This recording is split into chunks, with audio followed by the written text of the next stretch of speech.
everybody, one and all. My name is Pap, and today we've got a wonderful charity live stream and show matches to go along with it. I'm joined by my co-host, Zach. Welcome, Zach. Hey everybody, how are we doing tonight? It's a pleasure to be here once more to cast the first match for Koalas Esports Black Dog charity stream today. No, thank you so much, Black Dog. It's a wonderful cause for mental health. They're an Australian team leading the charge into scientific research behind mental health and aiming at benefiting PTSD, business-related illnesses, family health, wellness, and a whole lot more. We're raising money through Tiltify, and if you can type !donate or dono in chat to get the link, and the link will also be repeatedly posted in the chat too. We have a cracking schedule for today. First up, we have Mini Control versus Mega Control, two very popular teams within Koalas. Should be an excellent show match to boot. That's where me and PD will be casting. Next up, we have Koalas in Spawn versus Mitosis, two very, very aged teams. That one should be a showdown for the ages. Yes, unfortunately, I don't think we'll get time. That will be our next casters that will take over from that one. But we have a lot of incentives to donate today, ladies and gentlemen. We have, if we're halfway there, we're aiming for at least a K. It will be matched, but halfway there at 500, we'll have Sdogga getting absolutely destroyed by an ice bucket. I know that he's going to be drawing a fake six-pack, and that... No, it's going to be real. He's assuring me in the DMs now, but he's currently lifting. But yeah, and then of course and our top donator for today will get a special prize. So yeah, let's kick things off quickly with Mini Control for our first team today. We have Biohazard on that tank, who loves to play Ryan and just likes to say slammed and I guess like rolled. You've got Lit McGee also taking up that tank's position. He loves the hog. We've got Raijin taking up the DPS with his teammate Dark on that Genji. They're both saying, what's that thingo when it comes to Farah? Maybe that's like a stray Hanzo arrow, who knows. Then we've also got Gemini X on the support, followed by May as well. What do you think about this team, Zach? Honestly, I haven't seen much of Mini Control. I know Ryujin well, mostly because I've played with him Among Us a couple times. He's an absolute blast to play with. But I haven't seen him on the Overwatch, so I haven't seen enough of Mini Control yet. Excited to see what we're going to get into for today. Indeed. Take us through Mega Control, Zach. Come on. Yep, no troubles there. So first up, we have Ricky Maru on the tank, playing Roadhog here for this one. This isn't a main tank. What do you mean? Of course it is. Hog's obviously a main tank. Next up, we have Kana, also locking the Roadhog. Again, this is a main tank. Ooh. Interesting. Next up, we got Wave Away on the DPS, as well as Galaxic. And then we have Flash over on the support, as well as Apple. So this should be a very interesting lineup. I know a lot of these players very well, to say the least. Excited to see what they're going to do today. Well, if you know them well, please, how do you reckon they'll perform under this much pressure? Because there's quite a lot of pride on the line between these two teams, I've been told. Absolutely. It's a real PL versus Pika type scenario there on that one. Yeah, I think both teams are going to bring it their all. They've got a lot of pride on the line, just as well as really Ryujin and Wolf, like they've had a long history together, so this is going to be a very classic showdown, and I'm very excited to see what both teams are going to bring out tonight. Well, we got team quotes as well. Mini Control saying, I'm going to butcher an Italian accent. Don't touch my spaghetti. that is a 2018 meme if I've ever heard. It's probably not, but feels that old. But gotta love it anyway. And then the team quote for Mega Control is, "We love Corvus." So shout out to everybody behind the scenes, and especially including Corvus, for getting this thing up and rolling, especially for such an amazing cause. The maps tonight, ladies and gentlemen, we've got for you the new AOL maps. So kicking us off with Oasis, and then it'd probably be loser's pick, but we've got Blizzard World or Hollywood, followed by your assault maps of Hanamura, Anubis, and then your just your payload maps of Route 66, Havana, and then if we get to it, Busan. Very interesting here, especially since all the patch changes that came from the experimental card, which were announced since our last stream, have now all gone to live, and everyone is just confused as to what we're meant to be running. Is it Double Bubble? Is it Ryan Zarya? Is it still Sigma Ball? We don't know. Everyone's confused. Everyone's running around crazy. I'm recently quite new to managing myself. Not myself, like I'm managing. Anyway, I'm managing my own team, I should say. And yeah, we have no idea what we're running at this moment. I mean, look, we love the brawl. Who can't love a Reinhardt? But our main tank loves playing ball, so we're just trying anything at this point. But yeah, Sigma's been dropped almost completely off from the matches I've played anyway. I don't know about the higher elos, but that's what I've experienced. Yeah, the high elos, I think, according to some other players, have been mostly been Double Bubble, and that's interesting because Double Bubble is really, I think that'd be really weak considering how strong Spam is. So who really knows as to what it could be? Like, it could really be map dependent. I can still see Sig working on predominant high grounds, but who knows at that point? It could really just come down to anything and everything, I'd say. So for those like me, so Double Bubble, that is Zarya Winston, correct? Because they've both got bubbly shields. All right, nailed it. Don't worry, guys. I've got you a swear.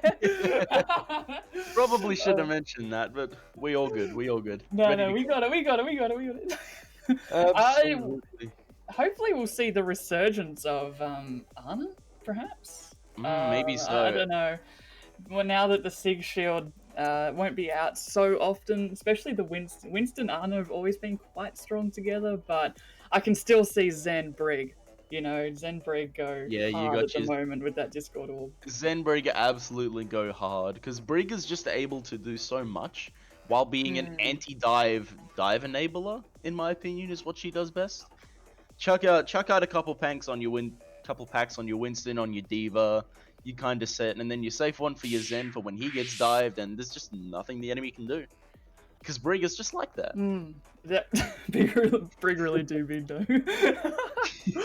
Yeah, especially with Winston trying his best to always crawl into every meta. Yeah.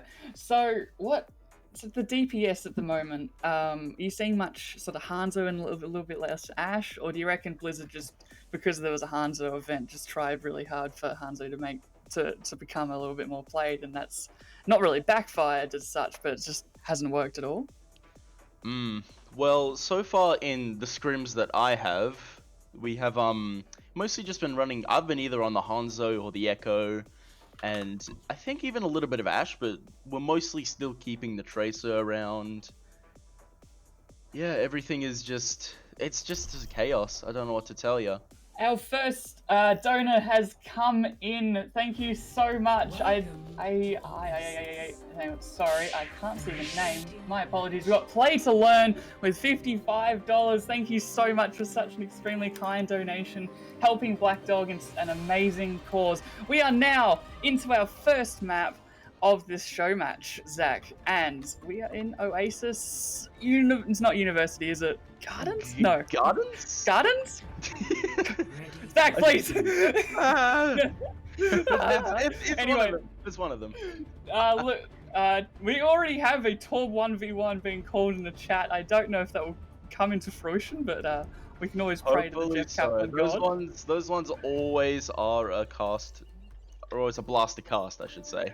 A blaster cast indeed. But we can see from mini control, we've got the Hog Orisa. But on the other side, we've got a little bit more of a brawly comp with Ryan Zar. So there's one bubble. The pharmacy as well. This should go very well. I see you, Dark, switching off to that Torbjorn last second there. But we've got, obviously the Mei will be on that Mercy, just pocketing that far pretty hard. As it seems, many control have already taken that high ground, just poking away as Mega, they're just trying to push in as fast as they can. Galaxic's off the map? What? Did he roll off? There's a couple of lulls and chatting question marks, but right now the fight is breaking out and Dark already. There's another off the map. Hello? Torb making himself known as well. He was the only one that actually got any proper elims. It was amazing. And well, and so now they're swapping off. Now it seems Wiki Control is swapping off over onto the Brawl comp with a Ryan Diva here. Baptiste and Lucio. This should be Galax, and they're doing. I think they're doing the Torb 1v1. Here it comes. Right now? Right now. Galaxic and Dark going at it. They are going at it. Galactic is in front and pop E early, but he's falling, but he takes him out. That will be the point. Coming to Mini Control. There is some GGs already. And then they clean up and they just storm through. Reinhardt's trying, and they're still trying to take this losing battle with the Prez. The Mega Control point. That was beautiful. I don't know if you're on the side of Mega Control if you would give that sort of opportunity to them. I mean, you had the first point. That's usually something you do before the point, right? Yeah. That was interesting to say the least. Didn't expect that coming out so quickly. And now it's both sides are going to be keeping the Torbjorn going, definitely putting on a show for everyone else. And now Mega Control do have the high ground. We've currently got a bit donation. Now we have to call Scorch a feeder for at least 15 minutes. But Galactic is making him the Torb. It's just the Torb diff at this point. A Zap, another huge pick onto the main tank. There's no main tank on the side of Mega Control. Barrage coming in. Able to push through. The Nano gets wasted. Oh, the huge scatter for Ricky Cleans everything up. And now, as there's Molten Core all over the floor, dissipates away slowly, as now Mega Control do maintain control of the point, 63% and rising. They're swapping off over to an Echo Soldier comp. Interesting. Let's see how this gets utilized. Oh, they've switched off the Torbjorn though, man. That's it's not the same. It's not the same. Come on, give the people what they want. As Mega Control, they're just rotating to the high ground. They really want to push back, but not without the Molten Core just still leading everybody, making the move back, and they are taking full advantage of that on the side of Mini Control. Absolutely. It seems like Mini Control can't really do anything here. They might just have to lose up the map for the first round. Biohazard on the ball. But will they be even able to touch? I think Biohazard can get the ball with 2 seconds remaining. No! Oh, Ricky Maru was there to stop Biohazard from touching. That's insane from him. He knew when he was coming and went for it. That is crazy by him. Incredibly big brain well done, Mega Control, taking that first map. We are now moving on to... This is University, right, Zach? This one is City Center, not University. That's the more brawly one, isn't it? Now this one is where history was made with the Overwatch contenders. But the casters didn't even say anything, do you remember? It was just sort of glossed over. Well, here it goes. This is happening, this shouldn't be happening, but we're not going to say anything about it. But we are here. We are here. We are ready for that 1v1. And we're going to get it. We are going to get it. We are going to get it. And Dark again pulling up that 1v1 with Mini Control winning the first one. So it's 1-0. Here they are. Just here we are. Very smart, making a circle. And they're gonna go over. They're gonna go over to the bounce pad. Dark get on there. There we go. Here it is. Here it is. Let's kick it off. That's already a lot of damage falling onto Dark. Galactic has a clear lead in this tall 1v1. I did not know bounce pads were allowed during this. Dark is falling so low. He's in 2-shot range right now. Oh, one more left. No, it's one apiece. One apiece. Dark pulls it back. And then how did Dark pull that one back? Oh no, mate! They're also falling off. As now Mini Control take the point, winning the Torb 1v1. They do. My goodness. Very hard fought indeed, Zach. We've seen some intense battles, but nothing quite like that, clearly. Absolutely. That was one for the ages, that battle. And now we have Mega Control rushing straight onto point. Ricky Maru is taking his stance. As now Mini Control, they've taken on the high ground. There's the fight happening on point. Soldiers getting caught out. falling so low on the side of Mini This Control, fight especially is Apple. chaotic. 1 HP. There's just so much going on. The lamp's coming out from the side of Mega Control. Ricky Maru falls from Lit McGee. This fight is looking like it might go to Mini Control as they maintain point presence. Ryujin just going everywhere on the Farah. Soldiers just being knocked everywhere. This is just everywhere. Kanakamui is going to be the sole survivor as he gets eventually put down by Dark. Well, thank you to the donators in chat for such an amazing cause, Black Dog.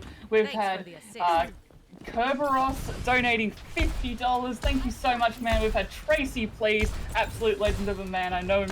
He's this incredible fellow. He has donated $20 for an amazing cause for mental health. We've also, more has just come in. We've had also Begpin OW donating to $5. Thank you so much, saying Bull is a math-based hero requiring third numbers. He's pulling out some trigonometry, this man, when he plays. And we've got Harry B, full numbers, coming up with $55. Thank you so much, brother. With, yeah, you can learn my number. In the but meantime, we have there's missed a fight happening. huge fight. My apologies, but that barrage was enormous and just deleted everybody, and that is Mini Control. Mega Control seems to have lost composure. Yeah. The Molten Core coming out as well, just zoning, denying them from touching. And then it's now Galacticus, the sole survivor, coming in with Flash as well on the Mercy, just trying to stagger these touches. Apple's coming in on the Zen, and he can't do anything. And Mini Control take that point with a clean 100-0. Very, very interesting.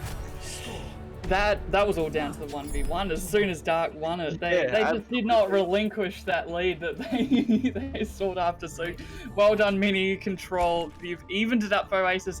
And now I can promptly and with confidence, I hope, say we are on universities. I have been pushing this map for a while, so it just had to happen. Thank you, Jeff. They are discussing in chat right now, ladies and gentlemen, of the Torb 1v1, possibly? And then, no, Apple quickly shut that down, saying, nah, last map. Oh, come on.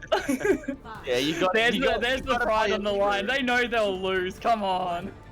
Right, so we have a brawl comp coming out of both sides, but with a Genji Farah over the Mei Kree. Now this is interesting, because these DPS picks can really determine who's gonna be able to have point control here. Yes, but you've also got Flash on that Lucio as well, Zach, and that would mean they're able to speed boost their Reinhardt. But really, never mind! No speed boost required when you just charge in like that, the biggest ball ever. Galactic picking up 2 kills there. Raging trying desperately to inspire Hazard, but I'm afraid his fate could be sealed at this point. The Moira here is coming through, and as he gets killed just as he goes for the Valiant charge. And there's now Mega Control take claim of the point. Ricky Maru is going in! There's no stopping this man. He is Harry B 4 numbers, still playing in this map as well. This is absolutely. But no, well done, Galactic. Already almost got that high noon. Finding getting 4 kills there. He found Ryujin early off here in this fight. If it's not resable, this seems like it could be Mega Control's hold for sure. Window and wall? Interesting. And now as they get forced out, just playing through the main there.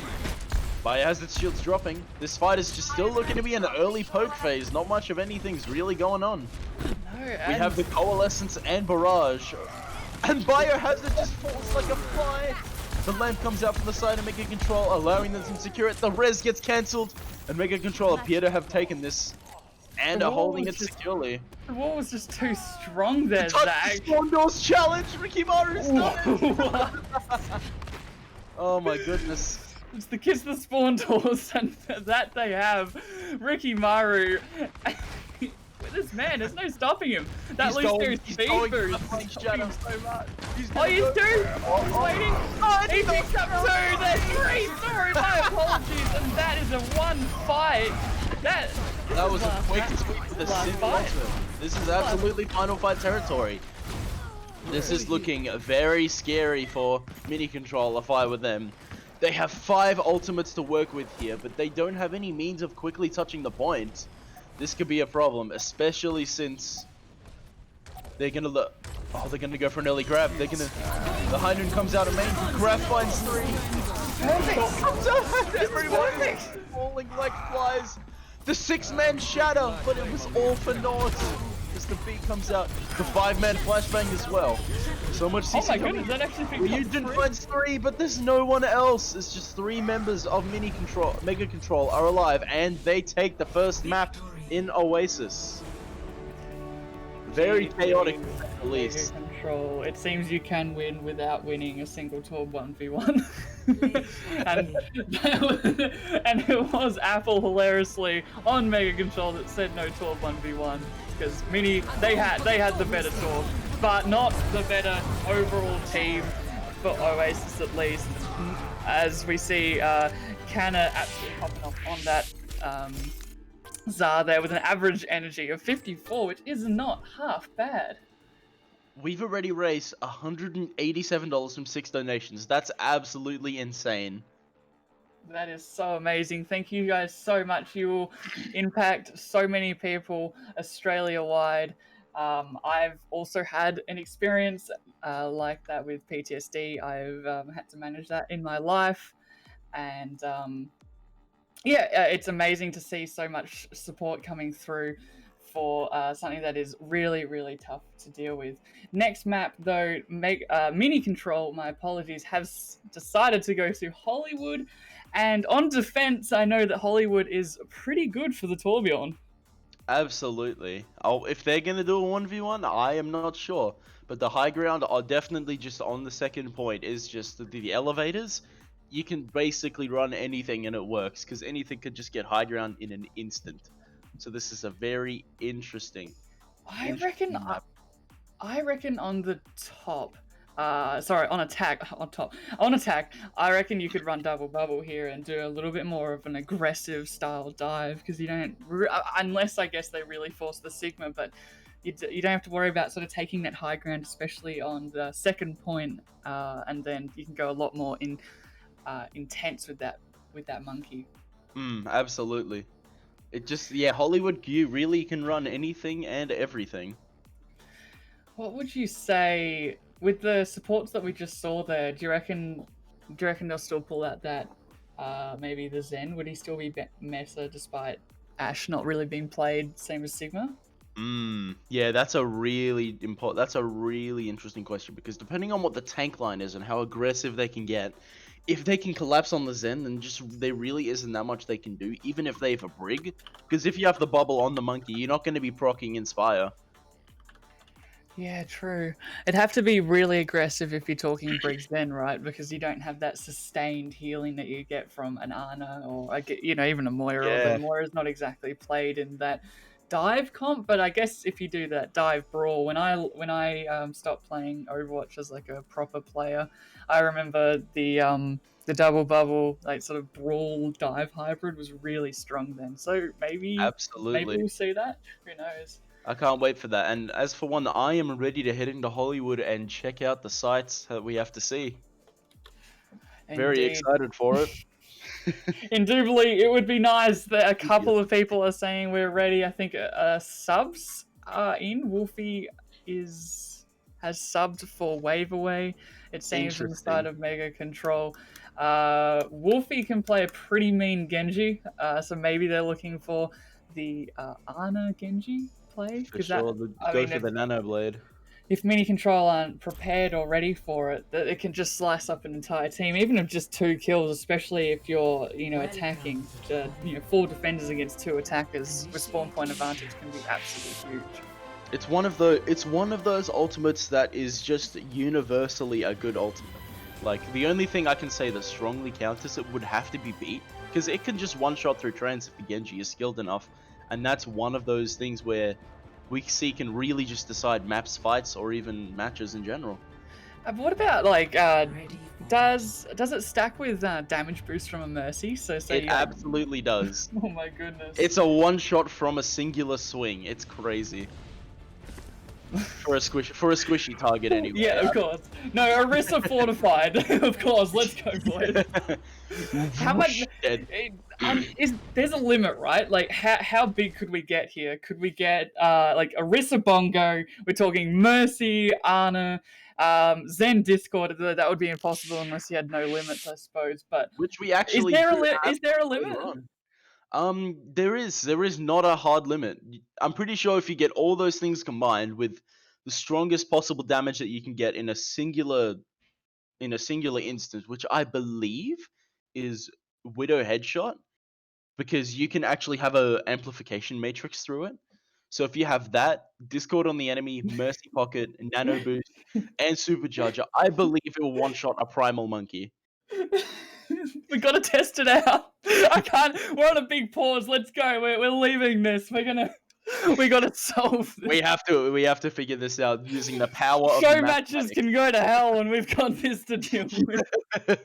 Yeah, it's honestly crazy. And apparently the biggest instance of damage that you can get besides that is actually through Genji and Baptiste. Through just chaining amplification matrices together and just having a deflect go through it, it will constantly amplify the damage. Yeah, of course. So would it double it because it goes through and then back out, or is that not how it works? It will keep doubling it. It'll double that double damage and then double the double damage. I believe in one of the custom games where you can show like how much damage like is done. Yeah. I think it was 260,000.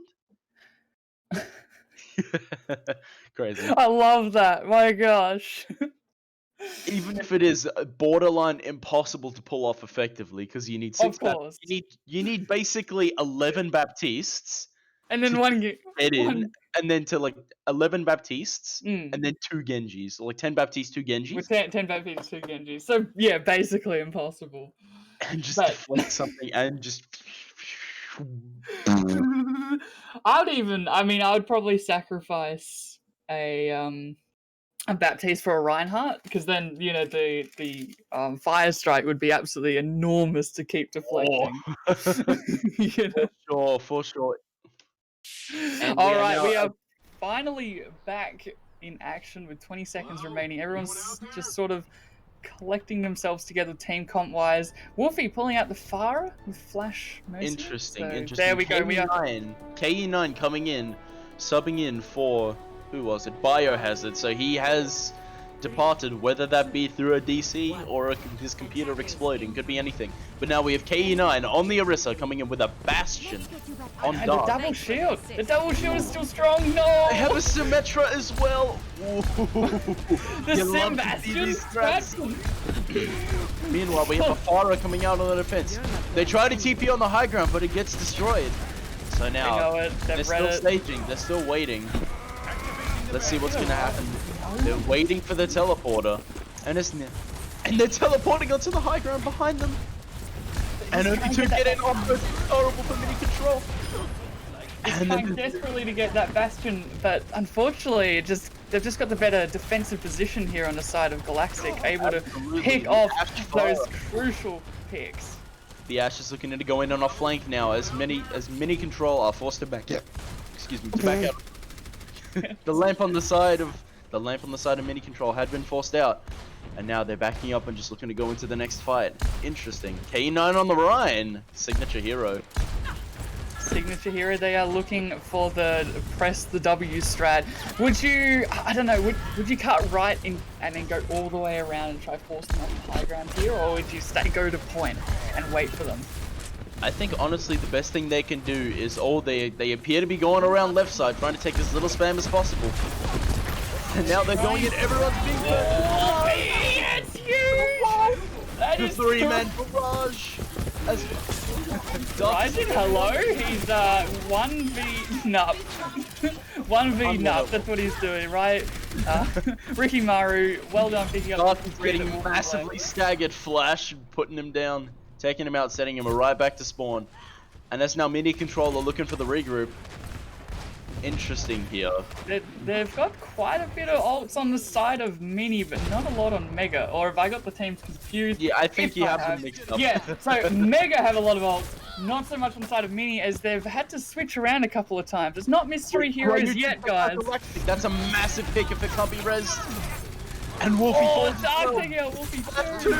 And now just the 3 stapled up on the high ground. They're gonna drop. Ricky Mara is holding point with the Fortify and the Immortality Field. Kana's getting frozen and then killed.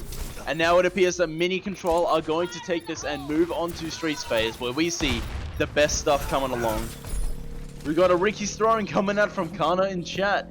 Ooh. Throwing a little Can we bit spot there. main tank? Interesting. Interesting indeed. And now they're still sticking, Mega Control are still sticking with the Pharah. Guys, please don't forget to donate to Black Dog, an incredible charity for mental health, especially during this rough time across Australia and, of course, across the world. They are impacting so many lives, and you can help too. Donate now by pressing the exclamation key followed by donate, or it will be spammed in the chat. Keep it going. Keep the hype train going as we see the next fight breaking out with lots of ults. Wolfie taking barrage. Galactic with the bob. Galactic with the bob. Galactic with the bob again. And then we've got Ricky Maru finally taking out May, but that was clean, Zach. That fight was over in an absolute instant. The shatter and the shatter and the blizzard coming up from the side of mini control, and yet they just all fall from the supercharger, window, nano, and mirage. This isn't looking very good for mega control going into the next fight.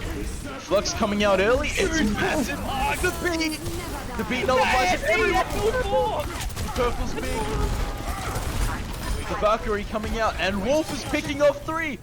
The Galactic as well. The DPS just going absolutely crazy this fight, just with their high ground control. Everyone falls, and it's just KU9 Soul Survivor gets finished off. Rez comes out. Beautiful. You would think that they're playing Reinhardt with the intensity that we're seeing on the side of Mega Control here. I mean, they're just dropping on top of them, and it's working. The Arnade was spectacular, followed by the pull Flux. They have their combos just set and ready to go, and I'm loving watching this team at the moment. Absolutely, and now it appears that Mini Control are going to be taking right side. Are they going to take the elevator to try get up there and stop their barrier comp? Let's see what's going to happen. Can they? There's so much poke falling on the side. Galactic, that's a little crash as he's gone down. They just get completely overwhelmed. Ryoji gets slept trying to teleport onto the high ground. And he's going to get staggered so hard and then taken out. Another clean fight from the side of Mega Control. Ricky Maru, great body blocking. The Region, was trying desperately to get Apple 3, but what a body block coming from Ricky there. Spectacular stuff. Got few ults now, the bongo. Ricky Maru, Fat Fingers, the bongo still manages to find value with it. What?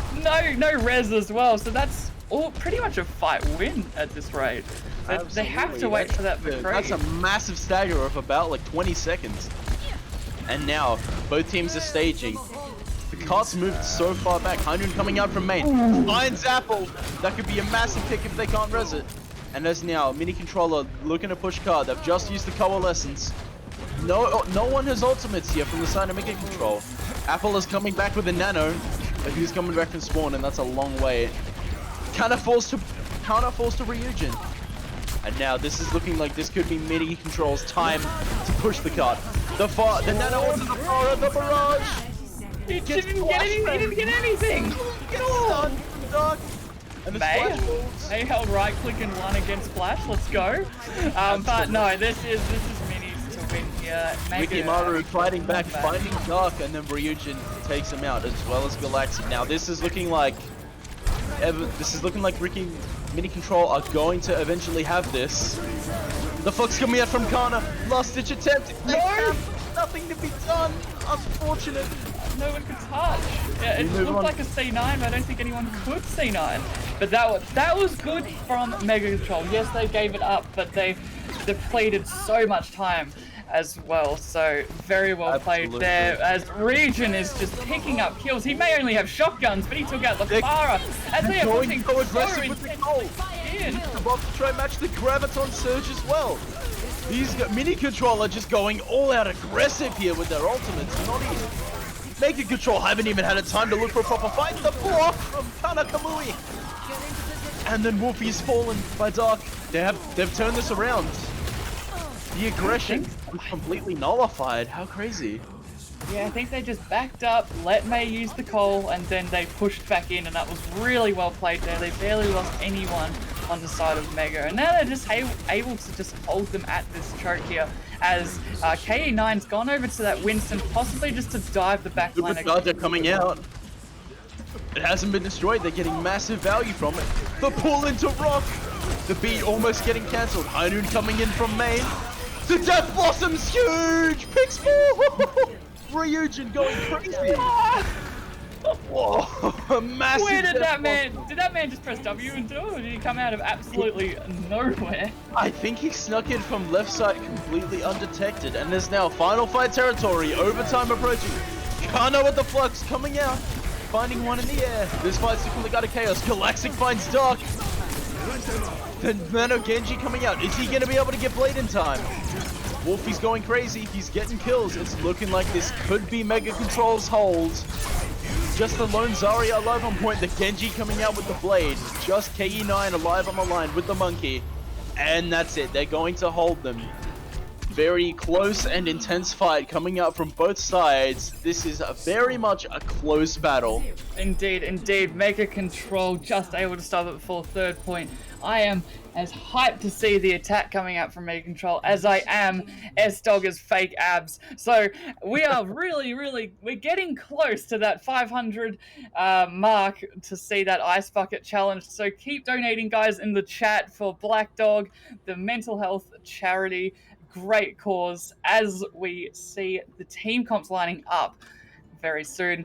That was really great aggression from Mini Control, but even better sort of backing up, letting them sort of take that space, like tending to retreat, and then just got doubling down on their attack. I loved watching Mega Control and the way that they're clearly thinking, talking to each other, and especially with their ults, they're able to combine them in some really unique ways. Mini Control really had their work cut out for them, but Dark's gone over to the Widow, possibly because they've seen so much fire from Wolfie, I would say. So look out for some beautiful headshots.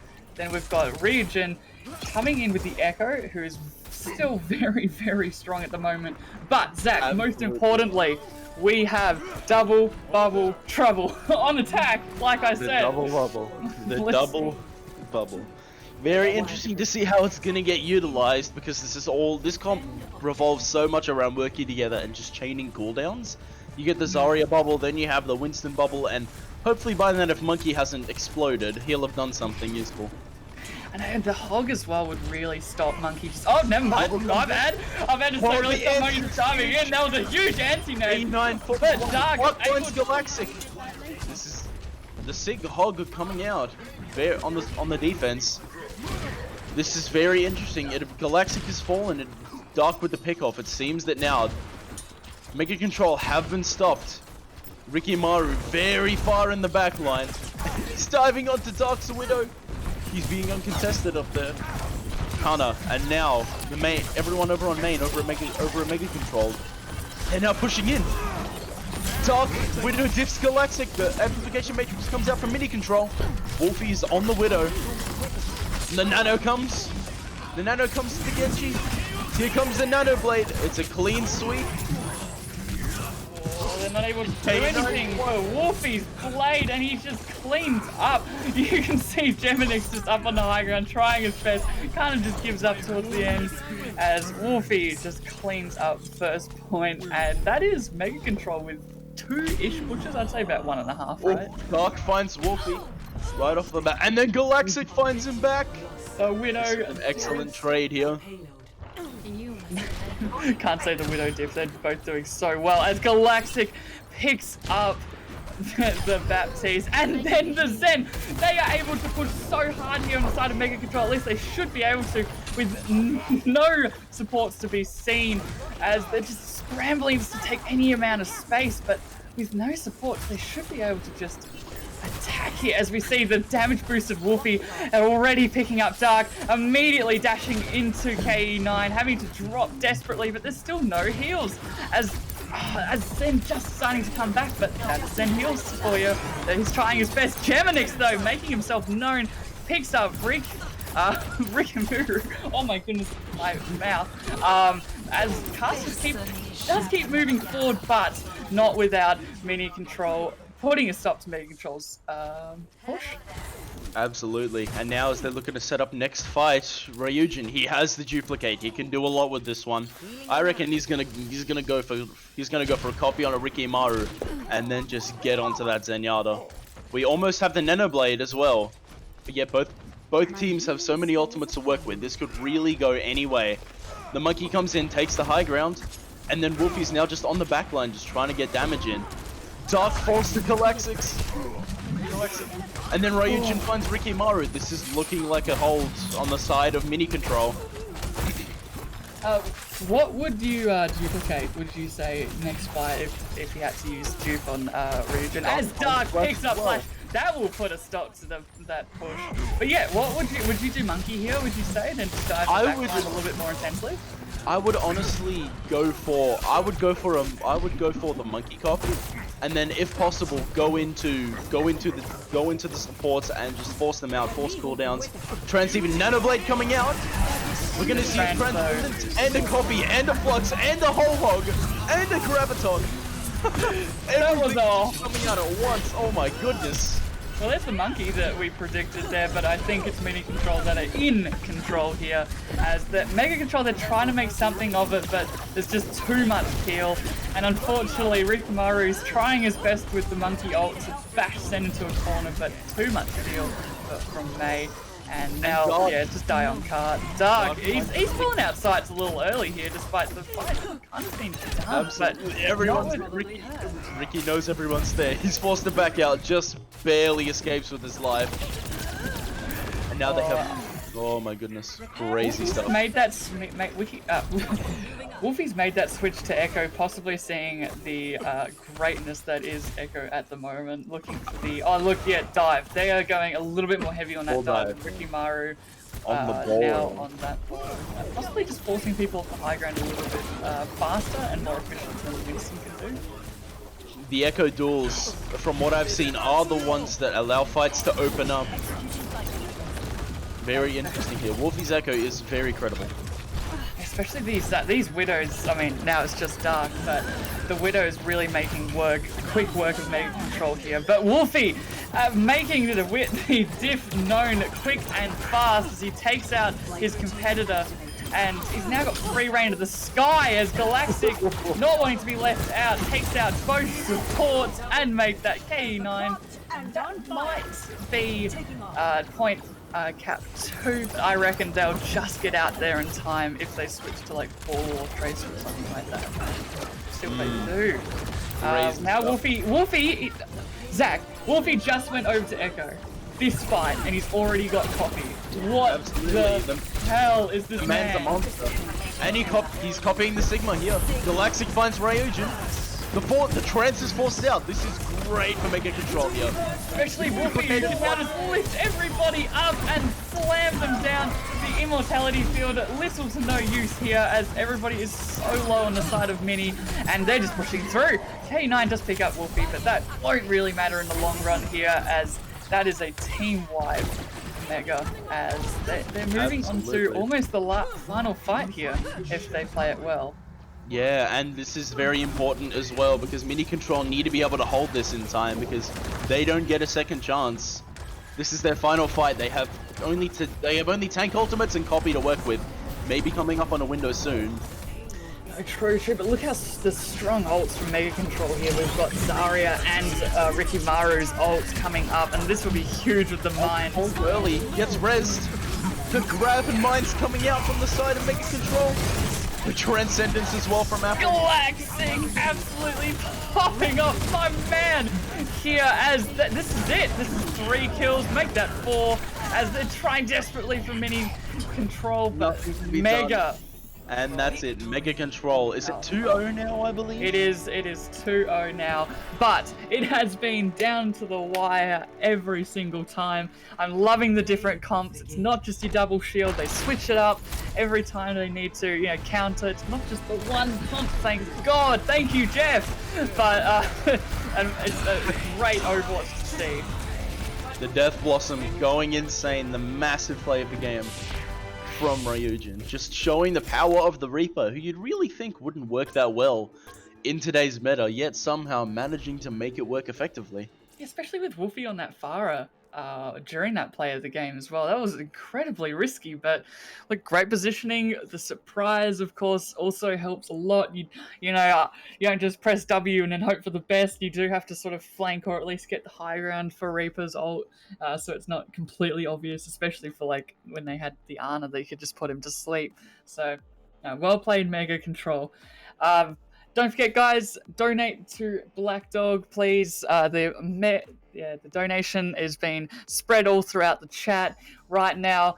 They are a mental charity, a mental health charity, helping people with PTSD, with family, and everything like that. So it is a great Australian cause that helps everybody nationally. So yeah, please get on it. We're almost there for that Sdogga 6-pack Ice Bucket Challenge, so let's get on it. As we go into Temple of Anubis. Comps, Zach, would you say double bubble on attack? Honestly, Anubis is one of those maps where you can, the happy dolphin laugh coming through. The happy dolphin laugh. Yeah, 2CP is really just one of those ones where you can kind of just do whatever. It really does just depend on how you execute it. Oh my goodness. Yeah, it's really because I reckon the double bubble would be one that'd be coming out, because that's very strong. But then again, you could also see the double shield on defense, maybe even some symmetric teleporter shenanigans. You never know. With these really guys, they could do tall 1v1 for first point. That's what I love. They're so entertaining to watch. Because you never do expect it, and then, it's crazy. No, these guys, they're pulling out all the stocks here, especially with Wave Away back in for Wolfie. No more of the Genji, but look, Wave Away did a fantastic job first point, so I'd be excited to see what he pulls out. But I reckon maybe on defense you'd still pull out that Orisa. Orisa's still quite strong, maybe with the Hog perhaps. But you saw the Sig, he got nerfed a little bit, but he's still quite strong with all the stuns and the stuff ability. Especially with holding high ground, and I think we are ready to go right on into this map and see what's gonna happen. Happy dolphin noises if it is not Temple of Draw Anubis. I'm asking for Temple 1 Push Anubis, please. Because we don't want this to go on for 25 minutes, please.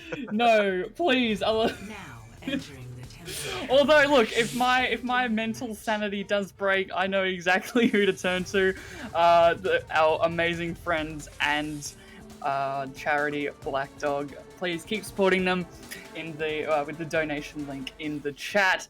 As we see Mega Control defending first, am I correct? I believe yes, so.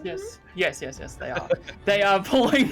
Okay, so we've got the ball. Apple, hello, Apple. Apple plays support, but he's on Zarya. I like it. Apple okay. On Zarya. Kana on the Mercy. Ooh. Okay, Ricky Maru on the DPS flash. What is this, everyone? It's switched it up. Everyone's changed. Even Galactic now, he's on the healer. Wave Away is the only one who's just stayed on his role. Yeah, Mega Control. They want to make it interesting. This last fight here, they're just asking for trouble with Mini Control. They're still on their preferred roles here, especially with the Pharmacy coming out, KE9 with the double bubble, like I predicted. And yeah, let's see how they go. The trap right at spawn, able to get bubbles though. Interesting with the Sombra Junkrat. I'm not sure how they're going to utilize this, especially with the ball. And now as the dive comes in onto Apple, is he going to get picked out very early? He's got some Mercy with him.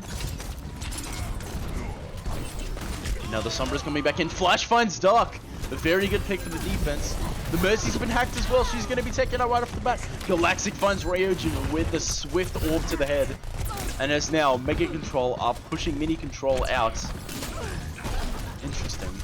Yeah, they're making Mini Control play Mega Control's own game. Like, despite the roles not being preferred, they're taking it really easy. The communication is clearly extremely good, especially in anything to do with ball. Unless you just want to feed, it requires amazing PK. As I see May pulling out the pistol. Okay, BotNix, I saw him fall so low. Wave away, taking complete advantage of that situation. Apple 3 taking out the Farah. Zen gets instantly picked up. May pulling out the pistol again. Rikimaru, that is a fight finisher if I've ever seen one.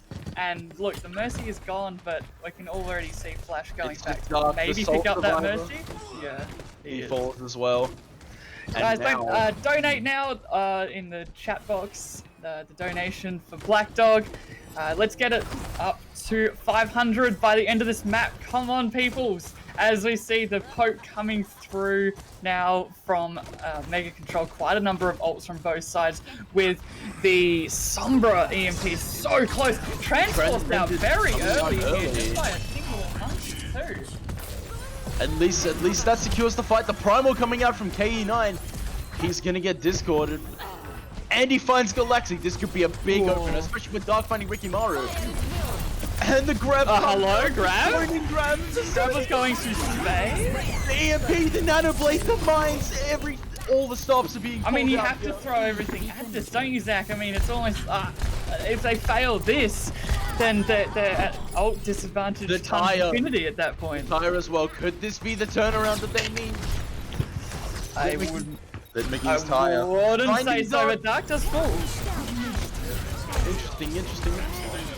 Apple is actually able to take out the May, but how? Mega Control, how did you pull that back? I was thinking, first point is done and dusted, but you've got incredible communication to be able to go, okay, you're going to stall here, we're going to stall there. The Junkrat Tire picking up Dark, which ended up being a huge kill. He gets staggered super hard there as the Raijin manages to escape with his life. No ultimates from the side of Mega Control. You are hearing a happy dolphin noise coming from my water bottle as we have Mecha Man 57 donating $20. Thank you so much, man, for donating such an amazing charity for mental health. It says sub with Twitch Prime so that Torbjorn High Jump can absolutely pop off, which you will see, ladies and gentlemen, soon, but not without Raijin picking up both support. That should be it for Mega Control, surely. Just destroy the Mini Control, come on! As we see, that's 4 kills picking up. May also bringing out that pistol, but he doesn't need to. They're done, they're dusted. Mega Control, tail between the legs, trying to get back, but Sombra got picked out. He had to escape in time, and he is. That is the point. Done. But not without a lot of time wasted for Mega Control. So well done for that amazing stall that we just saw there. Absolutely. And now Mega Control are going to be looking to play for an EMP coming up into this next fight. 2 and 3 have already been picked off. What? That was very quick. Oh my good. Andrew, wait, hang on. Happy dolphin noises. I'm gonna need to go pee soon, but Andrew, thank you so much, man, for the $20. Such an amazing cause. Black Dog, the charity for mental health. Sdogga 6-pack time, please, yes, please, chat, get us to that $500 mark. We need to see the fake 6-pack ice bucket challenge. I'm sure he's getting that ice ready to go because you guys are absolutely smashing it. Thank you so much. And we see the hog change.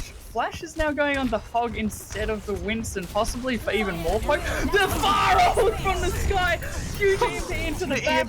The Graviton Surge going up into Narnia, finding no one.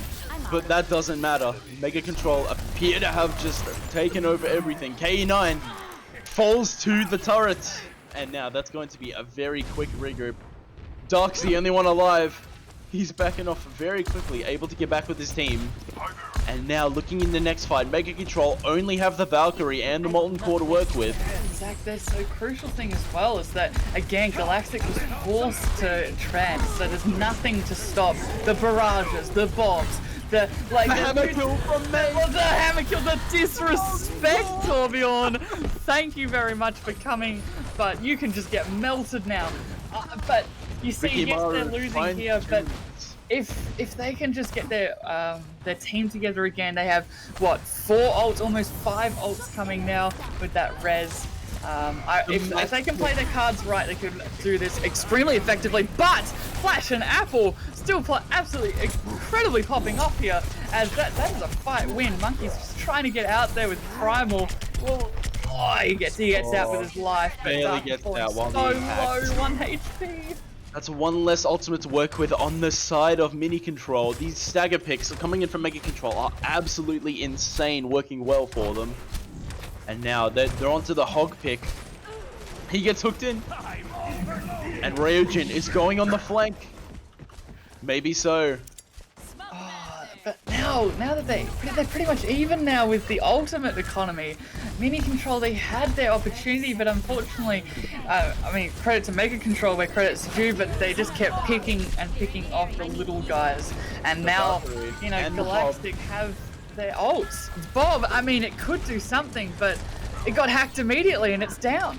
Oh, but Rikimaru, though, he does fall to a great KE9 hook there, so it's a 5v6 going into basically final fight territory. It's Faria.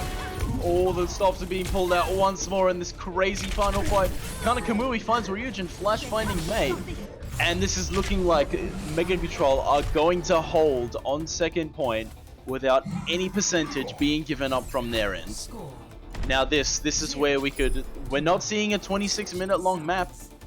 No, but and we it's could still impossible see a too. draw. So we could still see a draw, we however. could still see a draw. Yeah, that is true, but it can't go on and on and on and on.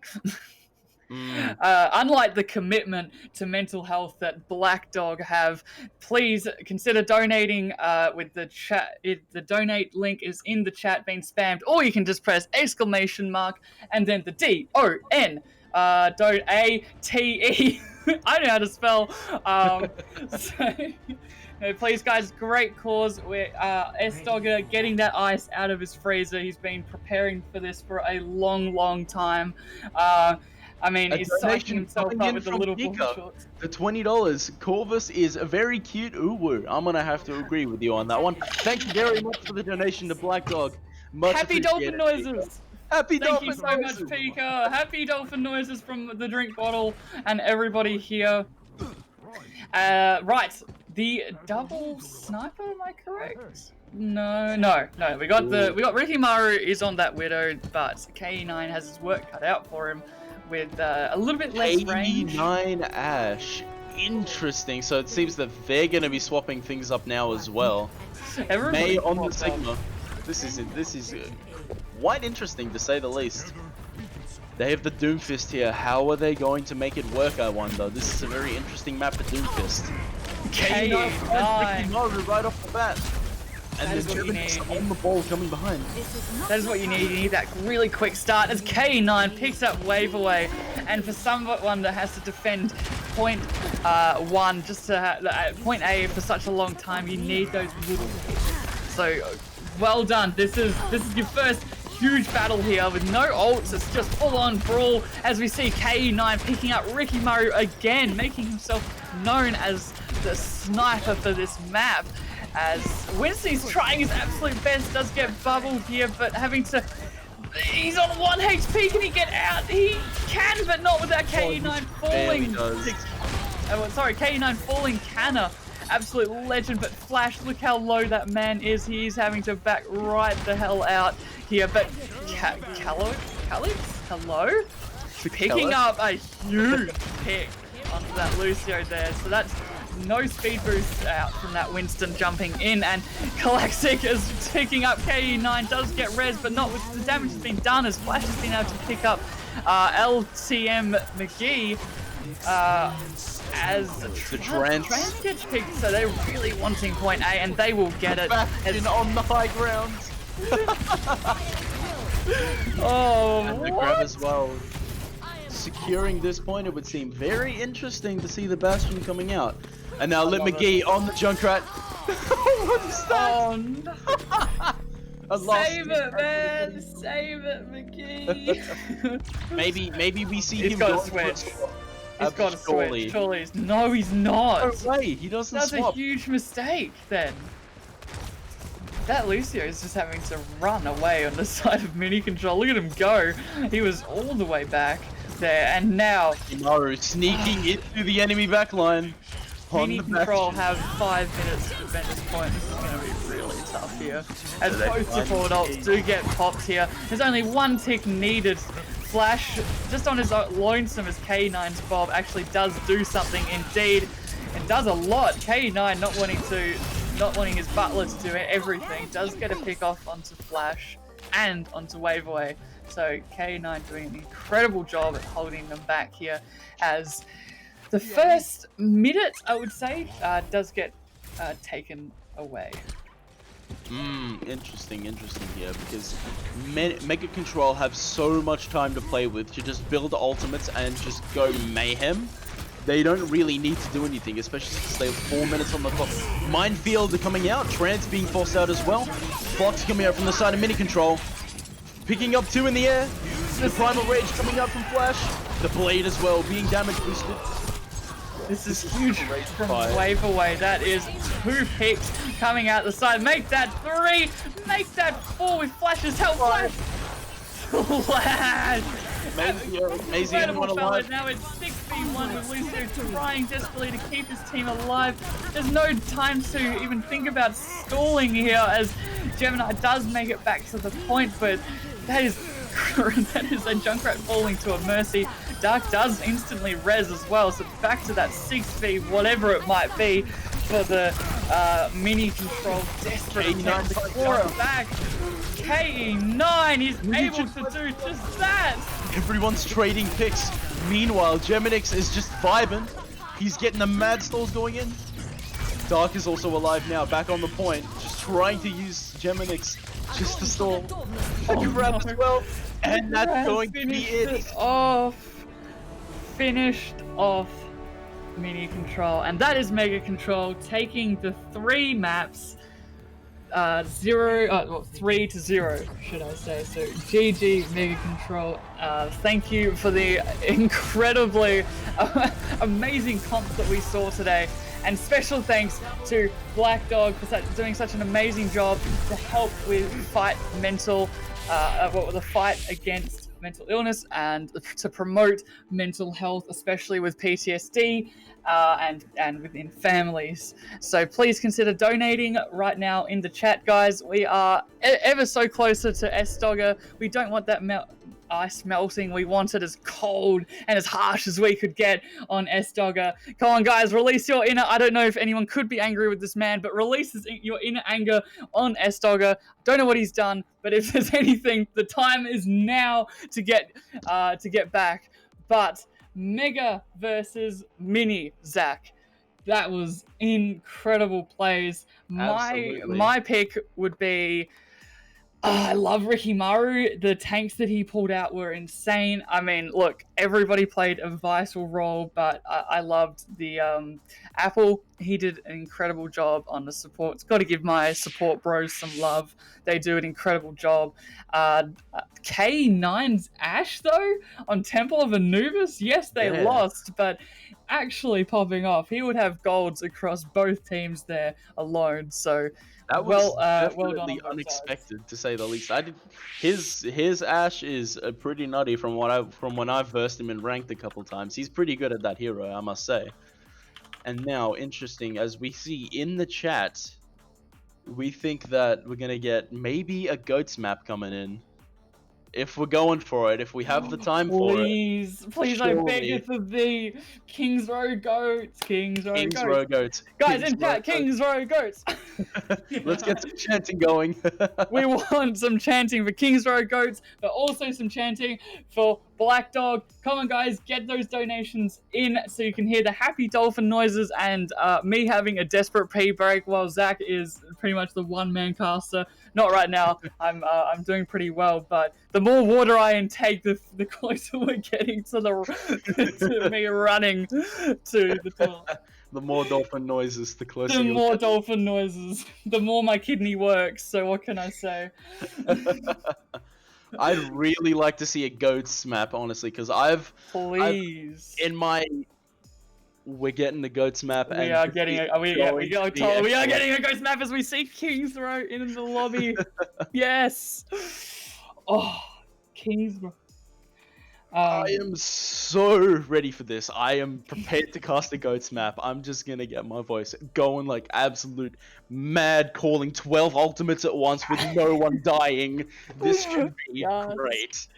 There hasn't been any nerfs or buffs to like the original goats in the past besides for the 6 weeks, Brig. has there? Oh no, Brig, okay. Besides like quite a while ago, let's just talk in the last 6 weeks, has there been any major sort of changes?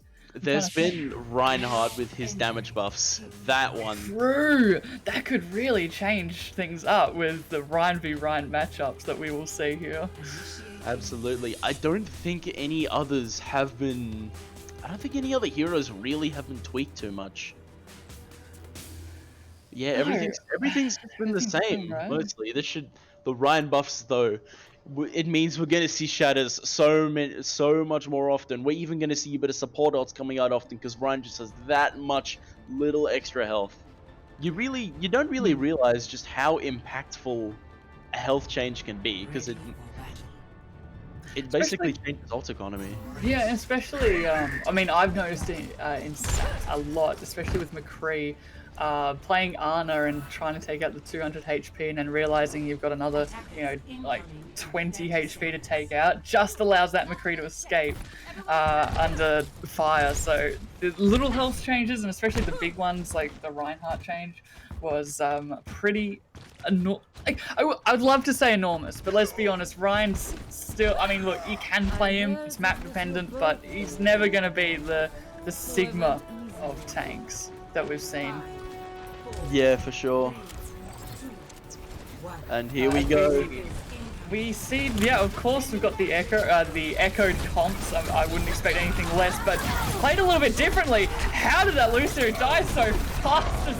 We see a very intense engagement. Waveaway making that Ryan diff known extremely fast. That is 3 kills. God. Make that 4 as Mega Control take a Mega Control over the first fight of the tournament. Guys, as we see this incredible show match taking place, please keep donating to Black Dog at the incredible mental health charity. Make mental health as easy to conquer as it is in physical. And as we see a huge shatter to the brains, as that takes up 2 kills, surely 3. That is the third.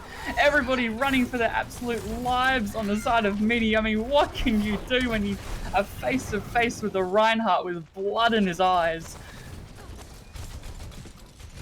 Interesting here. Now, it seems Mini Control aren't that practiced on Goats. I mean, to be fair, Goats does not play that much anymore. The 5-man grab, the Ryan split off from the team. The big team. The beat. Insane. 89's the only one falling. That did take a lot of people, but the Ana running away. Ana and Goats? Excuse me. That is not the pure Ana, the pure Goats I am after. Back in my day, I was not eating Goats. Get that filth out of there. When was Goats? Was it like season 18, 17? It was season 2 of Overwatch League. It was like middle. That would be 2019. It was pretty prominent. Absolutely. And now, coming into the next fight, we have the only Transcendence from the side of Mega Control, but Geminix falls, the Grub gets eaten by Flash! That is huge! The Trance, the Grab, the Anti-Neck, the Rally, the Deeper Bomb. The everything! The everything is crazy. The nade coming out as well, as Mega Control are having a solid and stable defense. Wave away, completing the Touch of Spawn Dodge challenge as well as Apple. They've done it. The ultimate achievement. It's a success. Any real big impactful? Oh, so we see Waveaway already. Of course, he's got that shatter ready. Nano on the right. The shatter from behind, the Deeper Bomb. Somehow, Flash couldn't get away from that one, and he will fall. May couldn't get away from that one. He will fall to Flash's bomb.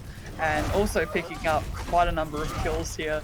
And it really looks to me like Mega Control has pretty much practiced this. It's like, Absolutely. I was born for this. I don't know, there's probably a meme that I can't think of here, but...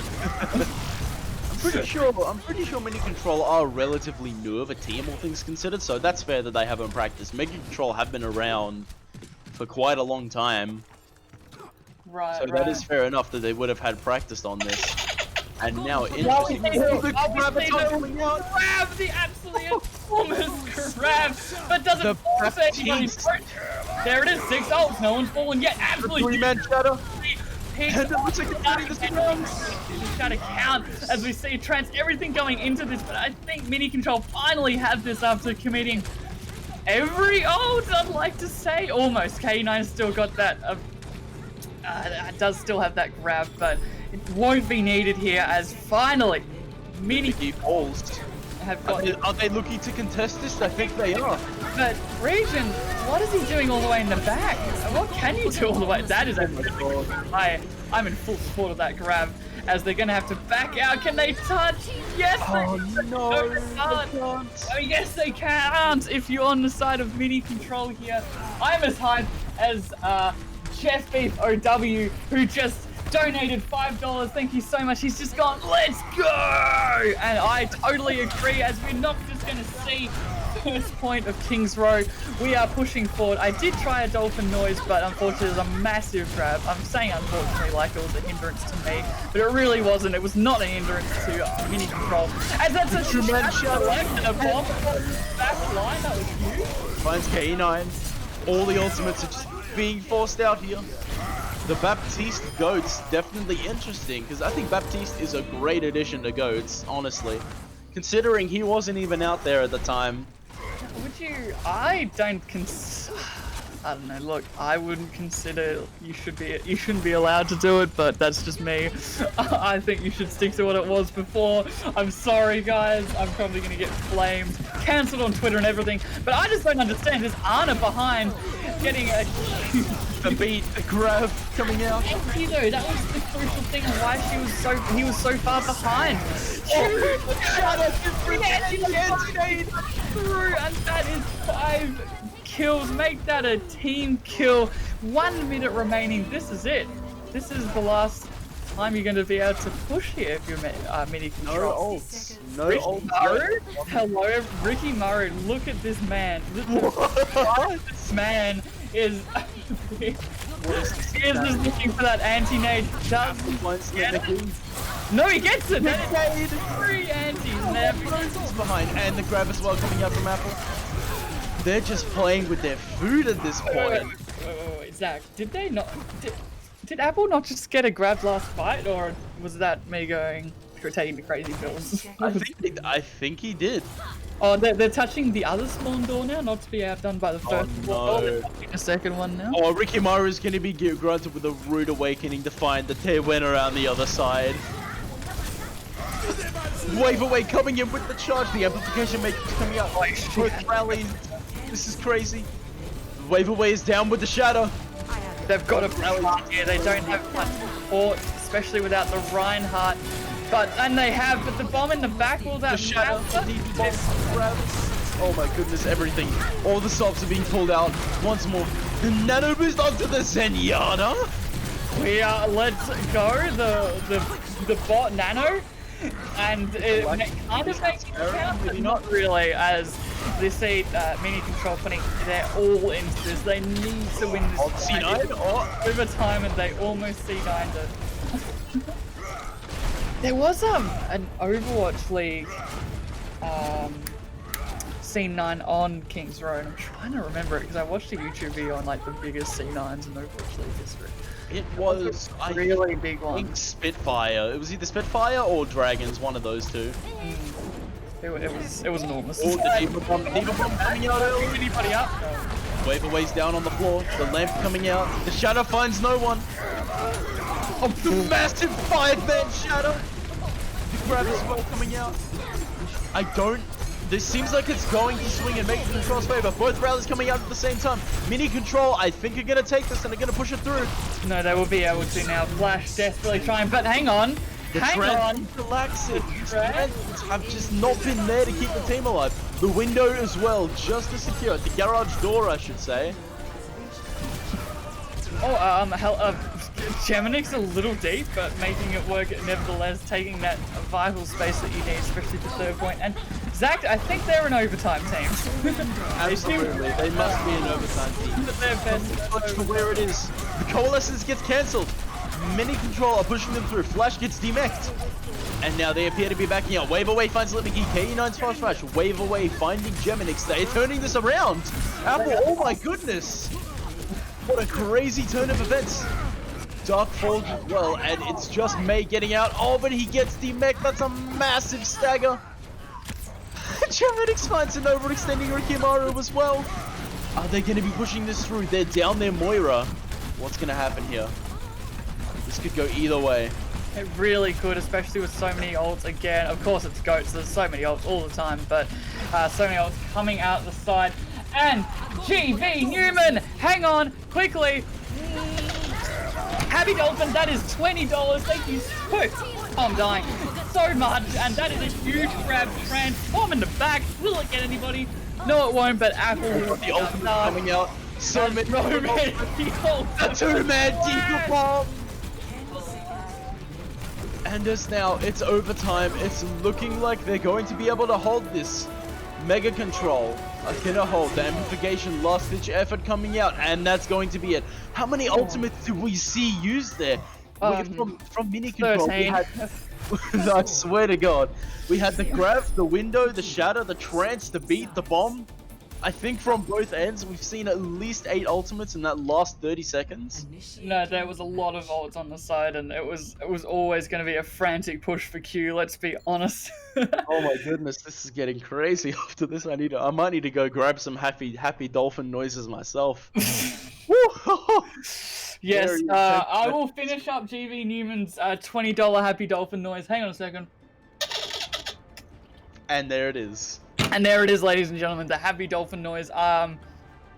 If there is another map that we'll be casting, I'm not sure, but I might have to run to the toilet because there's been so many Happy Dolphin noises. It's a bit too much to handle. It's been too much for my bladder to handle. It's about to explode. Keep the donations coming. Make Pap's bladder explode. No, please don't actually.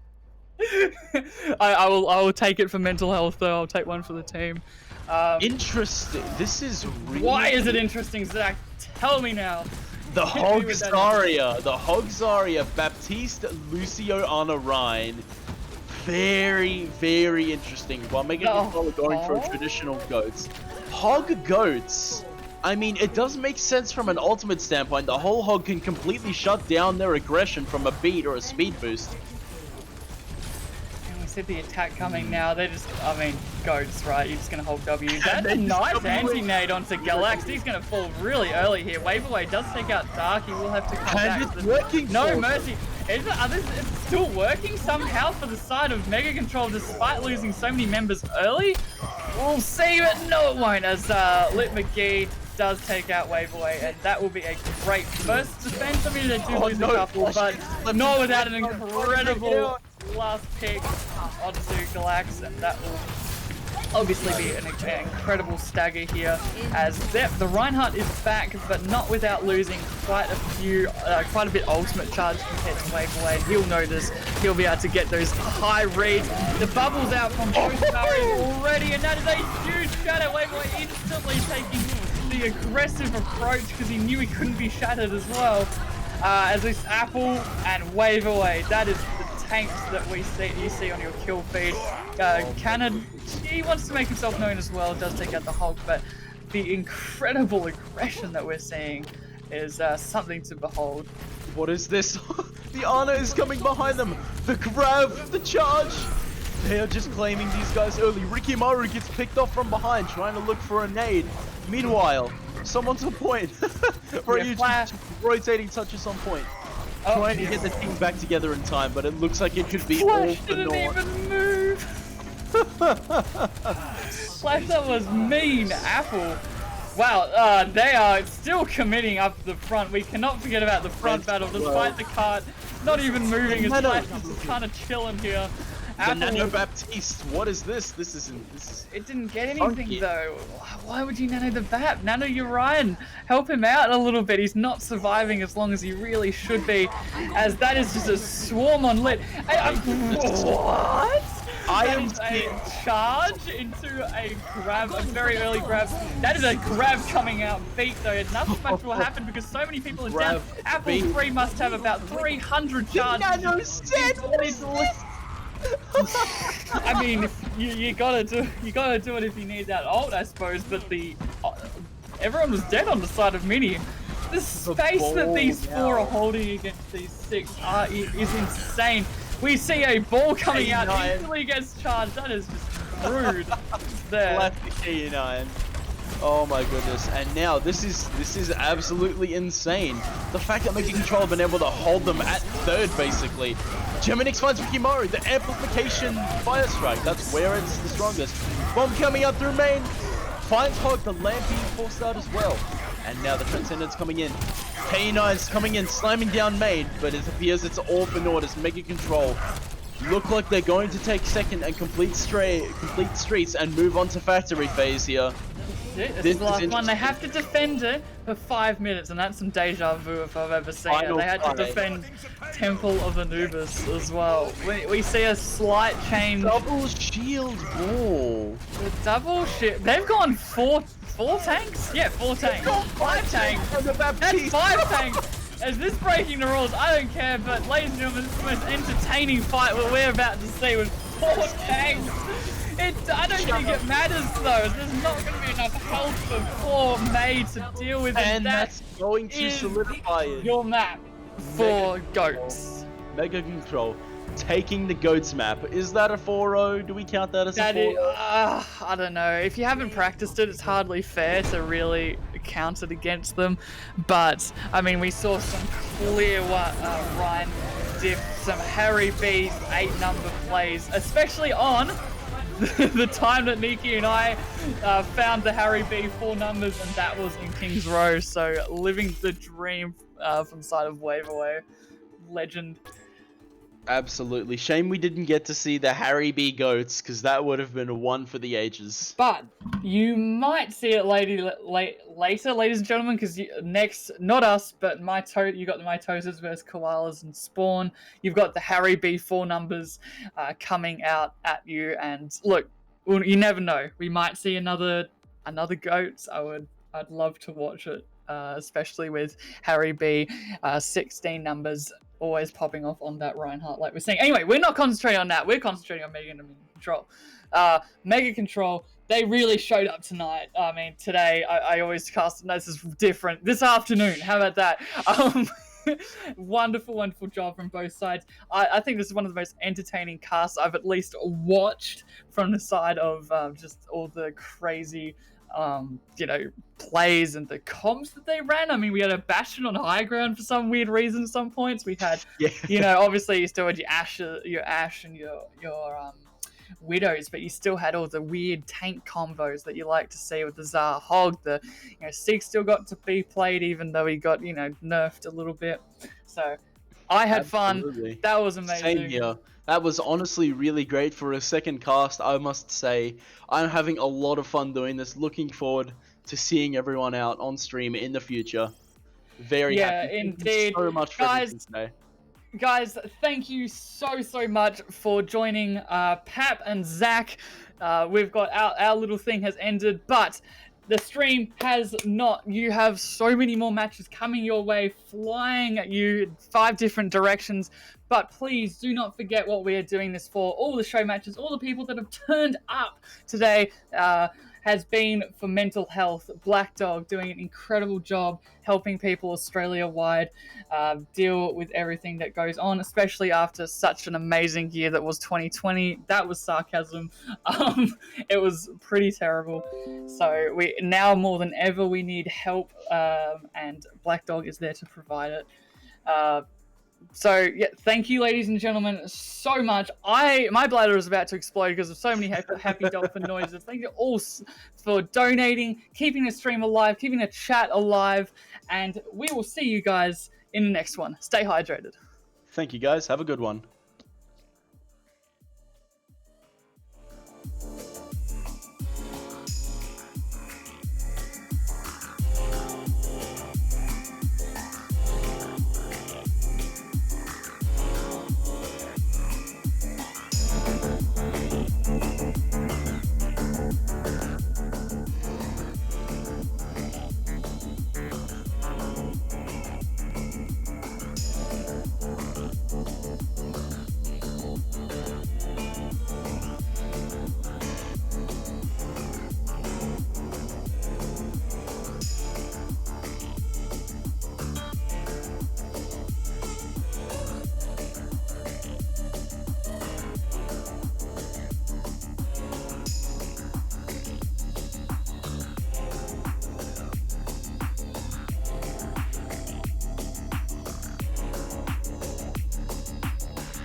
Welcome back, ladies and gentlemen, boys, girls, gamers, gamettes, and every other kind of human being out there watching the stream right now.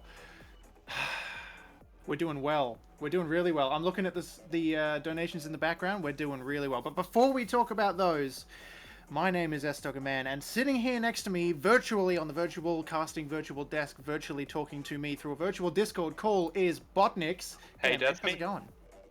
It's going pretty well, man. Yeah? Rain's passed, we're all good. I Ready thought for for a some second Overwatch. you said brain, and I was going to be like, yeah, totally, my brain's past it as well. Oh, that too, that's a It's given. going downhill from here. It is just into the ground, which is not a good sign because I'm supposed to be, you know, I don't know, just streaming and also playing next up, so it's fine. We could just get that over and done with within 5 minutes. That's no worry. Hey, speaking of no worry at all, no worry about the donations coming in, except for maybe some pogs in the chat, if we can. Check this out. A couple seconds ago, or a couple minutes ago, sorry, Leaky with $1, KSY bad question mark. I agree, KSY bad question mark exclamation mark. Is my thinking there, BotNix. Official Pie as well with the $10. Thank you, Pie Addict. Really, really love that. No comment there, so wasted opportunity if you ask me. And then, just a few seconds ago, MechMan57 with the $200 coming through. That was only just 60 seconds ago. I'm going to have to carry this charity stream like I'll carry THJ. Sigh. That's a lot of money. Top donor. Easy. $17 from Pika. There we go. It's time. That's his comment. Sdog, it's time, guys. We're gonna have to take a second before we start this game to go dunk me in some ice, I think. Live on stream, because that's $17 makes us hit our first goal. $500 has been achieved as of 32 seconds ago.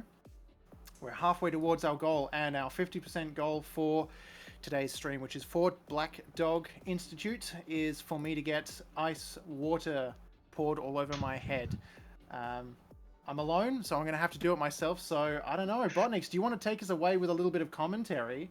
And let me go get ready to get wet.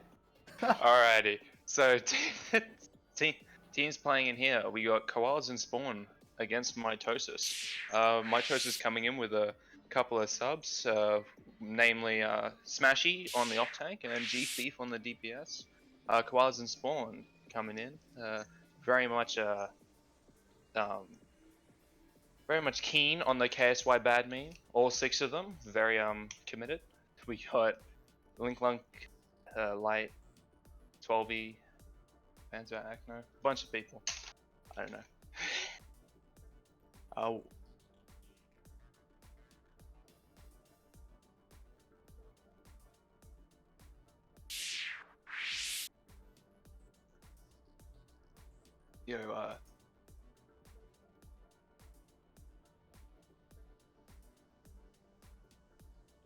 Yeah, I just can't actually see it on. Oh, I don't know where we're at. My bad.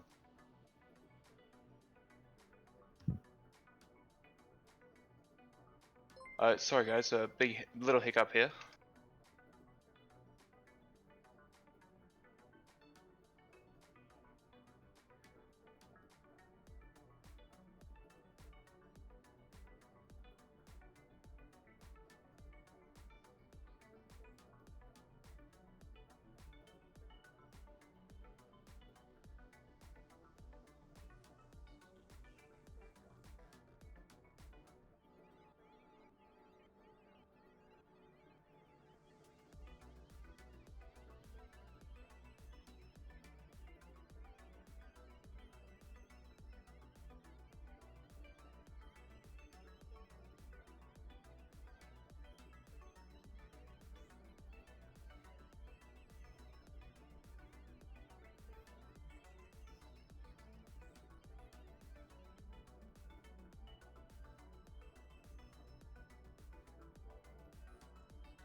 Alright, sorry about that, guys.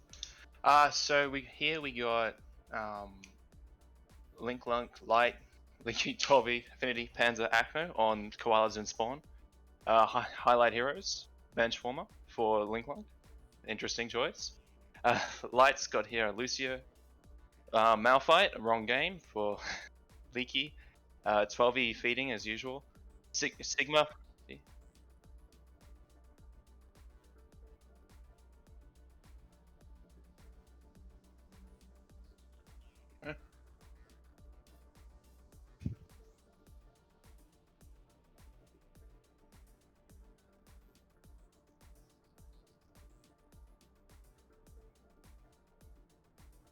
How's it going, BotNix? Great. Are we still live? Yes. Okay, cool. I've come to be second caster while we wait for Sdogga to get ready to get dunked. I don't know if there you've we go. seen, but we have some Komodo dunks in the chat.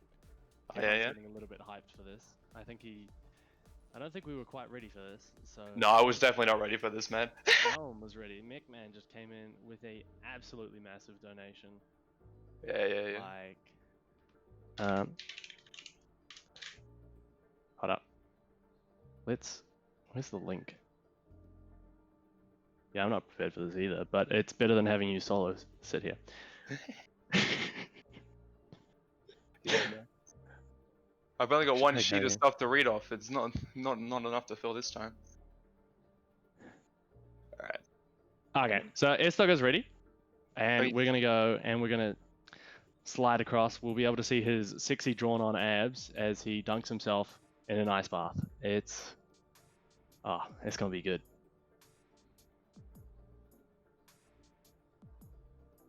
Are you excited for it, but Max? I'm very excited for this, man.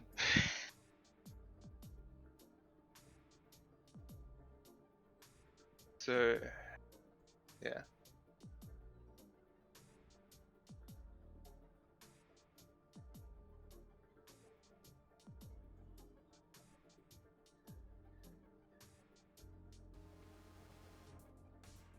Are we cross on him yet, Tempo?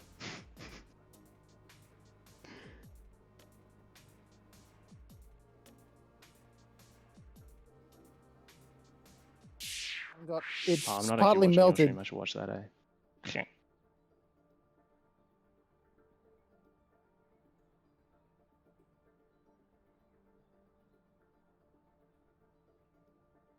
This is so scuffed.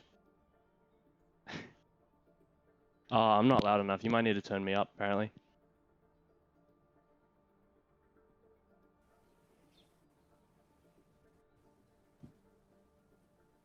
Yeah, I know. Oh yes, good morning. Oh yes. We can see Sdogga out. He's got the bucket. He's flexing on the chats. Ah, this is sexy. Alright. So good. Yeah. Get some hype for McMahon in the chat, but it's also his fault. We were not prepared to get $200 donated like Yeah, this. man. This is amazing. This is a reward. We get to see us fluster. Alright. Here he goes. And he dunked. He did it. This is unfair. We have a storm here over in Queensland. Yeah. It's sunny for him. Man, I was just patching hole. Like, I putting hope buckets someone's out. clipping for this. roots, We've just got some take the hole. great emotes to make from this now. Oh, 100%, man. I don't know if you've...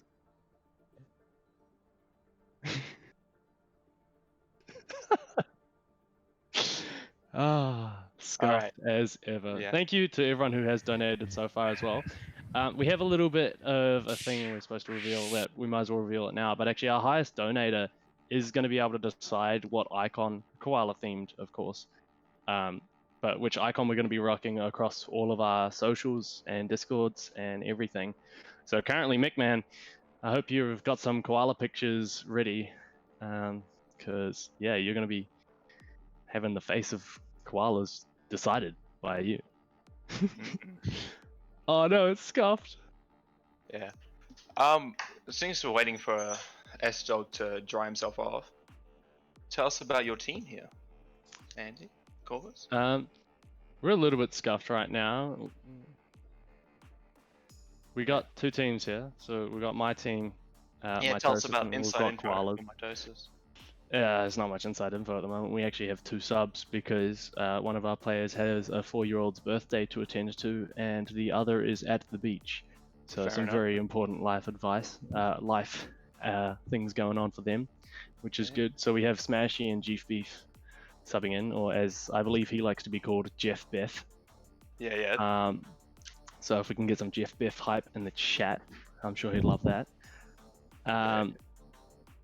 Yeah, so we got Harry B in on the main tank. He's kind of cracked, and he's gonna be showing Scorch what a main tank should be doing. We got Smashy in on off tank. He's pretty decent from what I've seen. He loves his Zarya though, so hopefully we're probably gonna see that. We got Turtle in on hit scan for us, and Turtle's been with us for a little bit now. And yeah, he's a little bit quiet, but you know, if we make space for him, he does click heads pretty I often. know firsthand from some from 1v1s. He's pretty solid on the mechanics. He's definitely not a pushover. Yeah, and then Jeff's projectile for the day. He's pretty good. He likes his Genji a lot though. As you can see by his tagline, he's saying that Genji is meta and to trust him. Not that I think I will. We got Taze on our main support. He's solid. He's been with us the longest time. He's been my partner in the support slot for coming up on almost a year now, which is crazy to think about. He's solid. Can't go wrong with him, man. Yeah. I'm going to be on aim support, and I'm probably just going to empty my brains out, as I always do. So I'm assuming someone's going to probably see our new rewards in chat, and you guys will be calling me a feeder. I know I'm going to be rewarding it for Harry B later on when we're playing, so I look forward to seeing the words you use to describe Harry B's feeding and inting. Oh no, Harry B would never feed. Harry B would always feed. No, and then if we want to go look over at Koalas. Yeah, how do you feel about the matchup? It's going to be an interesting one. Koalas is one of our oldest teams, and they're actually a retired team, so they haven't actually played together in a long time. And I know a lot of them are actually more into the Valorant scene now, so it'll be interesting to see how it goes. Affinity, I know he used to be pretty good. Affinity and Panzer, I think they both used to be fairly high, but I'm not too sure on that. August is still playing a lot of Overwatch, and his Widowmaker is definitely something to be afraid of. That man will click your head if you don't respect him. Kurt isn't actually playing. Who do we have in for Kurt? We have Licky, who I have not had the joy of meeting yet, but I'm sure he's going to put on a show. Light and Link in the support line, I think they're pretty solid as well, but we will see. I got no details, sorry, Tempo. But yeah, I'm going to bring in a new friend for you while we wait for Sdogga to dry off, and we'll see how that goes. Yeah. Well, Hey, Hello, new Diva. friend. hello. Have you ever had any experience casting before? None at all. Oh, Would you like to try? Fuck no. I swear you always said, who was it? I swear you said put me in the chat. Wait, am I in Yeah. the chat now? You're in the chat, mate. We are live. on Poggers! stream. Poggers in the chat? Yeah. Poggers in the chat. Oh, he's Poggers back. in the chat! Pog! Okay, Alright, we're all good now. We're all good. we're all good. We'll move you back. Hey, that's fine. That's a lot of energy. Hey, I still got water in my ear. I can't hear anything. What did I miss in the meantime? Oh, hope it that was worked. bad. Oh, we saw you, but up until then good. it was bad, man. Oh yeah, up until you saw me it was bad. But when you saw me it was good? Yeah, we made it all better. It was worth it. I hope everyone saw that. I still got, I gotta put my pants on in a sec, but my legs need to dry first, so... Oh, yeah. So, no one listen down below the waist, alright? Hey, huge thank you to everyone out there for that donation. We got past 500 while I was off screen. I'm sure you guys have already called up at Mechman with the 200, Pika with the 17 to bring us up to the total, and then just a minute after that, Papa Daka with another 17 as well to get me to do it. Papa, I did it. I'll say you were the reason that I did it. I won't tell Pika that I said that. I'll just say it was you, alright? Oh boy, alright. I'm nice and cold, I'm shivering, and I'm ready to cast this game. Let's go. Alrighty, man. Let's actually get into some Overwatch. Woo! So over what? what are we doing now? I thought it was all just ice bucket challenges and hot chilies and things. Oh, and by the way, Alright. what was that about hot chilies? Well, let's talk about that in just a sec. But before we do, the map pool for tonight. And where What is is the map? Yeah. I know we're starting Oasis. So starting off again on Oasis. Fully correct there, BotNix. Well done. Oasis is first. And here we go. The next maps on the list. It is a choice of hybrid between Blizzard World or Hollywood. Definitely going to be playing King's Row there. Guarantee it. Hanamura or Temple of Anubis is straight up after that. Route 66 or Havana for the escort side of things. And then should we go that far, we are going to finish off on Busan to round things out. And my wet hair is annoying me at the moment, but that's the whole point of it, isn't it? Look at that. I'm looking at the donation bar. It's above 50%. That is awesome. Thank you guys so much. And our next donation goal on the stream is going to be Corvus, who you heard from briefly just before. Who is gearing up right now to stuff his face with nice hot chilies. So if you want to see that, get the wallets out. I might even have to donate a little bit now that I'm not the one getting punished, because that would be masochistic of me. And let's see if we can't get up to $750 for Black Dog Institute. These guys are awesome. They're an Australian-based organization, all centered around mental health, which is just really, really important, regardless of what sphere you're in, whether you're into, you know, gaming or sewing. It really doesn't matter. There can be all sorts of things that have an effect on people. It could be anything from something really, really tiny that, you know, you think shouldn't matter to, you know, huge losses or, you know, I mean, take 2020 as a great example of what can just turn on like that and completely flip the world on its head.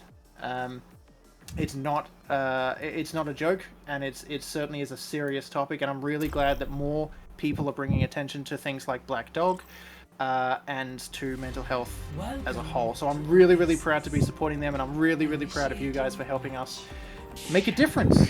And speaking of making a difference, I wonder if these two teams are going to make any kind of a difference playing on Oasis, or BotNix, are we going to see the same thing we saw to start the stream off, and are they going to win the map based on a Torb 1v1?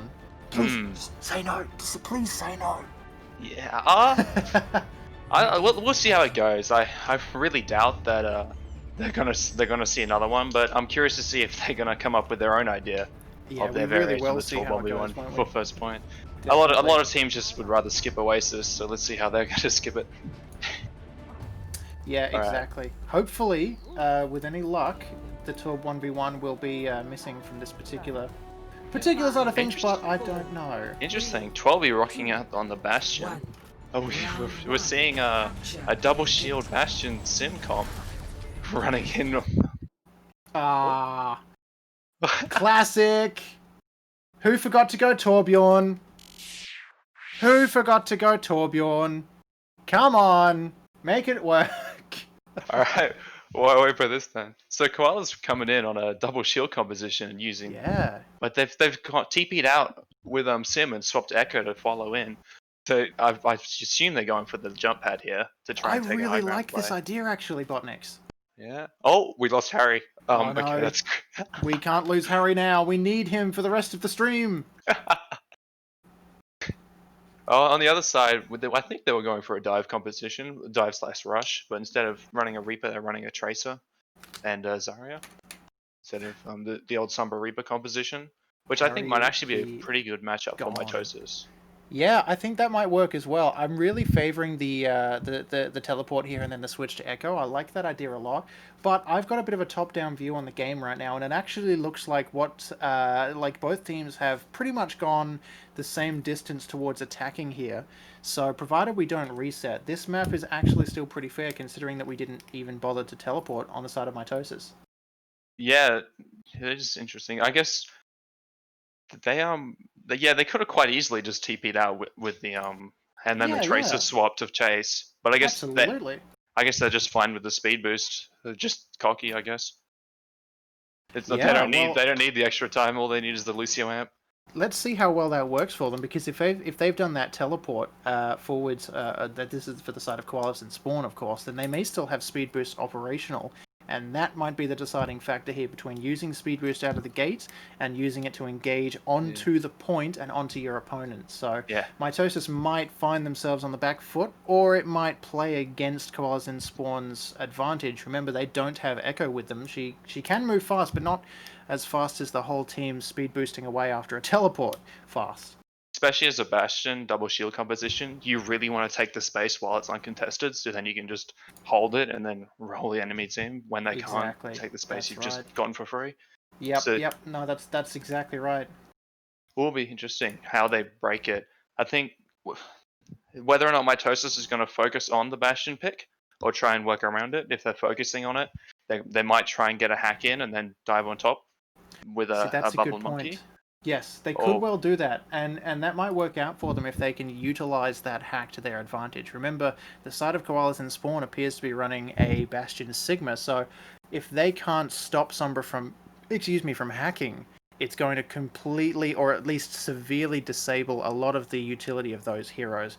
And as well, Echo, tough to find, but if you can catch her in the right situation, she's not going to be able to get away from you if you're gonna hack her, and then she's basically just a fly on sticky tape, you know. Especially when with their support line running Lucio Bap, like the Echo has no one to really help her if she gets forced into a duel. It's good luck Bap trying to heal that, and Lucio's amp only can do so much. Yep. So I'm nodding over here in the corner. I'm nodding. Yep. yeah, there's a good chance we might see a lot of punish onto Linklong here, especially with the Tracer on Mitosis. Which can be really brutal if you're not pocketing your Echo. Yeah, fully agree. Hopefully it works out for them, but as I said before, we are looking at basically a 50-50 right now. Koalas and Spawn slightly more grouped and slightly further ahead of Mitosis, but missing that Echo. We're looking for Harry B to be returning shortly, or maybe 2C returning if my alphabet tells me correctly. Or we may be getting a sub. It looks like we might even be getting KSY in. You guys know that guy. He's one of the other purple people at the top of the server. Yeah. And I'm just checking over on the Tiltify as well right now. Here we go, coming through after Papadaka earlier. Athena with $20. Thank you so much. I said Arthena, but really your name is just Athena.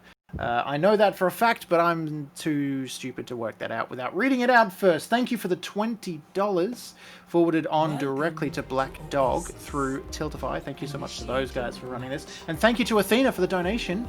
We're resetting the map, so our rollout is starting again. And here we go. Harry B is back into the lobby, boys and girls. So this is a full 6v6, and we're actually on the same map as we were on before, so you don't even need to get used to a different set of scenery. And there's a chance that the analysis might not be completely irrelevant too. Yeah, they might run out on the same thing. Maybe. Hopefully, yeah. We got a rush comp in, but from the side of Mitosis here. Ooh, Jeef Beef being adventurous onto the Genji pick. Looks like a bit of a switch here. This is almost entirely dive, apart from what they appear to be running, which is a Zarya. We'll see how well that works out for them. It's certainly possible. They have the speed boost, so she can keep up. But Koalas and Spawn with a similar sort of rapid composition. Look at that Doomfist rolling out fast. There's that teleport.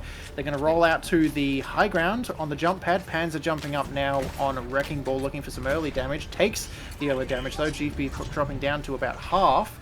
Let's see if they can actually take a pill. There it is. Taze knocking light off the map. That's Lucio gone on 12 with a double kill onto Corvus and Taze. No supports for the side of Mitosis. Straight out of the gate. That's gotta hurt if you are Mitosis. And now they're just struggling to stay alive here. But without any healing coming in, they're forced to scatter like flies. Here they go. Jeep on about 55 HP right there, if my math is correct. Panzer gets another pick on the TJ as well, which is not good for Mitosis. As I said, this looks like a lost fight right now, BotNix, but they are slowly staggering back in. Point flips, if they fight this, is going to be really rough for them in terms of time, especially with the staggers coming in here. Yeah, the support's out on the edge. Ooh, look at the sleep of the Panzer as well. Yeah, Tay's getting the huge boot, but then the support's being unaware from 12 coming in and just punishing both of them. really Yeah, cutting and we the can- knees from underneath Mitosis there. Exactly. Yeah, that's right. And we can see Mitosis have reset here. They're playing the smart game, grouping themselves up just on the other side of the point. 12e is diving in onto Corvus now, looking for that pick, but he gets antied for his trouble. 50 HP now, and that teleporter and Symmetra drop right away. TJ helps with that pick. Harry B on a link takes that pick as well, and 12e looking for a pick onto Taze. G flips it, Leaky flips it, Smashy flips it. This is a 1v1 on each side. They are just flipping picks left, right, and center, but it looks like it's going to be Koalas and Spawn coming second best here. Mitosis flipping that point. No, they're still holding on to it for a little bit. There's Panzer rolling out and 12e swapping in. There's the flip. Yeah, Corvus ended up dying there in the Ana, but he took a lot of punishment. He got died by a ball and a Doomfist twice. He even got altered, and he didn't miss a sleep. He stored his life out really well so that Mitosis could continue to fight while the resources were on him.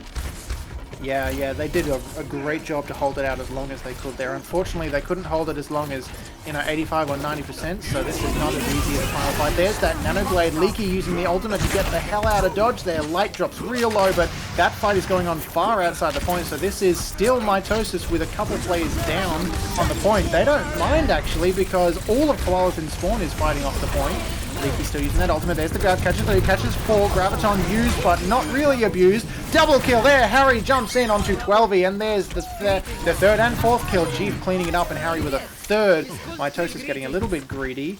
That was quite a divide and conquer from Mitosis right there, BotNix. Yeah, they had to use a lot more than they originally wanted to. They wanted to come in with the Nano Blade, but unluckily Chief Beef misses the one-shot combo on the Valkyrie Mercying, and then Lucio runs away from him, so they had to invest the grab in order to actually confirm the fight. Yeah. They got zero value with that. Yeah, I agree. It worked well for them, but they're looking at a bit of an ultimate deficit at the moment. Here's those mines being used by Panzer now. 12e and Affinity both dropping on the side of Koalas and Spawn, so it looks like Mitosis are going to come back with this one. There's another pick, though, and Koalas res, so we're still pretty even right now. Fight is going on point. Harry with another pick. That man is insane and quite handsome as well. And Smashy cleaning Link up. That was a bit of an anticlimactic fight, really, BotNix. If I've got to say. Just was over. Yeah, it really was. It looks like they're going to reset now, but they don't have the luxury of waiting Koalas and Spawn. They need to get on this point quickly. Yeah, big thing to look for is the beat here and how it's used. Absolutely. Especially against the large ultimate build-up. Mitosis is managed to recover. Oh, and the Nanoblade comes back in. Yeah, Koalas and Spawn running away from that one, but it's already found Link and TJ cleaning Leaky out on the side. So it's really just 12e right now looking to stall this point out. 99% on the clock, so he cannot get off this point. Koalas and Spawn got to rush back real quick. Affinity jumping in. He's not going to be able to touch it, though. Objective secured. Map 1 of Oasis goes to Mitosis. It was pretty decisive. A couple fumbles there, but like Mitosis seemed to have control over the pace of that game, basically from the start. Yeah, they really did. Yeah, which is it's almost the opposite of what we were speculating before, with Koalas and Spawn teleporting forwards and getting that early aggression. So just like I was saying, and I think you were agreeing with before, just because they had that teleport does not mean that they've got an early advantage. Yeah, it's definitely composition dependent. What I would like to shout out the amazing blade kills by G-Beef. He managed to get 1 kill through 2 nano blades. He's an actual legend. Oh, he absolutely is. Yeah, he's 100% better than me on Genji, which is usually just can I get nano blade? Oh, that's damage. I didn't realize I could get killed. All right, they're coming in on the right side. Oh, on the inside. Mabel comes in. They're pushing forward, they can test it. Doomfist comes in. Yeah, they seem to just be slow. Doomfist looking to stagger a little bit here, but it's not working too well. Big boost up into the air, and that gets G-Beef killed right there, BotNix. Harry with the charge onto Panzer. Good night, Irene. Panzer sent back to Spawn, so this is a disabled Koalas and Spawn at the moment, looking to try and hold on to momentum as long as they can. Mitosis equally as deficited at the moment, though, without Harry B. Look, BotNix right now, Koalas and Spawn, despite the fact that they seem to be losing, do have control of the point, so it doesn't matter what's going on right now. If they can stay in control, they can lose as many people as they want. Yeah, they seem to have mostly ripped up back here too. Oh, never mind, Ryan just got ripped down. Oh, it's going to be huge. There's that Graviton used, finds Affinity in an early grave. Smash it with a double as well, which works well for Mitosis, who are kind of just staying together and not splitting right now. It's just fine because they cleaned the entirety of Koalas and Spawn off the point, and with a cool 40% in their bank, now Mitosis starts ticking upwards. It was kind of big plays there by Harry B, because it wasn't even a Lucio boop that dropped Panzer down into the hole. It was just Harry B's Rhine Timer swing. Yeah, really exactly. unfortunate. Just a Allows little the bit pace. of offset. Yeah. Yeah, allows the pace from Mitosis to come in. Huge Maywall, yeah.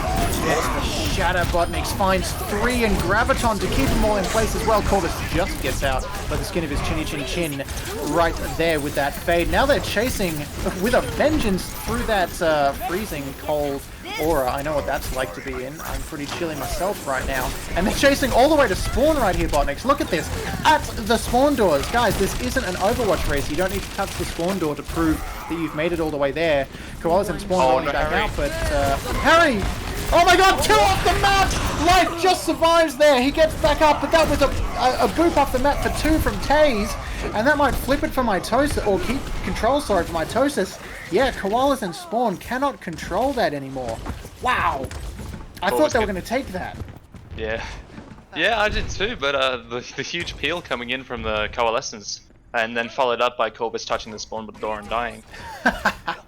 And Corvus himself is the one calling Harry feeding. So Harry B is currently feeding. That is confirmed thanks to the redeem from Corvus in the Twitch chat. Thanks very much. And also, like feeding, there's a big grab as well. While I say it, High Noon doesn't find anyone 12 with Harry B taken back to the grave. Panzer dropping real low here and just out of range of the heals from Leaky, but he can't move in just yet. Mitosis have him covered. There's the fade. Double kill now. Affinity takes TJ out of that fight. Now they can afford to push up. Point is controlled by Koalas and Spawn. 80% to 52. They're rolling out, but conservative right now. Mitosis staying far back a little bit, and Koalas just, you know, trying not to get killed. Both support ults here for the side of Mitosis. It's going to allow them to be really aggressive on the retake here, especially with Harry B's Shatter and Panzer almost getting it, so we'll see a bit of a Rhine duel here potentially. There is that drill starting up. There's an ultimate use. High Noon finds TJ. That's a good pick. There's a stun with a triple, quadruple stun there. Corvus pouring the damage in out of his left hand. He can heal with one and kill with the other. And now there's just 2. No, make it 1. No, make it none! Left alive for the side of Koalas and Spawn. Mitosis flipped that. There you go. 81% to 86. BotNix, this might not be touchable. Yeah, it might not be, but I'm pretty sure we need to put an MTD in chat for Harry B's huge Shatter there, and as well as the block. Yeah, if I've ever seen an MTD, that was fun. Oh, big grab. Trace is touching though. That's a touch, but that's 3 kills from Mitosis with Koalas dropping like flies there. That freezing ultimate, locking him in place, making him an easier target. Leaky just touching, but he's got about 50 HP in his wallet, and it is quickly stolen. Mitosis, they take the point, they take the map. Oasis goes in their favor. Yeah, very decisive Oasis there. Mitosis managed to keep the pressure and keep aggression, like basically the whole map. Yeah, And especially 100%. for University, they didn't overextend when they lost the point cap. They just waited out and then just took the fight when they saw the opportunity. Yeah. Seeing that from the first person perspective, just that's sexy. Well, Corvus told us that Harry B was feeding, and any redeem cannot be wrong, but seeing stuff like that kind of makes me wanna argue a little bit. Harry B performing really, really well on that first map. So now it's a choice, ladies and gentlemen, between the next map. We have 2 up for grabs, and if you weren't here before, a reminder that the next 2 maps are Blizzard World or Hollywood. Unfortunately, King's Row is not in the pool today, otherwise that would absolutely be picked, so it's probably a bit of a blessing. No donations while we have been talking, so let's get a little bit of hype in chat for those. Remember guys, we are streaming today all day, well almost all day long, for Black Dog Institute. They're an Australian-based organisation looking to use science to fight mental health every way they can. Let's get some donations going. I'm going to crack out the wallet as well as soon as my casting is done. We need to get over over that 1,000 limit. We need to see Corvus drooling on his table with those hot chilies. And a reminder that we are giving something away if we can hit $1,000. And I'm not just talking about our own money, which we'll be using to match every dollar up to 1,000. I'm actually talking about a freebie for everyone who donates. I'm not going to tell you what it is yet, though. You got to wait. Yeah, and with the donations, we're moving to Hollywood for the next map. Hey, Hollywood be good, and I'd like to see it played. Yeah. BotNix. Very varied map. Like almost every point in the game, you can run a different set of compositions. It's really interesting here, especially since the elevator change, making high ground accessible by a lot more compositions. It's basically no telling, especially with the new meta shift, what we're going to see out here. Absolutely, yeah. I think Hollywood has to be one of my favorite maps, and one of the ones that I've liked all the way since launch, just because it's really entertaining to play on, and it's so varied. I think one of the only other maps that are like that is Root, but not quite to the same extent. Yeah, definitely. I'm a big fan of Hollywood. All right, Getting ready to go now. I think the lobby is ready. BotNix, what do you expect to see on this map? Ooh, I don't know, especially with a lot of stuff. Considering Mitosis's their reliance, or not reliance, their affinity towards Genji compositions, there's a good chance we're going to see dive coming out from them, especially on the attack and controlling second point. We could definitely see rush for the first, but also like a double shield composition, especially similar to like the Bastion double shield comp we saw a little peek of from Koalas on Oasis. They might run with that on defense first point potentially, but no, we find out now. We see the rush style with which depending on whether or not we see a Lucio come out of them for Mitosis, and I think they, and there it is. Yep, they are picking the Lucio here. Yeah, Hanzo's on the side 12. Like, I don't know if you've played with a new Hanzo, but I played him with a scrim yesterday. He's kind of nuts right now.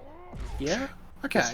There's a good chance. I can't play Hanzo unless my team wants to see me do 0 damage. So I generally tend not to steer too close towards him.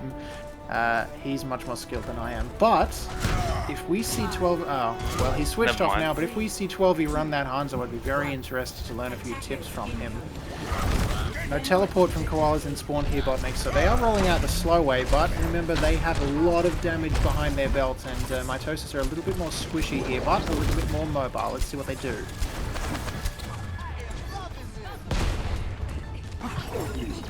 Here's that early fight starting. Mitosis pouring in a little bit of damage, but nothing really to speak of. Leaky dropping incredibly low there, and TJ's always ready to punish that. Double kill, triple kill for Mitosis now, quadruple make it. Yeah, Koalas and Spawn trying to move up to the high ground there over the stairs, approaching point, but they couldn't quite get up there quick enough, and Mitosis with that faster composition, and heroes like Echo who can jump up over the top and sort of pour damage into where they're gonna be rather than where they were, just kind of tore them apart a little bit. Especially with these rush matchups, one of the big reasons why Monkey is so strong, and we saw it there when Leaky was trying to run away and he couldn't get shielded by his runner, because the cleave from Monkey just ignores the shield, makes him really strong at his balls. Absolutely, yeah, that's a really good call. I actually hadn't noticed that myself, but you're totally spot on. Harry on the Monkey here is just pouring that damage straight through the short range, and look at that, Corvus as well with the cleaving DPS. Harry pouring it in, Corvus pouring it in, and Echo just moving around on top and pouring damage in there as well. It's a bit of a pouring fest, really, isn't it? Yeah, I think the matchup might be really difficult here for Koalas. Aside from a clutch anti-nade from their Ana, or good ultimate usage would be like the best way to break it, because the neutral fight they're kind of down in compositional disadvantage.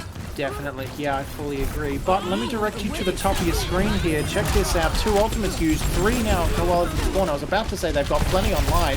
Check this, 2 kills, 12e using Bob to take Smashy out of the fight, and Linklang finds Harry B. So this is good. Koalas and Spawn now rolling onto that point with 12e, has a nasty sightline. Corvus jumping in to do some damage, but it's not going to matter. He's getting squished by his team.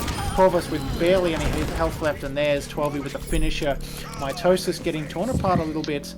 at the seams now, and they're struggling to get back on and touch. There's a hack. It finds 5 on the side of Koalas and Spawn. Mitosis looking to use their damage. There's a copy onto Reinhardt from Echo. Graviton on point. That finds 3. Finds 4 now. Link brought in. There's the Shadow over the card as well. Finds 3 of them.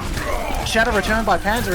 It knocks TJ down, but he's got Echo right there. So as soon as he's knocked out, he's just back to the right form he should be in. Echo, 50 HP, doesn't matter. They get off point for a bit. Koalas and Spawn take it.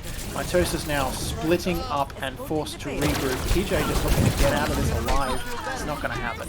Very good example of good ult usage by Koalas there to break open the fight with both tank kills using both Nano and Bob.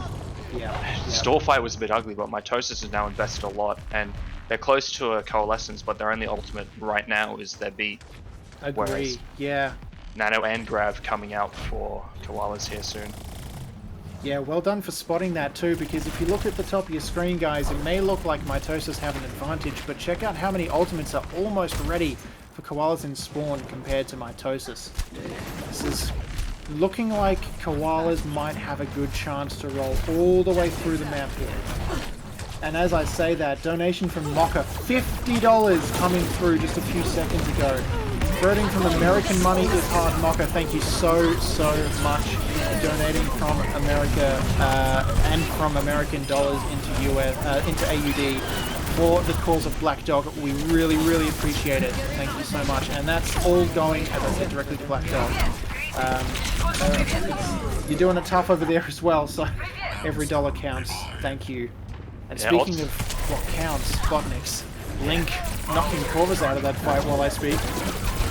Yeah, it's ults been traded here, and EMP comes in. They're coming in. Confirm. These fights have been very scrappy so far. Yeah, there's not really one center of damage right here, but TJ on the flank there with that picking up Panzer. There's a High Noon by 12e, which cleans TJ out of that fight. Taze is looking to take Link out of the fight. No, Link takes Smashy out of the fight. And check this BotNix. The cart has just slowly been edging bit by bit further around the corner now. It's not there yet, but with one decisive push, Koalas might be able to win this. Yeah, they definitely got the more ultimates than Mitosis here, more resources to work with, but this grab can be quite big. This place in the right spot, and Hunter's just been taken out. That's really bad for Mitosis. Yeah, there's that trade right there, BotNix, with a couple of picks on either team, but remember, Koalas and Spawn have their spawn, well, almost equally as far back now. I think Mitosis, have a bit of an advantage. Graviton, as I say, that comes out on card, finds one, almost drops, but no, we get the nano boost.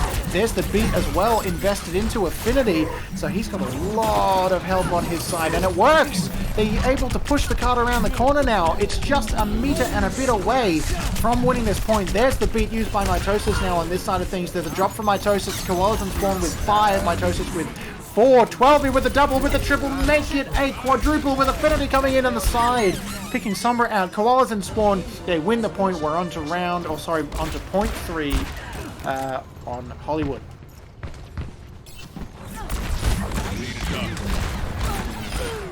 Yeah, so Koalas there, pretty good job just capitalizing on the ultimate economy. Only issue I see now is that it might take them a little bit to get momentum again, now that Mitosis has got a bunch, especially EMP and Copy are both coming up on the DPS ults, so they can be quite lethal here. Yeah, great point there. BotNix, great point there.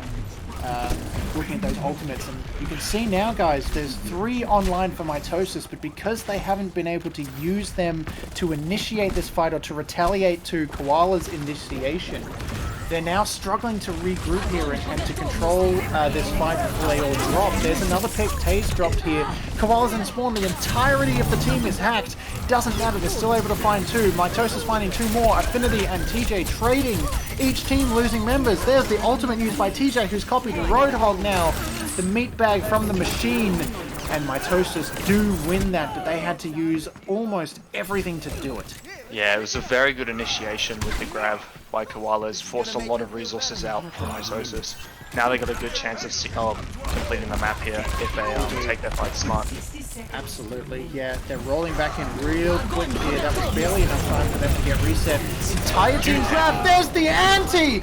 Catches the whole team there, BotNix. Wow! Mitosis cleaned that straight up, and Leaky is just left in the back like, huh? Yeah, Corvus brought out his trademark nade flank. It worked well for him. You'd think Koalas in spawn might have seen that one before, but they might be a bit rusty. I don't know. They don't know. They weren't expecting it. I don't think. Yeah, it's coming in here with a nano versus nano, but here Harry has his shadow, so let's see if the NTD shows. It is, doesn't find anyone, but he's nano boosted, and look at Panzer, guys. He drops there. Koala's losing 2. 13 seconds on the clock right now. Link dropping low 2, forced to recall. Harry is right there with his hammer swinging back and forth. Link bubbled, but it doesn't catch much damage. And look at this, Mitosis get off card for a second, they're back on. Really quick there, Koalas and Spawn pulling back. They need to touch. Light gets on, he's able to. Panzer gets on, he's able to. There's Mitosis still on. Jeef Beef is just pouring the damage in and the hack into Panzer, so Panzer's forced to die right there and get sent back to respawn. Light trying to come in, Affinity trying to come in, gets the hack there. Link is rolling in, he's the last one left apart from Affinity, who is just fresh meat for Mitosis' lasers. And that's the end of that. Mere meters from point 3. Mitosis hold it. Yeah, it was good aggression on the side of Koalas, but nanoing their Ryan before point of engagement even meant that even though Harry whiffed his shatter and was forced back, as soon as the nano drops off of Panzer there, they don't have any more resources to protect him for when Harry gets his own nano and starts rushing in for the counter push.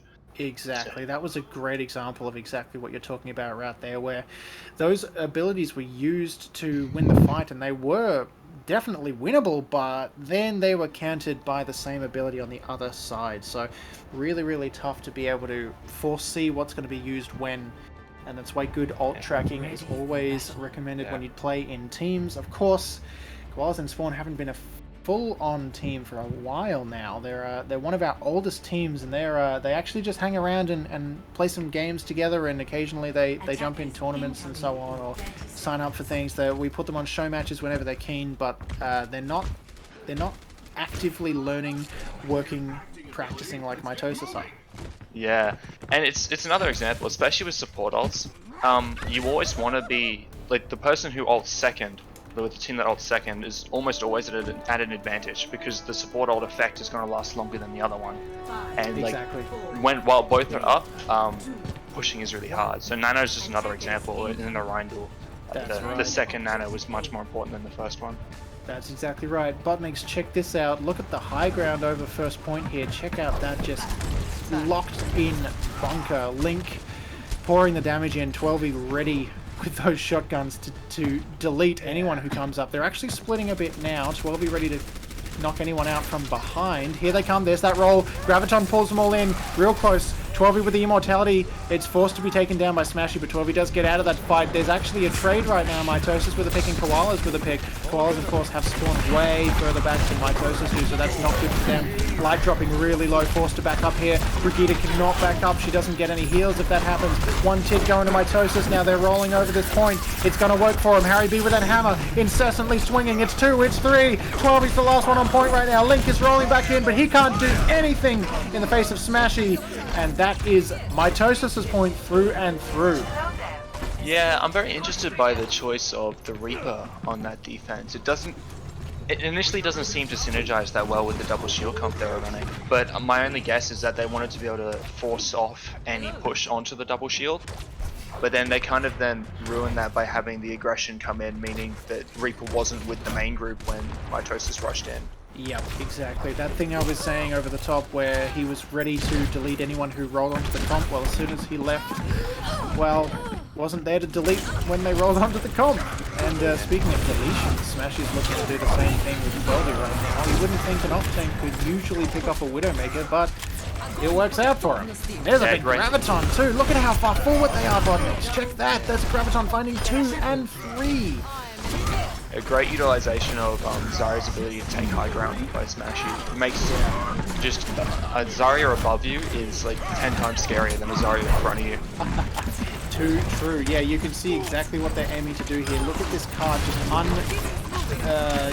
unstopped, rolling around the corner here. It hasn't been halted once. There's the grab, the shatter, sorry, finds 2. Leaky has that damage boost and heal boost. Aura up, I forget what it's called. I'm blanking, help me. But they're rolling that card around the corner here, and yeah, Koalas and Spawn just dropping a little too quickly and forced to back up with that damage coming through. Yeah, huge starter by Harry B to counter both people standing behind the window, just avoiding that damage. Yes, Harry MTD right here. I don't want to cast any shade, but he really was in that moment there. Just, I see your window, and I understand that if you can't shoot through it, it's useless. Yeah, 12 on a really aggressive angle there. Great. Yeah, but he's pushing back. He's not going to feed. It's you've got to ride the line. It's really good aggression until you die. Quick, someone redeem in chat that 12 feeding, so I can say it. Quick. I didn't feed. Just aggression. Or EMP comes in, but it's by himself. That was really close, BotNix. That EMP almost disabled everyone from getting out of that dragon. Didn't work. Harry B with that hammer, just swing, and a miss, and a kill. There's the charge knockout. Check this, BotNix. Koalas need to touch soon, or that's not going to be a point at all. Batman is on point, but the sheer amount of damage with the close range composition means it's going to be really hard to survive the stall. Mitosis, they're rolling slowly through. Koalas still touching though. Panzer is rolling around here with 50% HP. G with the hack there. Mitosis right at the end. They're able to roll it forwards. Yeah. Koalas, despite their best effort, could not hold on to it, and Hollywood goes to Mitosis. Wow.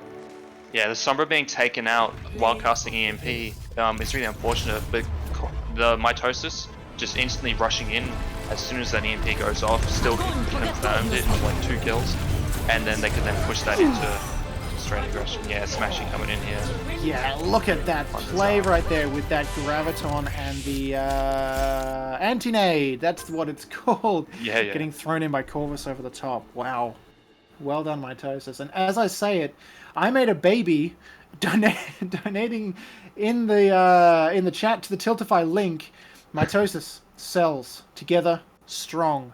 That's a really good point. I don't know if you checked that on Wikipedia and thought that sounded cool, but well done It to does sound Mitosis cool. for doing exactly that. They stayed together. They split when needed. They were very, very strong on Hollywood. Yeah, very dominant performance. It was especially on the second point, the amount of map control they took instantly by pushing up forward and controlling. They didn't make much of a push for the top high ground using the elevators, but especially like the small rooftop balconies that Smashy was working, just kind of suffocated and forced Koalas out of the second point, making it really hard for them to retake, and then they just carried that momentum into third. Yeah, it worked well for them. Koalas, they're going to have to look to change up what they're doing right here, I think, BotNix, because Hollywood was a little bit of proof that it wasn't quite working out for them. I hope they can find a solution to the Mitosis problem, because they've got the right idea, but they need to find a few switches, maybe find a composition that works so that they can disable Mitosis from switching, or splitting, I guess I should say, into 2. And dominating from there. Yeah, what maps are we going into here? So the next maps are a choice right now, and they're currently choosing between Hanamura and Anubis. They're just talking in chat right now, guys, about skipping that and going straight onto Escort. I understand we are running a little bit behind on time, just because, you know, I took a while to get my backside chilled out. So we're talking potentially about skipping to either Route 66 or Havana. Once these guys decide, we'll know, and we'll let you know pretty well straight away. But meanwhile, let's get those donations flowing, guys. I'm going to whip out the wallet in the meantime, but we are currently sitting at a cool $607 raised for Tiltify. Oh, sorry, for Black Dog through Tiltify. Thank you so much to everyone who's been donating so far. Let's keep it rolling. Let's get this hype train going. Remember, we are donating all in the good name of Black Dog Institute, who are using science to combat mental health any way they can. It's a great cause. I've actually seen some places around the place, some organizations and companies and so on, putting on, you know, webinars and seminars for Black Dog before. So I know that they've been around a while. They've been making a difference. It's really, really, really awesome to be able to do that yourself, you know, to step up and go, well, now it's my turn. to do something more and give something back, you know?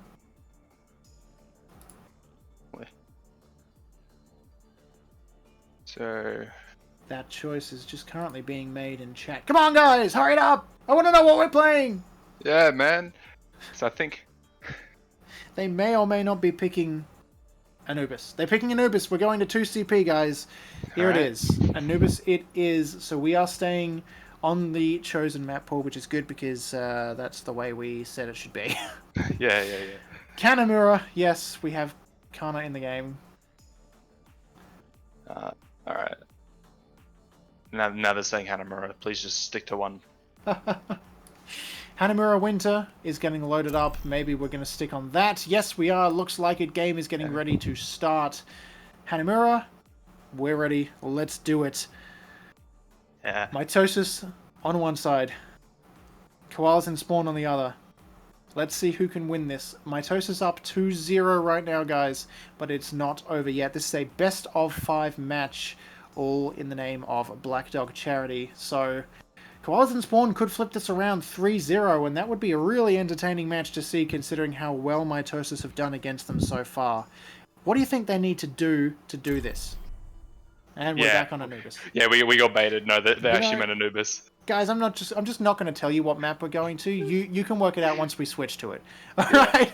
I'm not going to tell you because they're just going to make me wrong, and I've already been too wrong today. So I'll just stick it on my own. Yeah. Yeah, we're just trying to load up the server now. Everyone is ready. We're getting in, guys. It's going to start in no time. In the meantime, take this break to whip out the wallet and chuck a couple bucks over to Black Dog. We'd really appreciate it, and so would they.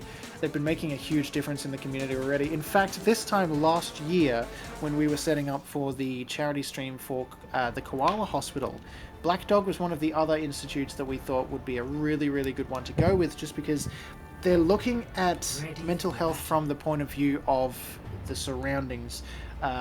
People in business situations where you can have, mental health dropping from, abusive situations there, or the lack of pay, or even blackmail situations that can sometimes, unfortunately, happening in different careers, different industries, and so on and so forth. They're also looking to help out other people affected by other disasters. The bushfires last year were insanely bad to really start 2020 off with a bang, so to speak. And we were able to raise a lot of money there for the Koala Hospital, but people like Black Dog were doing research for those affected by bushfires. So I really, really actually like that a lot. It's not just about any one particular thing, it's all about the community as a whole and what could affect them. And speaking of community, check out Koalas and Spawn communicating themselves up onto the high ground here. TJ, here we go. TJ with the pick on the link. I came in a little early there, but that anti-nade made it impossible for Affinity to do much. And there he goes, jumping back out and dropping real low for the sake of it. I can't say say get Koalas in now. I can't say I've seen Orisa die before. Yeah, I don't know if that's quite. This isn't the double shield you're looking for, guys. It seems they're planning to TP the Orisa up and then jump in with the monkey. It's like basically a dive composition, which is really weird. But it seems to have gotten them the first high ground position, even though the monkey's traded out for G. Yeah, it's worked well enough for them, but remember they haven't got the point yet. And Mitosis are still pretty much all alive here, except for G, who is respawning. There's a pick from TJ, so that's even worse. Koalas now. And there's, another drop. Harry B taking Link out of that fight. Affinity is on the high ground. He's about to get squished here by Mitosis. He jumps out, and they have to reset. BotNix, I don't know if this is the push that these guys need right here. Yeah, it can definitely work as initiation to take the high ground up there if your monkey doesn't get killed. The problem is, as soon as the fight breaks out, it's going to be really weird to organize. The monkey's not got a lot of resources that can hit him. Yep, But totally. as I say that, they've taken out Harry B. So now they've got point control with the Orisa, which is where the composition is actually going to be quite useful. There's that ultimate, being dropped by Orisa there, damage boosting her entire team, and it works well for them. Koalas and Spawn getting 3 and then 4 picks there. Jifa actually is able to take 12e out of the fight, so this is not a steamroll for Koalas in spawn as you might think. No, instead they're going to have to wait for that respawn and roll their way slowly up towards Mitosis' second point here. So this is going to be a bit more of a tactical push and less of a speed push. Yeah, I stand corrected. They really did well converting picks into space and then taking the point. But Harry B behind with the Nano Roadhog just kills 3. Harry with that Nano Roadhog right there, killing 3, and Jeef with a pick from the Storm Arrows as well. So, you know what I said about that not being a fast push? Well, the push is already over. So yeah, so they're looking at getting space, but the Nano Roadhog, and with you not having a defined off tank to deal with weird things like that, you have no resources to really stop it. You kind of just die. That's right, and as we say that right now, BotNix, I hate to interrupt you, but we've just had $143 in from Fat Wednesday. It's chili time right now. Corvus, get ready, my boy, because right after this, you're going to be scoffing some chilies after this map. Of course, we're not going to pause the game right now because the fight is going on, and Corvus is playing Affinity. He's playing too. That ultimate used by Winston to find a pick onto Smashy, and Leaky taking Jeef out of the fight. This is basically a Koalas in spawn win if they can just get Mitosis' little stragglers off the point, but they're still there. Mitosis touching with TJ. Harry pushing everyone off the point. This is not a Nano Roadhog, this is just irregular ult. Doesn't matter though, that ultimate is incredibly strong. Affinity trying to touch, no, he drops. Mitosis are in control, 12 dropping in there. No, it's not gonna work! Guys, get out and reset Mitosis. They control their point. Hey, Corvus! Yeah. Hey, Corvus! Yeah. Big thanks to Fat Wednesday for that donation. Huge thanks. Yeah, this is like the big example of why a lot of double main tank compositions can struggle, is without the off tank hero like Diva or Zarya or even Sigma to provide that mid fight damage and the ability to deal with the circumstances. When you don't have spawn advantage, it's going to be really hard for them to finish a stagger fight and survive. You can see that happening right here as you speak, BotNix, where the Koalas in spawn are trying to push in and losing 1 or 2, and instantaneously Mitosis are rolling forwards and just denying attack vectors from Koalas in spawn. They do have Bongo though, so if they do manage to get on point, they can use that to clear, similar to what they did on first point. It's going to be how they get the initiation. Yeah, check this out, BotNix. TJ on the high ground there, looking for a bit of a hide, maybe to drop that pulse bomb down on top of it. Here's what he might want to do, drop it onto the Orisa. No, he drops it behind a shield! Does not find anyone. TJ with a wasted ultimate there, and Link, sorry, KSY is a feeder.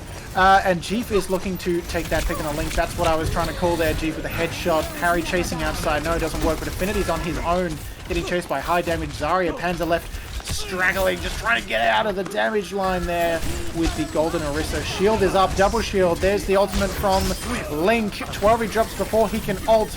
Jeef with the pick there. Mitosis are in power. This is a 5v6 already. Transcendence used, so Mitosis can't even get killed right now. And Jeef are proving it possible while picking Affinity and Leaky out of that fight. Graviton to clean. And that's it. There's no one left.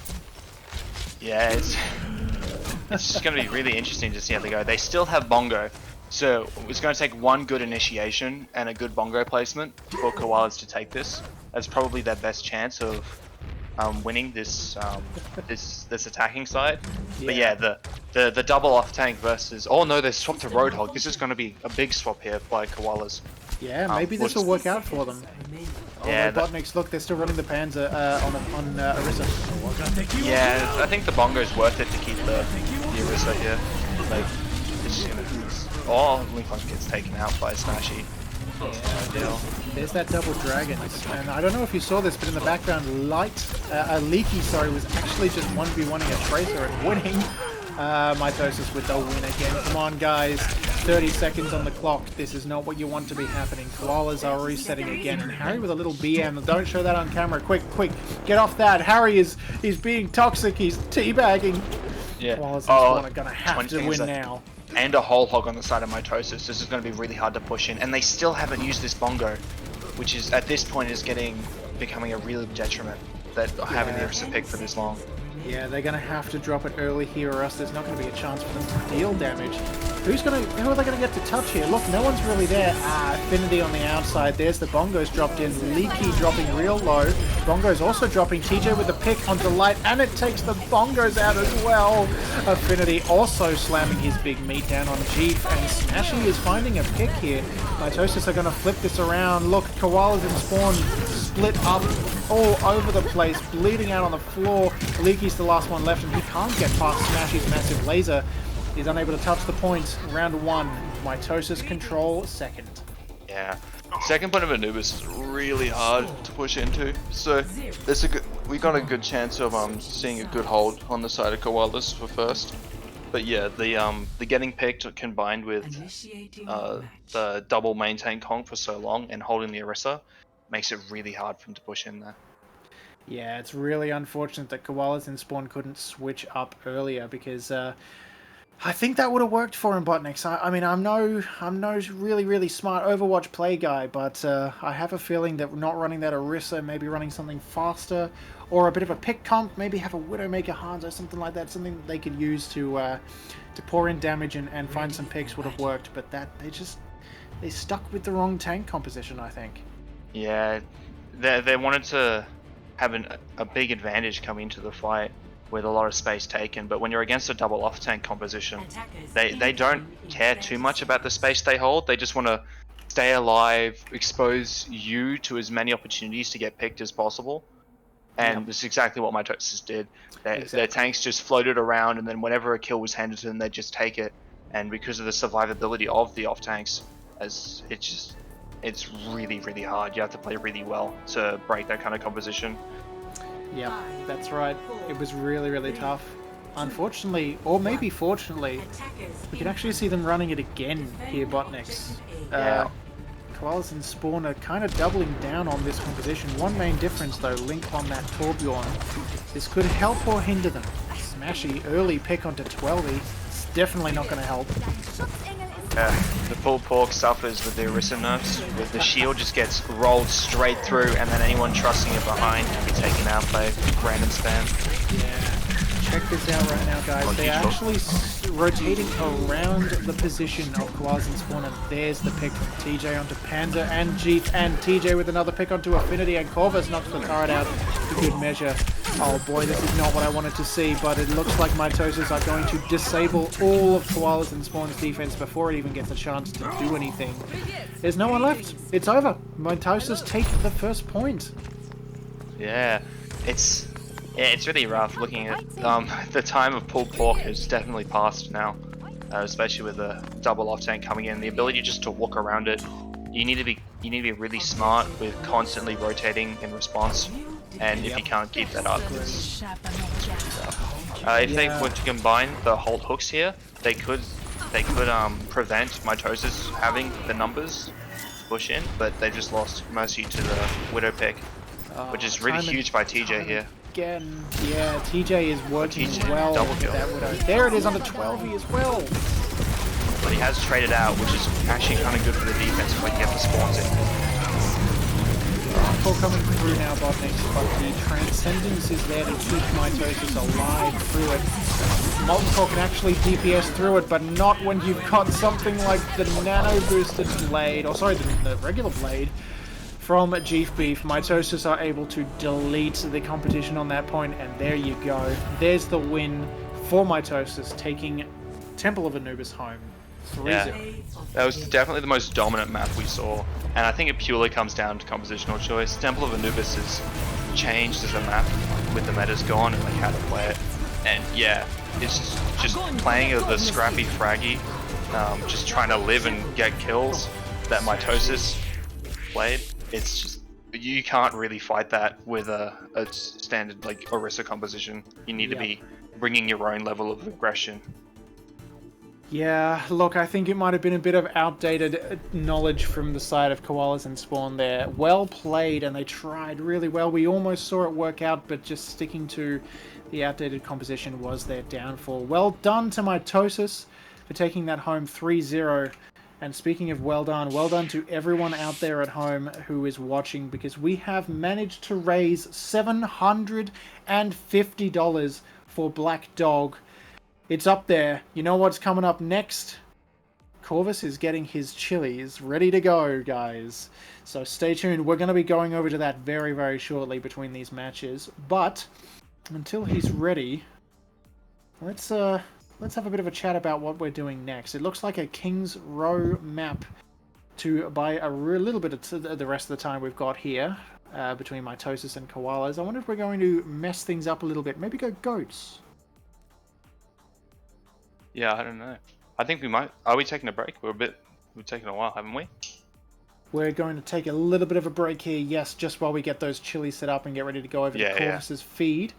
And then we'll be getting ready for the final match before we flip things out a bit and, you know, maybe see, well, what I know you guys are all coming here to see.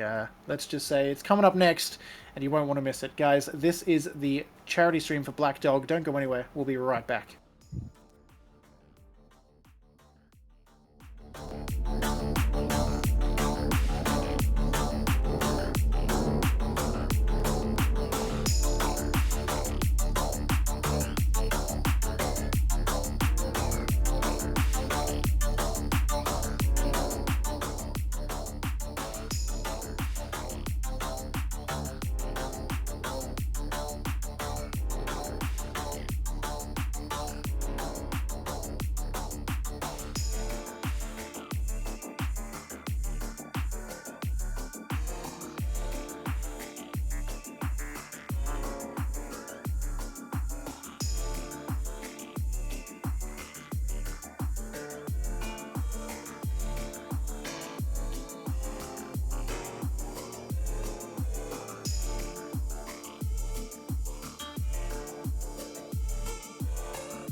gentlemen, we are back. We're going to go to a quick goats map. Both the teams are ready, and you saw this happen already. It's a bit of fun to end off things.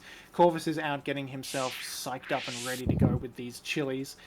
He showed us some of the packets before. It's let's just say it's going to be fun. So here we go. We're ready to go in the game already. Goats map, King's Row, Mitosis versus Koalas in spawn. It's going to be for fun, but it's going to be a blast. So let's get this going. And speaking of getting things going, let's get the donations flowing in the chat. Guys, the last donation was the one that enabled Corvus to eat up these chilies. We need to make sure we get to our $1,000 donation goal. And remember, the donations don't stop there, but we are matching as the Koalas team every dollar up to 1,000 for the charity stream today. So remember, every dollar that you donate, whether it's 50 cents or $500 or what, will be doubled as long as the total ends up being up to 1K. We're already 75% of the way there, 3/4 of the way there, and all of this is for Black Dog Institute. And as I say it, Abby with the donation of $100. Let's go, dude. Yes, let's go, dude. Let's go, dude. I am jumping in my chair. I probably shouldn't do that because my fat backside will break it. Guys, thanks so much, Abe, for the donation. Really appreciate that, man. This is for Black Dog Institute, who are doing research with science into mental health. Corvus is getting his chilies ready in the background. And like I was saying, remember, every dollar you donate until 1,000 will be doubled. So there's no better reason to donate than that. And speaking of getting things ready for a donation, I'm looking at the game right now, and it may be a donation of first point. Oh, here we go. Okay, they're starting to roll each other up now, up to points. Defense is ready. Harry's staying further up. Remember, guys, this is an unlocked game, so Goats is open, and both these teams are veterans of the game, so they know how Goats works. They're a big fan of Goats. They were probably born by the Goats, molded by the Goats. Yeah. So born by the Goats, molded by it. One thing I'm interested. Yeah, I was. Oh, coming in. Really be aggressive on the D.Va positioning here on the off angle. Well placed there by Link. Unfortunately, Team Next, though, they're not going to help too much, and Smash is there to chase. What's a baby D.Va to do into the face of Brigida's shield? Not much. And BotNix, this is, well, you know, we can't exactly talk about composition, but we can talk about the way they play it. Rolling out on Goats here, you need to be fast, you need to be concise. What else do these guys, Koalas and Spawn, need to do to take this point off Mitosis? The only thing I really saw there was Link on the D.Va made a really aggressive push with boosters out through the gate, but then he landed on the ground and then just got punished for it instead of resetting to a safer spot like high ground and statue. And that's going to be a big part of D.Va play in this Goats matchup, is effectively off-angling and taking these things. Yeah. But every tank is doing it again here too. Every tank here has got like a different kind of job to fulfill, and it's going to be like the combination of the three tanks' values as well as the support's abilities to keep everything alive and use their utilities. As we say it, there's that shadow use, but disabled by Trans. There's Smashy using that Brigida ultimate Graviton put in. Maybe a Fat Finger didn't find anyone on the other side of the statue. Koalas and Spawn rolling in quick now. 12 with the pick. This is great. This is exactly what you need. Bomb comes in, doesn't find anyone. Transcendence unable to stop that, but no, they are just covering, and now Koalas and Spawn are forced to back up again. Guys, you've got to get in here. Mitosis are just moving faster than them right now. Sorry. Yeah, it's really rough trying to figure out issues with the Goats composition, especially when you're playing it, because it's so interconnected with like the value output of every member of the team. So even with the first pick on Smash in that fight, Mitosis was still able to out-sustain and out-damage, which is Panzer being really aggressive, but leaves his team behind, and then 4-man shatter by Harry B, just punishes that really hard. Oh boy, this is tough to watch. BotNix, that bomb came in and landed directly behind the telephone box on the side of the point there, so line of sight was broken to practically all of Mitosis.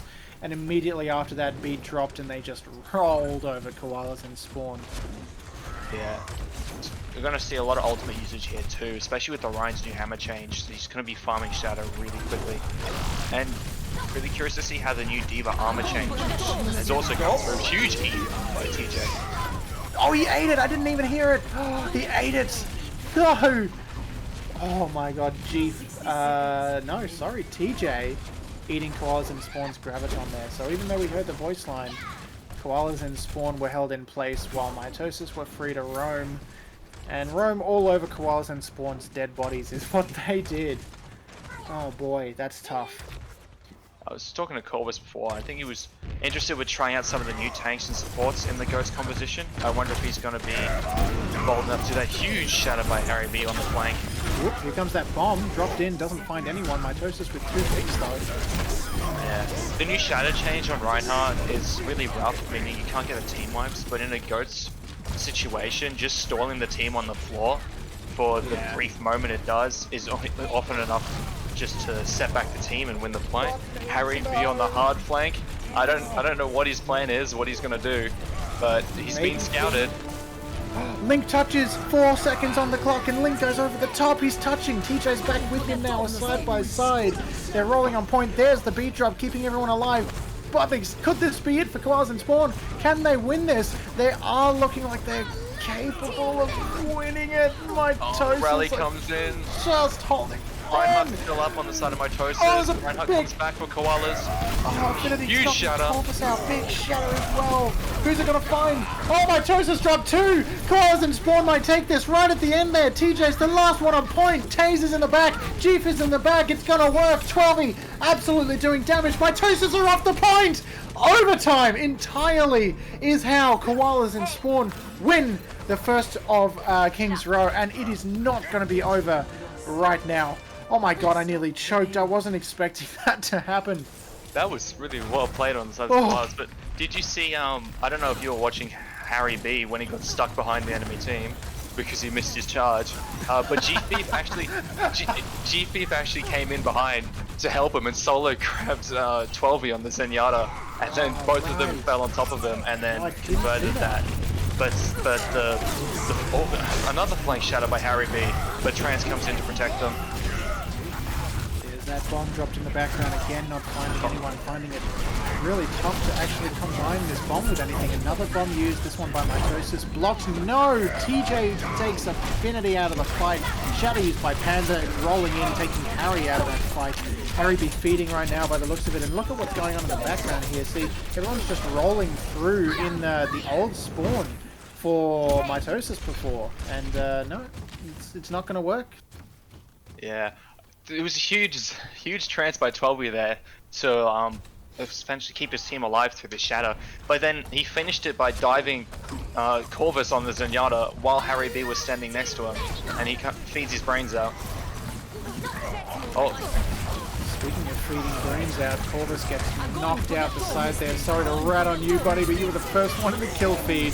Light with that punch to the face. Shatter finds 4! Knocked down here. Light with that ultimate as well, keeping everyone alive just with a sound barrier of power. Panzer rolling back here, and Harry B's charging in, but it's not going to work too well. Panzer misses his charge, and now it's just a bit of a brawl behind the card. Guys, check the top of your screen though, this fight's going on, but look at the card. It's rolling around the corner. 4, 3, 2, it's stopped by Corvus on his own. Oh my god. The fight was won and the cart was denied by the man who's about to have his face lit on fire. Yeah, that was another, by Harry B, that shatter was an example of how just stalling the enemy team with shatter can be really useful. Like, he shattered the team while they had beat up, which meant that by the time they stood up, their beat was gone, meaning the fight could then be taken as if, like, you just pause for a couple of seconds and then fight.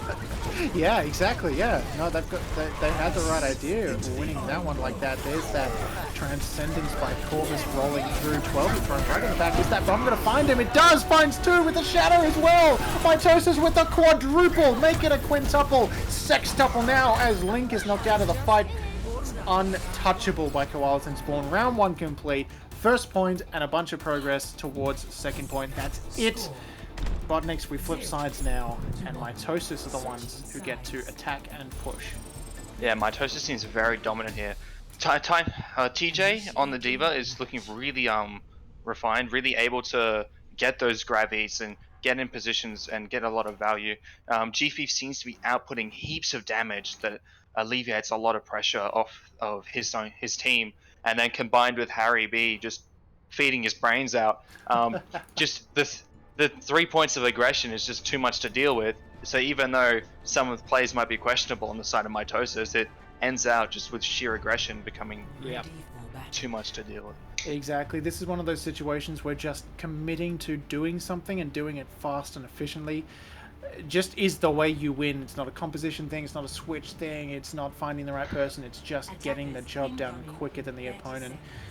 And Mitosis have really been the kings in this game of getting the job done faster than Koalas in Spawn. They're repeatedly a little bit behind Mitosis's movements, and it's worked for them the most of the time. They can make it work here too, but they're going to have to make sure that they do find those picks. We've seen that Koalas and Spawn are more than capable of stopping them, so they're going to have to be quick and efficient and have a plan to clear everyone they need. Yeah, I'm pretty confident Mitosis is just going to run W down on the enemy team and see how it goes. Here's that early push through choke right now, BotNix. A little bit of shielding, a little bit careful, dodging the fire strikes. That's so critical in Ghost to make sure you don't take excessive damage. Hands are stunned, drops low. Of course, Ghost is full of healing. G picked by 12e in the back there, and 12e's actually rolling through as well. Now the supports are caught away from Koalas and Spawn.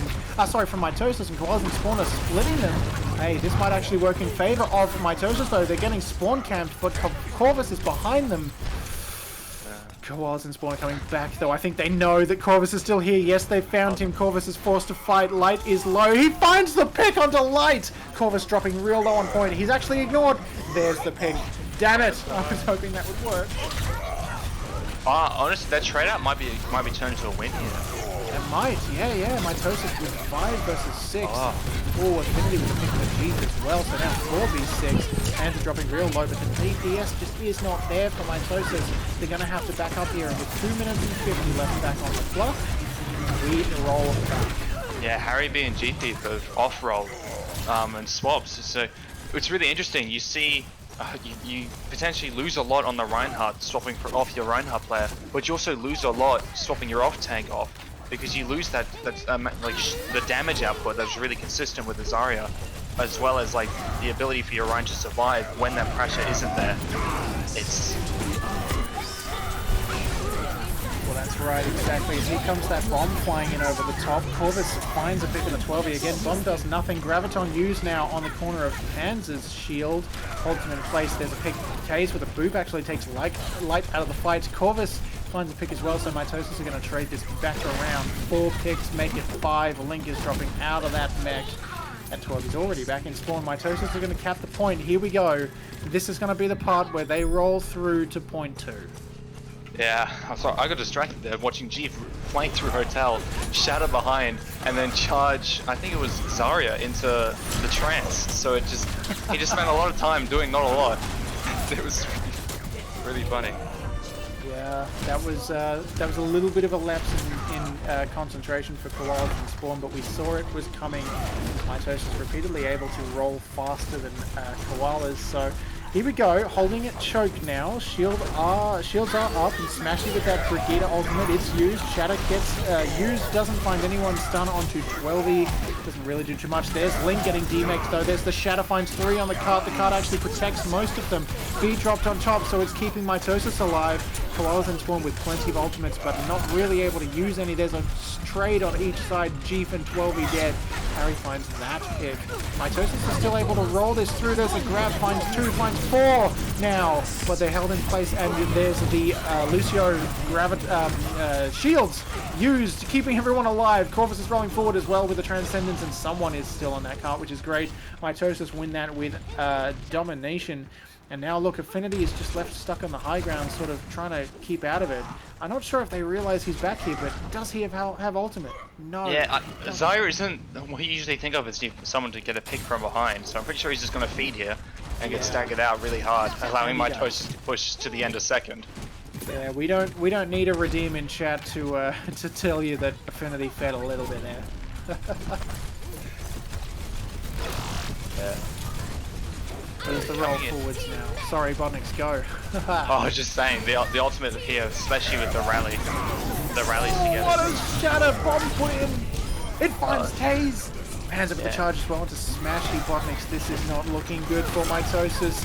2 minutes 50 on the clock though, so Koalas and Spawn can afford to win this without really being able to let down their guard too much. They do win it. They have control of the card back again here, and even though it's rolled close, it is not over yet. BotNix, Yeah. 2:15 on the clock. Yeah, it's really interesting. Ghost composition is one of the few comps you see where you can invest 3 ultimates into a fight, get 1 kill off of it, and consider that a good use of ultimates. Yes. But you see the Shatter, the Trance, the Bomb, and then the Lucio kill. It actually turns out quite well. But yeah, pushing in here, the Shatter and the Bomb on the side of Mitosis with nothing yet for Koalas. There could be, if they just engage really hard and really aggressively with a good Shatter, Mitosis has a chance of taking the fight before ultimates even come up on the side of Koalas. But we'll see how they engage this. Yeah, Koalas are lacking From the in that top ropes, ultimate I think. charge. Yeah, check this. They're going to get the drop on him. Shatter use behind. They expected it. Dropped it in. There's the bomb in the back, though. It is shielded and covered a little bit by high ground. Jeep is saying, no, fuck it. I'm fed up. I want to go in and get some kills. And TJ tries to assist, but it's Panda who finds the pick. A massive grab on BotNix. Oh, boy. Good cleanup by Mitosis.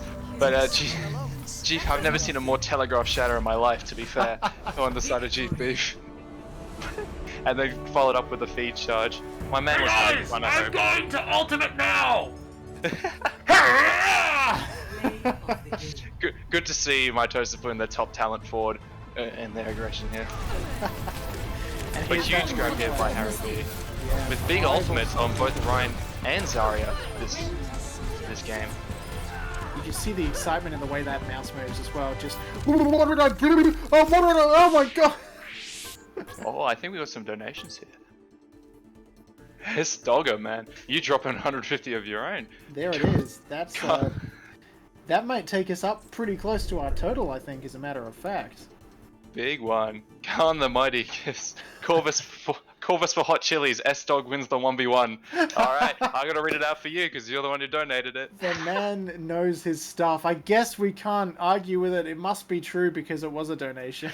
Yeah, it must be true, man. You see my strategy. But guys, it does not stop there. We are raising as much as we physically can for Black Dog right now. So don't let that, don't let the fact that we've just hit our total put you off. We are going to go as high as we can. And remember, we are doubling this. So we have essentially just hit $2,000 for Black Dog. And we're going to go as high as we can. Can we hit 2.5? Can we hit 3? I think we can.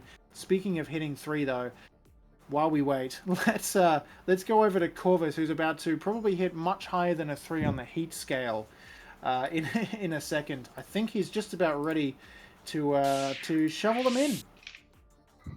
Yeah, it's gonna be fun. Here he is. Corvus, how you feeling, man? Pretty good. I know Harry's annoyed at me because he thinks I was entering, but you know, we took the win. You're So- a feeder! Redeem it, and then I would have been called a feeder, but you're poor. I'm pretty sure he redeemed that a couple of times, actually. No, I redeemed calling him a feeder. It's true. They were both. There you go. You can call me a feeder now. Harry He's a has feeder. redeemed it. Well, he's going to be feeding in a sec. Yeah, speaking of feeding, I've got some chilies here that I'm going to eat. I went to Woolies because I was expecting to do this later, and I would have got something a little bit hotter because I think that's funnier. But they only had habanero and bird's eye, so I'm just going to eat a couple of them. What do you mean, damn it?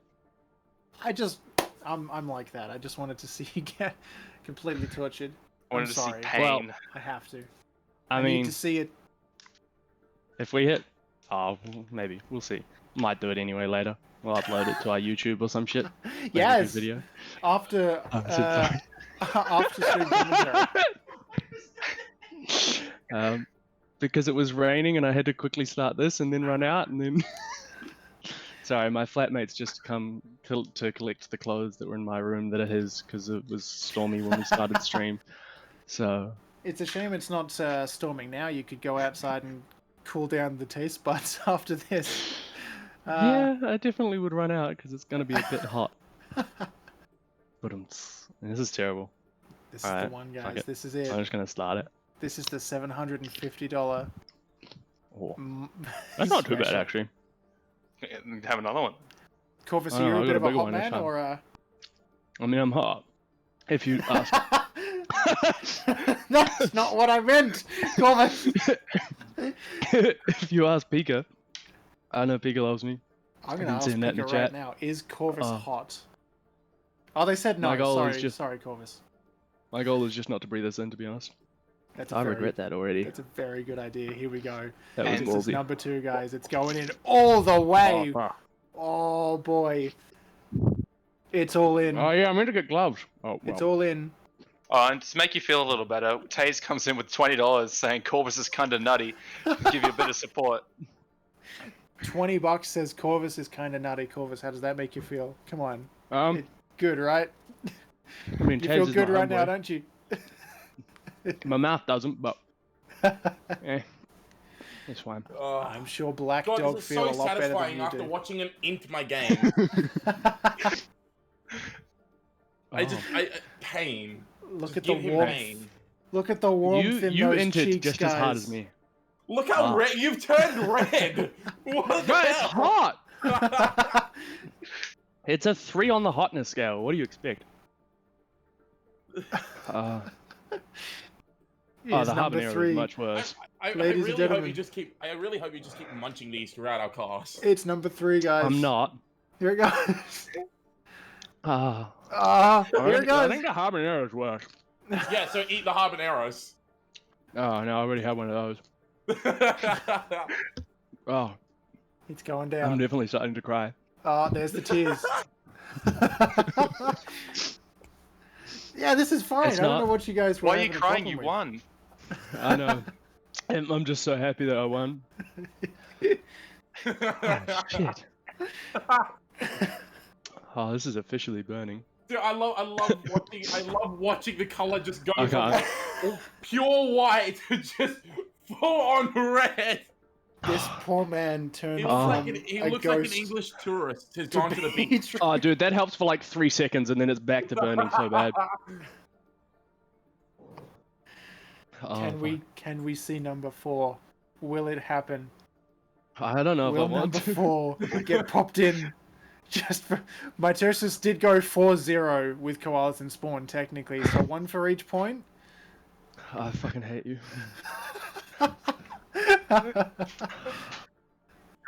Yeah, it was a 4-0. Yeah. Come on, I mean, we'd get someone from Koalas to eat 1 if they got a point, but you didn't let them, so... I tried. We need the aid of milk right now. You might need more than that glass in a bit. Yeah, I'm definitely gonna have to go take a quick fight after this. I don't have any habaneros. I just have normal chilies. I would have joined you. I don't know if I can. Habanero. This is brutal.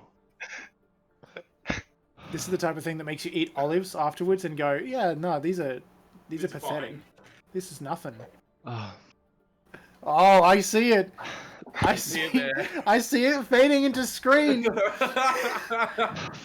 My man, it's in! It's in! There it goes! And wash it around for good measure. Get it right up in those gums. The poor boy. You could see the regret right now.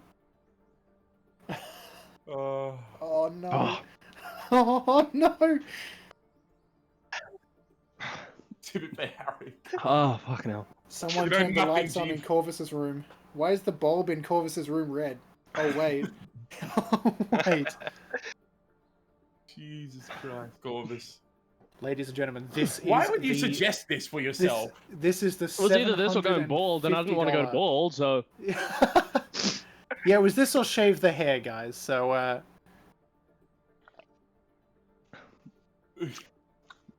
why'd you have to ask me that on stream? Because then technically I'm obligated to agree. I tell you what, if we can get, so we're gonna hit 2K with our matched donations, but if we can get another K, I will shave with you.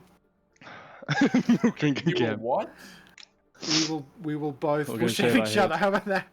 Will COVID restrictions allow us to shave each other's head? Probably not. Probably not. That's all right. I've got a shaver. We'll both do it. It's all right, Corvus. Don't cry. Oh, okay. I think it's time for a break. I think it's time for a break, guys. This is the $750 milestone. Corvus has just downed 4 hot chilies and habaneros for one for every point between Mitosis and Koalas. Corvus, well done. Go stuff your head in an ice bucket. I've got one if you need one. Oh, I'll be back. That's the one. All right, guys. We're going to have a break real quick. We're going to swap out the casters. Up next is myself versus Spooky. We're going to take a very quick break while we get things set up and ready to go. We are at our limit, but remember, we can donate as much as we want, and we need to get as much as we can for the sake of mental health. So while we wait, whip out the dollars, whip out the cents, chuck a couple to Tiltify for the good of Black Dog. We'll see you on the other side. Up next, the 1v1, and Corvus is back on the casting desk as well.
Welcome back, ladies and gentlemen, to the Koalas Esports charity stream for mental health, the Black Dog charity. We managed to reach our goal during that last segment, and now from chili food to chili matches. I don't know what that means. I was going somewhere with that, but I couldn't put my words together. I'm here with Corvus, who has just eaten a whole bunch of chilies. How you feeling, buddy? Yeah, I'm not too bad. Look, I've had a little bit of cheese, I've had a little bit of milk, but I'm currently sitting on an empty stomach and 4 chilies, so now it's actually my stomach that hurts more than anything. But I digress. For those of you who don't know, actually, we got a little secret thing here. Anyone who donates $1 or more, or has donated $1 or more, we're actually going to do a little giveaway for $1,000. So we're going to be giving away a mouse. I believe we're going to do the Razor Viper. So if anyone's donated, your name is automatically put in the draw to get into that. So I hope you haven't donated with a little silly name, or else it's going to be hard to track you down if you win. But that's still open, and any other donations that get put in are going to get thrown into the draw for that as well. Yeah, most definitely. It's going to be very interesting. I really need the new mouse. My one's got, like, grease on it. It's not a pretty mouse, Corvus. Grease on your mouse. That is an interesting choice. Anyway, as we look into this match, we've got Spooky and Sdogga man here, and we've got Sdogga who plays on a Team for Us Durf, and we've got Spooky who's been a man behind the scenes in Koalas for a long time. He hasn't actually played Overwatch in a little bit of a while, so it's going to be interesting when to see how this goes. It's okay. He's still going to beat Sdogga. Let's be real here. It's Sdogga. He has, yeah, and he's played a lot higher. But I don't know. Sdogga's played more recently, so. Yeah, no, that is true. That is true. I know nothing about Spooky. I've actually never spoken to Spooky until today. You and many another. Yeah. So he just hasn't really existed in the realm of KE for me, at least. But I've definitely spoken to Sdogga boy over here. And yet you still have little faith in him. Yes. That is shocking. Is it shocking? Is it really shocking? Maybe not. Anyway, I think we're going to drag them in here for a little bit, see if they've got any smack to talk to each other, and then after that we'll get right into it. Hello boys, how are you going? Oh, I'm good. How are you? Yeah, we're pretty good. So, How drag you in here. This? Yeah. Look, I didn't want to say anything beforehand. I tried to downplay it, but I think this is going to be the quickest 7-0 you've ever seen. Oh! Are you going to be throwing that hard? I'm just saying that you're going to be surprised. I'm not going to say by who. I'm just saying you're going to be surprised. Well, I think you should know that Spooky, Harry has got a lot of faith in you, and he's got very little faith in you. Yeah. Sdogga, I just want to say, no bias, but I got your back. I think Sdogga's going to take this. Thanks. He's really changed his tune. He's really changed his tune from before. Shit. That would have been the perfect place to just say, Sdogga, how are you? Instead of saying it. Good to see you, mate. I feel like I still remember every hero except Echo, because last time I played Overwatch, she didn't exist. So. Except Echo. We're on mitosis. Yeah, we're on mitosis. Is that a new hero? Yeah. Alrighty. Well, Spooky, I have all the faith in you. I really do. Yeah, well, I know who my favorite cast is going to be after this. Okay, it's the guys. one who has me pegged to win. The one who has me pegged to win. If you guys are ready, we might just jump into this. Let's go, baby. Let's do it. I'm ready. I'm ready to Come on, destroy Spooky, you got this. You got this, Spooky. Where's my wingman? I need help. Give me. You're not even supporting your man there, Corvus. Nah, sorry, I'm trying to set something up real quick. I gotta make it. We're gonna go first to 7. We're gonna go first to 7 here. As we start, we're jumping in on Castillo. I think this is one of the better maps for 1v1. Yeah, Castillo is my favorite deathmatch, like duel map. I really don't like. It's completely underrated. I don't like Black Forest. Yeah. I really don't.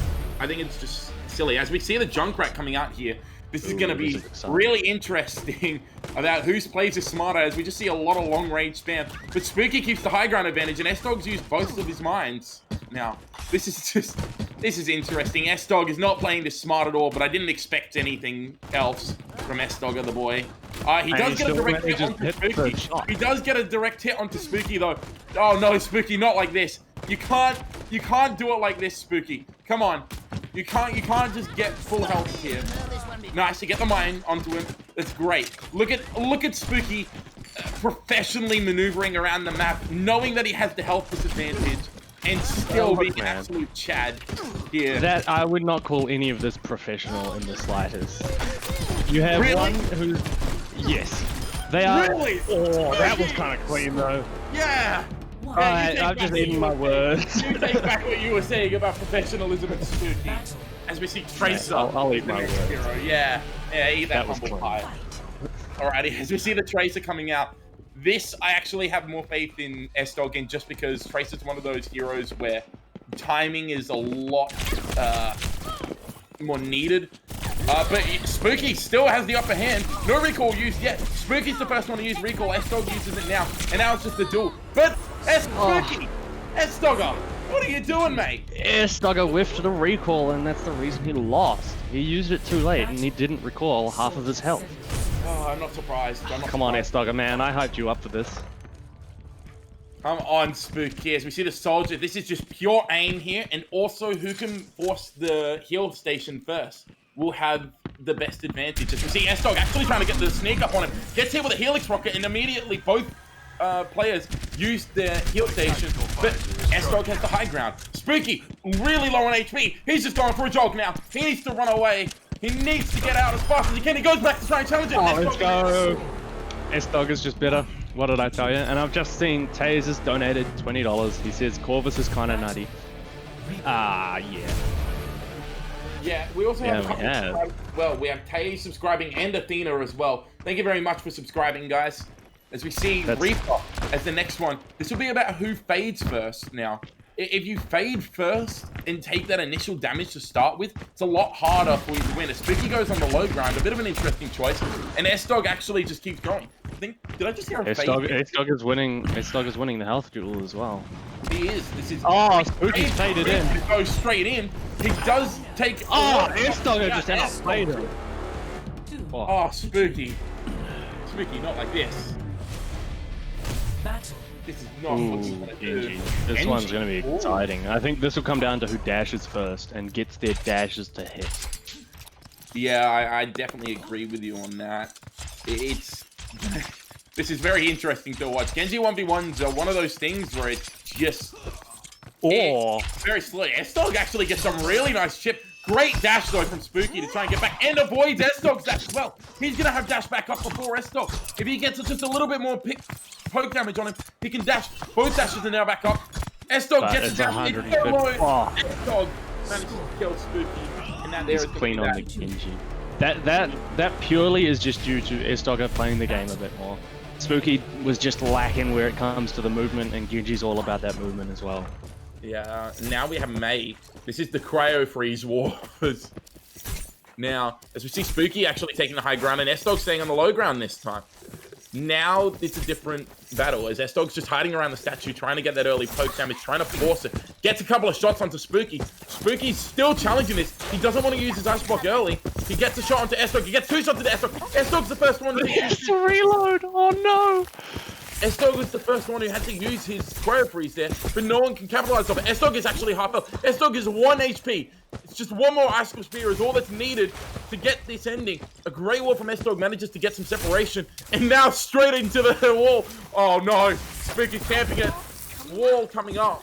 Great wall from Sdogga. Almost getting the freeze of the Spooky. He comes out of Ice Block, gets the freeze of the Sdogga. Spooky has just outplayed you, son. Yeah, that was purely abilities there, and Spooky he got them out of Sdogga first. I guess what that was good though. I guess what we're seeing from this is that Spooky has brains and Sdogga has like brawn. He has like the aim ability. Yeah, at the moment. It's been the cooldown heroes who have been the best for Spooky, as we see now the Pharah duel coming in. This is just pure mechanics right here. This is just pure whoever can hit air shots. And neither judging one of by them how seem they to be play, good. yeah, I think this one might be a long one, depending on how long Spooky stays on the ground. Yeah, Sdogga is on the ground now though, but he uses his jump boost just to get up like that. And now it's just going to be going back down to the ground, using his concussion blast so he doesn't get picked while on the ground. And Sdogga takes the first bit of damage, a little bit of splash damage coming off as he hits the ground. Both Varus on the ground right now. A concussion mine knocks both of them back, and Sdogga messes his up. Now he's taking tons more splash damage. Sdogga has gone to half health. He will need to pull this back really quickly if he wants to stand a chance. As we see Spooky using his concussion mine aggressively, trying to go forward. But Sdogga is just sliding around right now. He uses his jump pack. He gets the direct hit. Spooky is still just the better person. Better person, come on. Yeah, I know. Better player. Better player is what I meant. Sdogga is a great man. He loves his bunnings. Better player. He loves his bunny. Yeah, sure. That's what he loves. Let's see if your aim theory stands true, as we've got Spooky on the Widowmaker and Sdogga on the Widowmaker as well, because this is mirrored duel. It is still about range though, and taking about the angles. Who can take the angles? It's Pick Spooky! Had the worst angle, but the better aim. Yeah, Consider apparently. me impressed. Yeah, apparently. Come on, Spooky. Two more, buddy. It's This just one gonna will be be interesting. now. This is just gonna be full mechanics here. I can see this coming. Who controls their peaks more? Sdogga takes the first shot, takes the second shot as well. He does get a shot back onto Spooky though, so he's still in this. But no, he goes down. He's not in this anymore. This is Deleted. it. Spooky, he's on match point. He's on the precipice of getting this. Ooh, this one's interesting because this one will come down to mechanics and ability usage. Because if you can hit that sleep, Spooky thought he did. Sdogga's already had to use nade though. Spooky hasn't used nade yet. Sleep dart misses from Sdogga, and now it's just it should be Spooky going aggressive, using his nade to be aggressive. But no, he gets shot. He should be using his nade. I think he's forgotten about he nade. uses his nade. He gets the sleep. Oh, and he hits the sleep. Spooky has done it. There we go. Spooky, man. That's my boy. The mad lad. He took it away. It was 5-3. I mean, 7-3. 7-3, you mean? 7-3. Those chilies are coming back, man. Like, at least it wasn't 0-7. Sdogga had some either really good faith in himself or no faith in himself, and in the end, didn't turn out the way he expected, but or the way he expected. Yeah, most definitely. I do believe there was just another donation as well. I'm not 100% Yes. sure. Hello 572, the moderator for AoEs, just donated $50 to us. Thank you very much. Thank you very much, my guy. He said, "Happy Saturday, all for a great cause." Yes, indeed it is. It is for an amazing cause.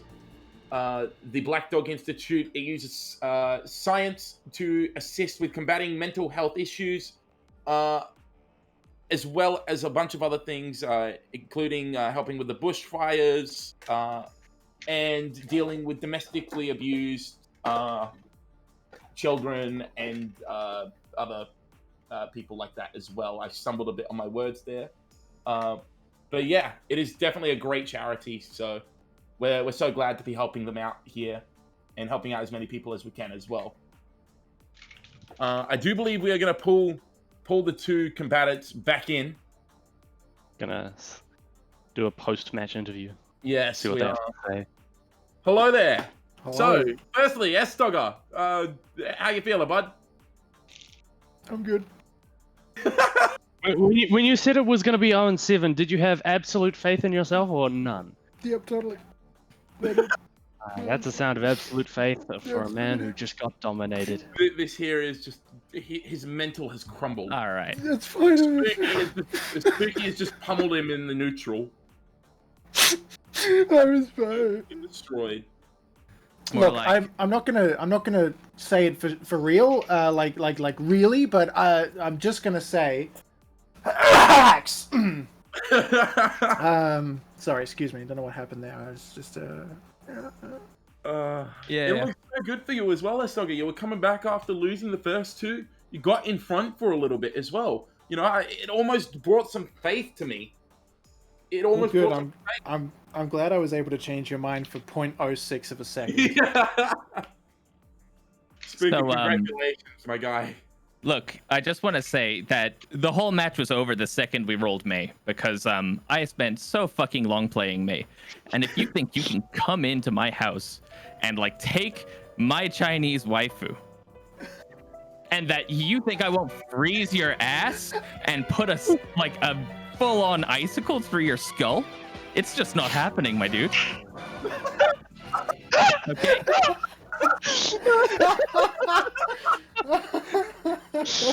The trash talk is real with the JoJo theme in the back. Yeah, that was boy. beautiful. But seriously, I love you, Well, how could I win against that?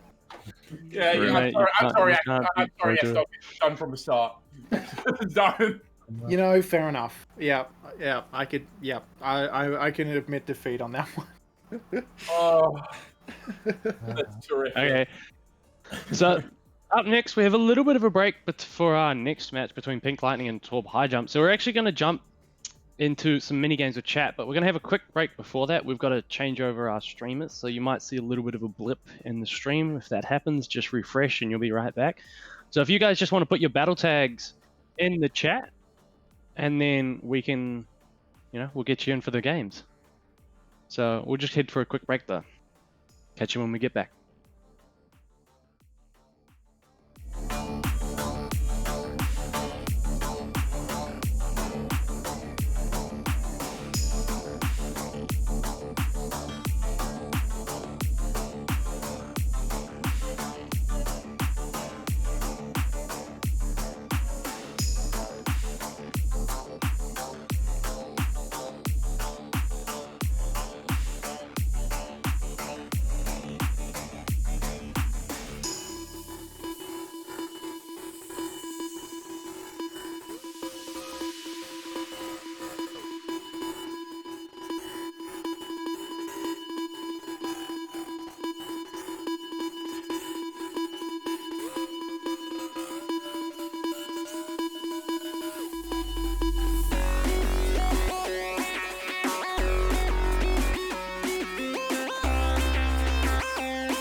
Welcome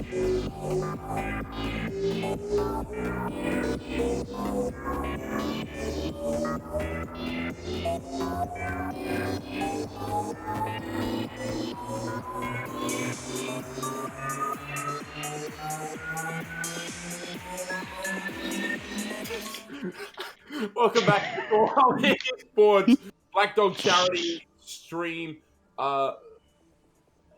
I'm sorry, that threw me off so much. Corvus's ringtone just played in the background as we came back in. Mate, nothing beats Dr. Zoidberg whooping at you to say you have a new message. It's, oh god. Anyway, yeah, we're gonna be going into the little mini game showdown, the mini matches. So we're gonna be doing some 3v3 lockout eliminations today. We've got Sdogga back in. He's decided that he wants another go to redeem himself after the utter failure of the 1v1 against Spooky. We also have Taze coming back in after a dominant performance with Mitosis. Beef coming in. Sora coming in from the stream. And BotNix and Soft Milky as well joining in on the blue team. It's going to be very interesting. So this is 3v3 lockout elim as well. So when one of these teams wins with these heroes, they can't pick them again. Look at this, a triple DPS coming out from Sdogga's team here, Red team here. As you see a Reaper actually TPing, they're trying to set up a dive, and they've just managed to eliminate Soft Milky. The Brigitte is down. There's now no more healing. Sora manages to find Sdogga though, and BotNix gets beat. It's a 1v1. It's the McCree versus the Tracer, and BotNix is on 1 HP. This is it. BotNix trying to get as much done as he can. Taze on the McCree. He needs to hit a shot. He just needs to hit one shot. It's so close. Oh, Taze 1v1 with 1 HP. He tried to do the predictive flashbang. He doesn't get it in time though. And now he's just on the high ground while BotNix is on the low ground on the Tracer. He tries to go out, missed the flashbang. BotNix gets him. Man, BotNix is scary on that Tracer, man. I've versed him when I'm playing Zenyatta, and he's not something you want to face in a 1v1 if you can help it. Yeah, on the other hand, Taze's McCree is the opposite of scary. But that does mean that BotNix is unable to play Tracer, and Soft Milky won't be able to play Brigitte, and Sora won't be able to play Reaper as well. So we see a Genji Soldier Mercy coming out now against the ball from Sdogga. Oh, the S-Dog ball. I'm looking forward to this. I'm looking forward to the S-Dog ball as he swings into action with a pile driver. And now he's trying to do as much damage. They get a dynamite on them as well. They're just doing a whole lot of chip damage right now with Beef kind of just hanging around on the outskirts. He comes in, does manage to get the uppercut in, but he goes down to Sora. Taze also goes down. Now it's just S-Dog versus the world as he's trying to just roll around. He's trying to get a kill. Sora uses his deep like they're just chasing the ball. Sdogga, run! Run, buddy! Run! Keep running, don't stop! No! No, not like this! No! I can't believe they gave BotNix on Soldier a pocket with Mercy. That is just straight bullying. The man is a laser. I want to see a triple tank composition come out from someone here. I want to see like the monkey ball diva. Or a triple support. Pocket. Just pocket. Just pocket. Well, there's no Mercy anymore for blue team, so they're running out of support. We see it! I called it! We see the triple tank, the ball diva monkey. But it's against a hog Kree. Apparently. Apparently it is match point. We may have only set this up to first to 3. We get a flashbang onto the ball, who's in the back line now. And the hog is, S-Dog is just missing his hook. And Taze goes down to Sora. It might have been against the hog, but it doesn't work when a hog's not hitting the hook. Wait! Sora! Sora goes off the edge and S-Dog gets booped off. What? What? Sdogga man is not that happy in the chat. He called them very sweaty with the plays that they have done. As we see the boot from BotNix coming in. Look at this tech.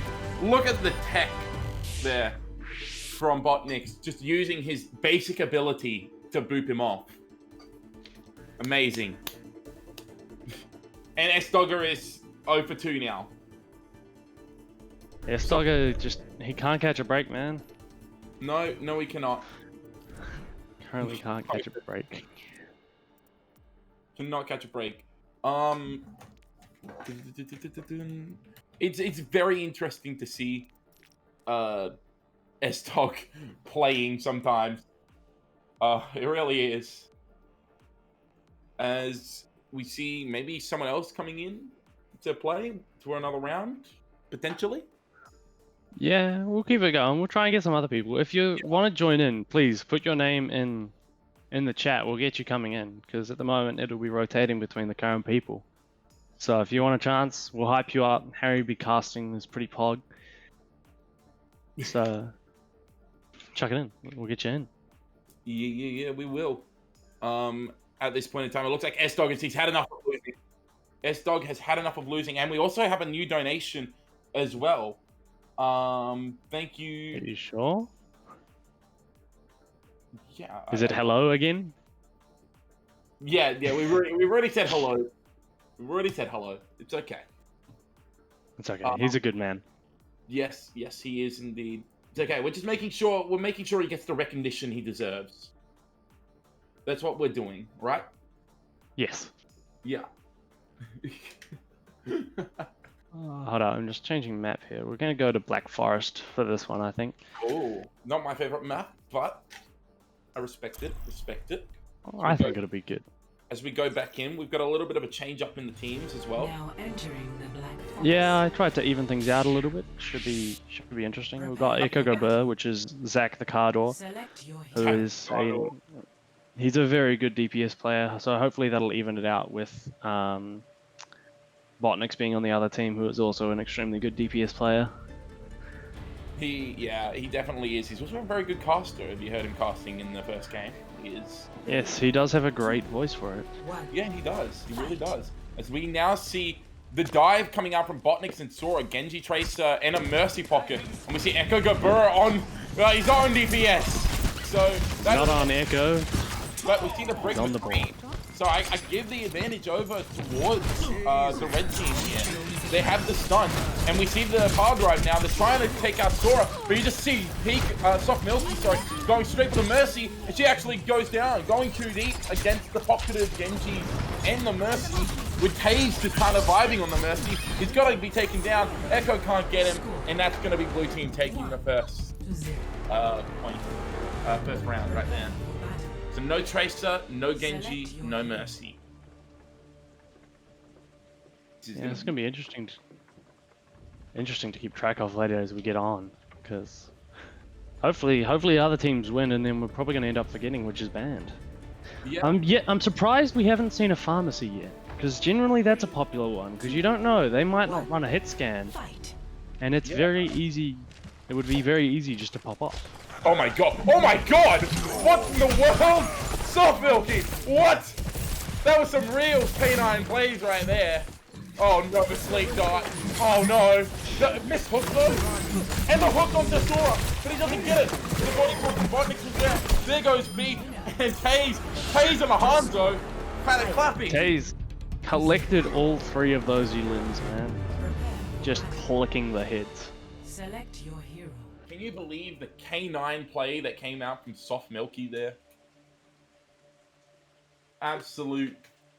What an absolute legend to just charge through into three of them. Look, if the charge worked out properly, then he would have been an absolute Chad. Unfortunately, we know now he's an Enter. Hey Corvus! It's the Echo Mercy. No, but look what's here. Look what's on the side of blue team. Oh yeah, 3 supports, let's go. They catch up beef inside! It's pocket the Zen time. There is so much disdain here. BotNix is going for it. They killed him. They killed the Zen. They managed to get Zen. Okay, now it's a 2 for 2. A little bit more even now. As we see Taze not really able to do anything on the Brigida. He's just stuck. Zach managed to kill BotNix, but Taze trying to put up a fight. Loses 2-1. They lose the Mercy, the Echo, and the Moira. And now we've got a game on. Echo does indeed go burr, but there's no more a Mercy Pocket for them. So there is no more Mercy Pocket for either team at this point in time. neither team is actually able to play Mercy. So it's interesting if they try and sub out, if they play a Pharah. We see the triple support coming out again, this time with a Baptiste instead of a Zen. But we see Heart triple DPS on the other side. This is going to be who finishes this fight. They need to finish this fight quickly. It's going to be really difficult otherwise. We see Soft Milky on the Hanzo here.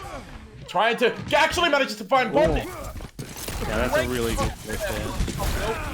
Showing that she is not indeed K9. She is better as she takes out Sora as well. Soft Milky! The absolute legend! I think Hanzo's overpowered, man. We've just had both Hanzos on both teams collect all 3 kills in one round, or in 2 different rounds.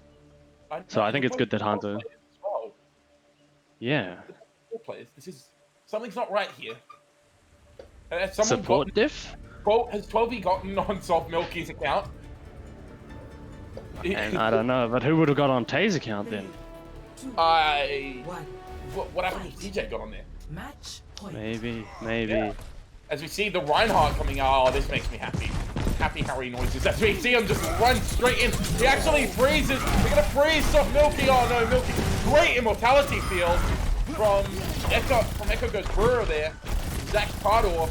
As we just see now a little bit of what a hook attempt. The Echo go down.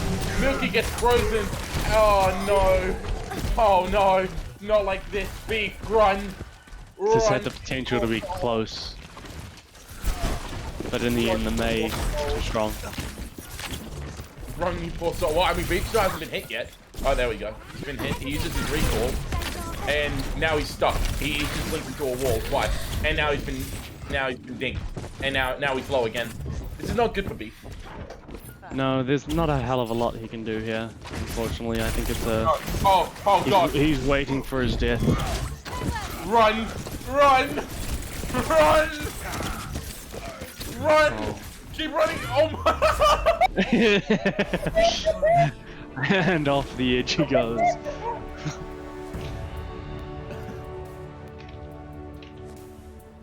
Oh, that's incredible. Milky! Let's go! The 3KO from one of the Hanzos, of course, is play of the game. Ooh, that was... Ooh! That was some clean flicks here. What? We have to get this on a replay, I think. Yeah, hold on, slow that. 0.25 that. Hold on a fucking second. That was nasty. There's something not right about this. Oh, and Akno just redeemed, to call someone a feeder. So Sdogga, you're a feeder. Sdogga is the biggest feeder we know. But we love him. We do love him. We do love our Sdogga man. If we see another couple of players coming in, we're gonna see K9 coming in now.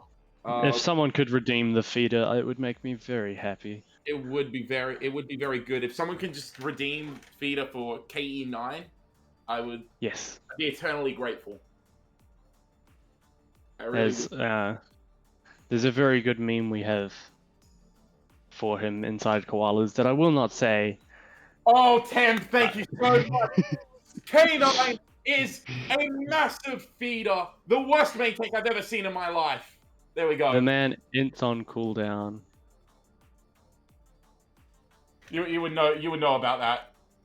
Yes, after formerly being on a team with him, I can admit the man pushes ship. Another donation as well. Sdogga man, thank you very much for the $30 donation. This is all Spooky's fault. ... I am sorry that you were just a feeder, Sdogga. I really am. He lost, and I think that was the bet they probably had behind the scenes. Yeah. So now, it's good to see that Sdogga followed through. $1,100. Remember, guys, that despite our goal being 1,000, we are more than happy to accept more donations from that. And by donating, you do enter yourself into the running to win a what was it? A Razor Viper? Yes, Razor Viper mouse. Yeah, a Razor Viper mouse. So if you really want one of those, just make sure you put your name down when you donate, and you'll be in the running. Any amounts as well. This applies for any amount. As we go into Eco Point Antarctica, and this is a decent map. I quite like this map. I'm hoping to see the Pharaoh, because with this, or the pharmacy I should say, because with this big pole in the middle, so many different angles you can get, so many different little positions you can peek around. Yeah, and we're seeing Soft Milky on the Widowmaker. We saw what she could do on the Hanzo. Let's see if she can change that up a little bit. As they're going on the right here, Echo goes Burr on the Mercy, Taze on the Genji. Oh, Taze Genji. Okay, there. BotNix back on the Tracer, Sora on the Genji, and K9 on the Moira. As you see the dash engage coming in now. As K9 is just hunting down Echo goes Burr, and now, oh no, Echo goes Burr has been separated, but Taze gets the better of Sora on the Genji duel. Incredible. Can he get out though? He hasn't got any heals. Soft Milk kills K9. It's just BotNix now. It's BotNix versus Soft Milk. Soft Milk. And then with the Widow versus the Tracer, and knowing how prominent BotNix's Tracer is, look, I'm not gonna lie, I don't have a hell of a lot of faith in Soft Milky, but if anyone's gonna do it, it's gonna be this man. He has been absolutely popping with the snipers so far. Yeah, we've got a couple more redeems as well for feeders. So firstly, Athena wanted to call K9 a feeder. At this point, he's just being bullied as we see BotNix take out Soft Milky despite her best attempt. Sdogga redeemed, call someone a feeder. Spooky strikes. I refuse to do that, so go ahead, Corvus. Spooky is a big feeder. I used to play with Spooky, and I got to admit, his hype May chat in the call before was very cool. His May play in game, well, it wasn't cool, but such is life. Wouldn't it always be cool if you were playing May? Yeah, that's the problem. He didn't play it good. That's why it wasn't cool. No one got frozen, man. As we see another redeem from Turtle Senpai, Corvus is the biggest feeder I've ever been on a team with. You know what? I agree. I would agree with that, but I've been on a team with Diag, so yeah, this is blasphemy. This is what I'm doing is a tactical flank on Zenyatta half the time. It is not feeding. But thank you for redeeming your points. As we see, Sora runs into Echo's Burr, but K9 saves him with a big anti-nade. Sora takes on Soft Milky, and now it's just the Soldier of Taze. I don't have faith in it, especially with BotNix just zooming him like that. It's 0-2 now. Yeah, this is rough. At the moment, it feels like BotNix is a very good player and a very good friend of mine as well, and I know how prominent his DPS can be, so it feels almost like a BotNix diff. Yeah, it might be a BotNix diff. This K9 is actually calling for a Torbjorn 1v1. But I think he called it too late. Yes, he did call it way too late. And the funny thing is now, because he's picked Torb... Oh no, never mind. Taze on Zenyatta? Now Taze does have a fairly scary Zenyatta, so this could be good. Wait, Scorch is gonna go forward. Scorch places the turret, break the turret, kill Scorch, kill K9. He kills K9. K9 is a feeder. Worst Scorpion player I've ever seen in my life. K9 is living up to the meme as he feeds and gets farmed by Echo. They're just trying to pocket. They're trying to pocket Max BotNix here, as he takes shots at Echo goes Burr. Echo goes Burr might be able to build up his ult if they don't just get the kills here, and Echo goes Burr doesn't die as well. Oh, that's a really smart play by Soft Milky using the Sonic Arrow there. Giving sight for a teammate. But Sora gets Echo goes Burr. That's really big.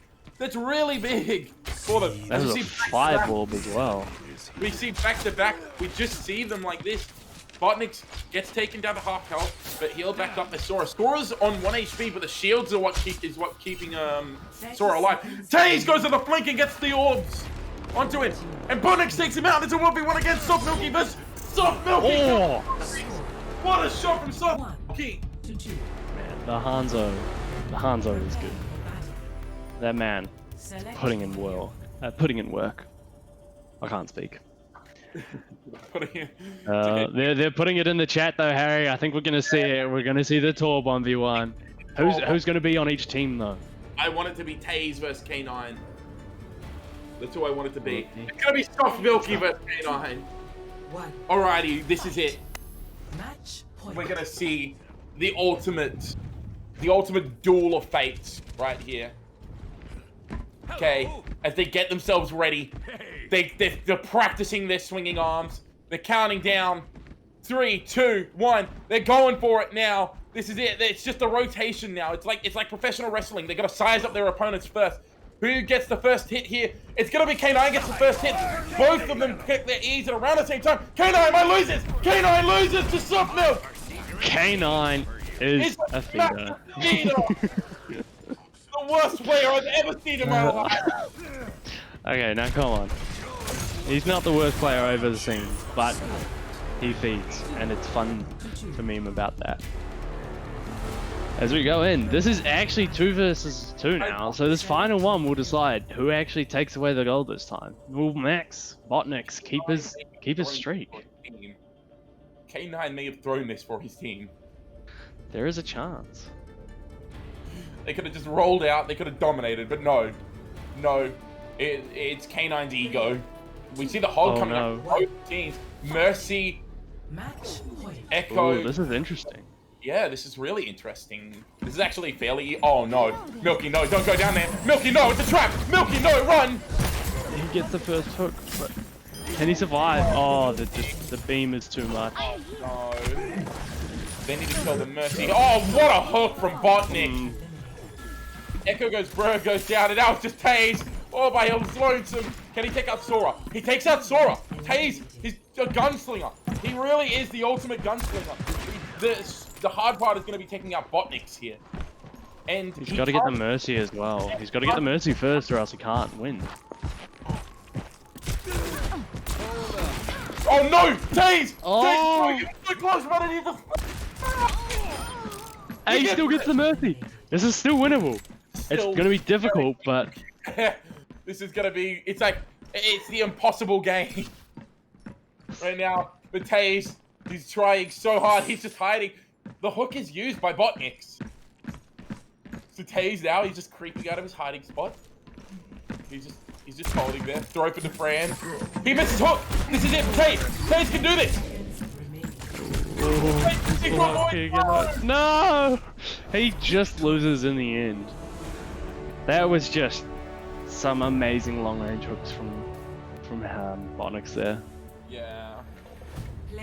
It's okay. The real 1v1, the real winner has to be Milky for winning the 1v1 though. Right. Yeah. That counts for 2 wins in my eyes, so this isn't a loss. This isn't a loss for anyone. Oh. Yeah, hook. Jeez.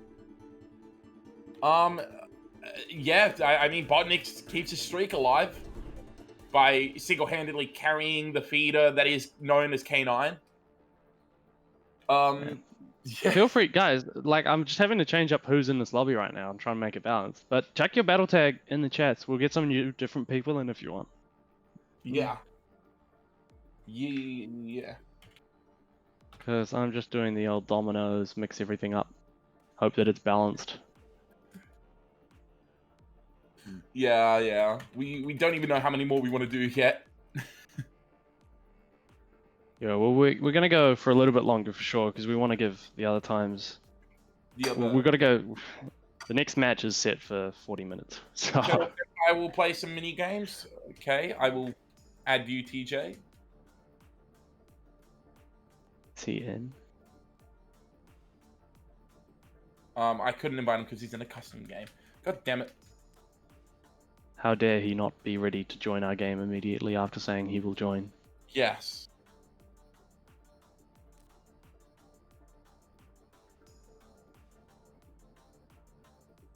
I cannot invite him to custom game. Can I? Maybe. No. I can't invite him because he's in a custom game or they may be in competitive play. He's not, I can't even see him in my friends list. Athena. I will add you as well. I think they're on my friends list, if I can find them. Yes, they are. I've got them.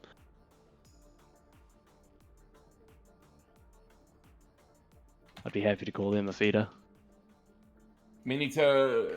Okay, so TJ is going to be restarting his game so that we can invite him.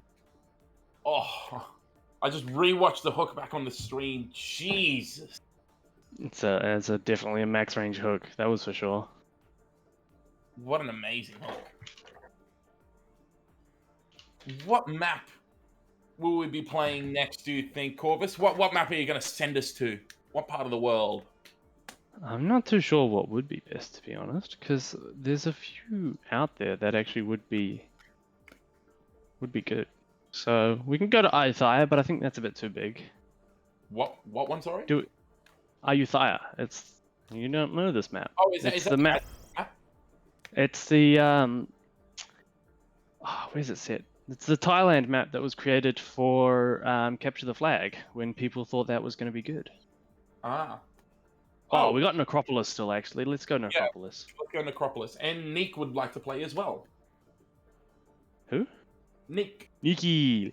Yeah, Let's get him in I real don't quick. know how to pronounce the name. Goodbye to BotNix as he leaves. And we do have our boy TJ Rohi.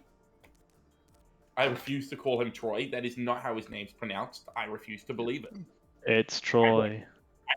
I don't care. That's what he told me. I don't care if he's saying it's correct. It's wrong. Hold up. I gotta change the map because apparently it didn't want to change. I will add Nikki. We got Nikki in. He's already in lobby. Oh, is he? Oh, he's there. Okay. Lovely. In that case, never mind. So we're going to Necropolis now.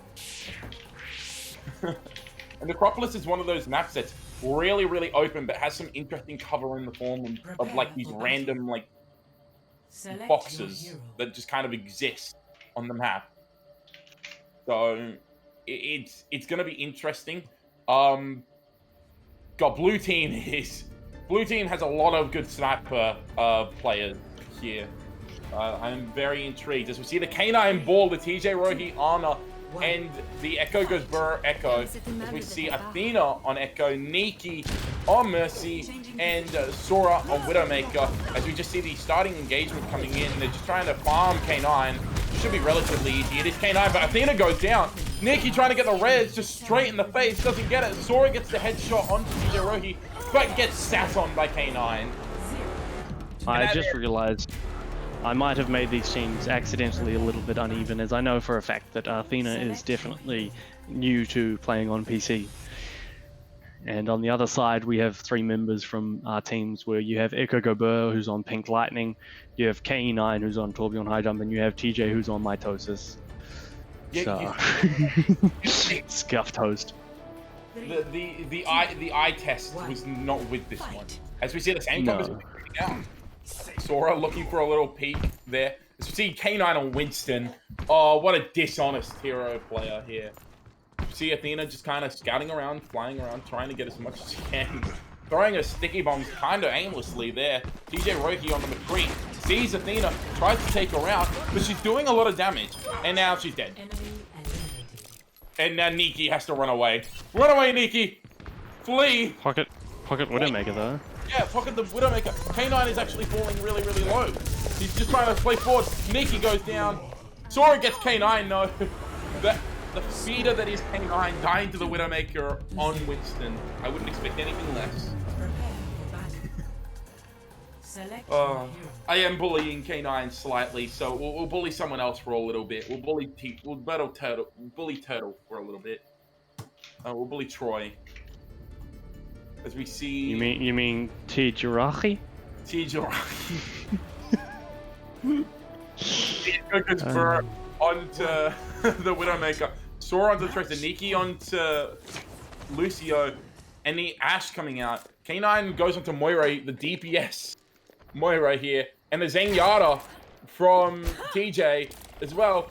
TJ might go down really quickly here. He goes down extremely quickly. Gets pounced on by Sora, who is trying to drag the team. As we see Athena trying to kill K9. The K9's in the back, and Echo goes Burr finishes it off. Now Neek is going for it. Neek has decided that he's had enough of this Moira being here, who's going for it. Notices he goes low, and now runs away, gets healed up. And now it's Sora, who just gets taken out by Echo goes Burr. You seem in need of aid. Incredible from Echo goes Burr, and now it's Nikki. Oh, Nikki. Oh, no. Oh, no, Nikki. No. That is rough.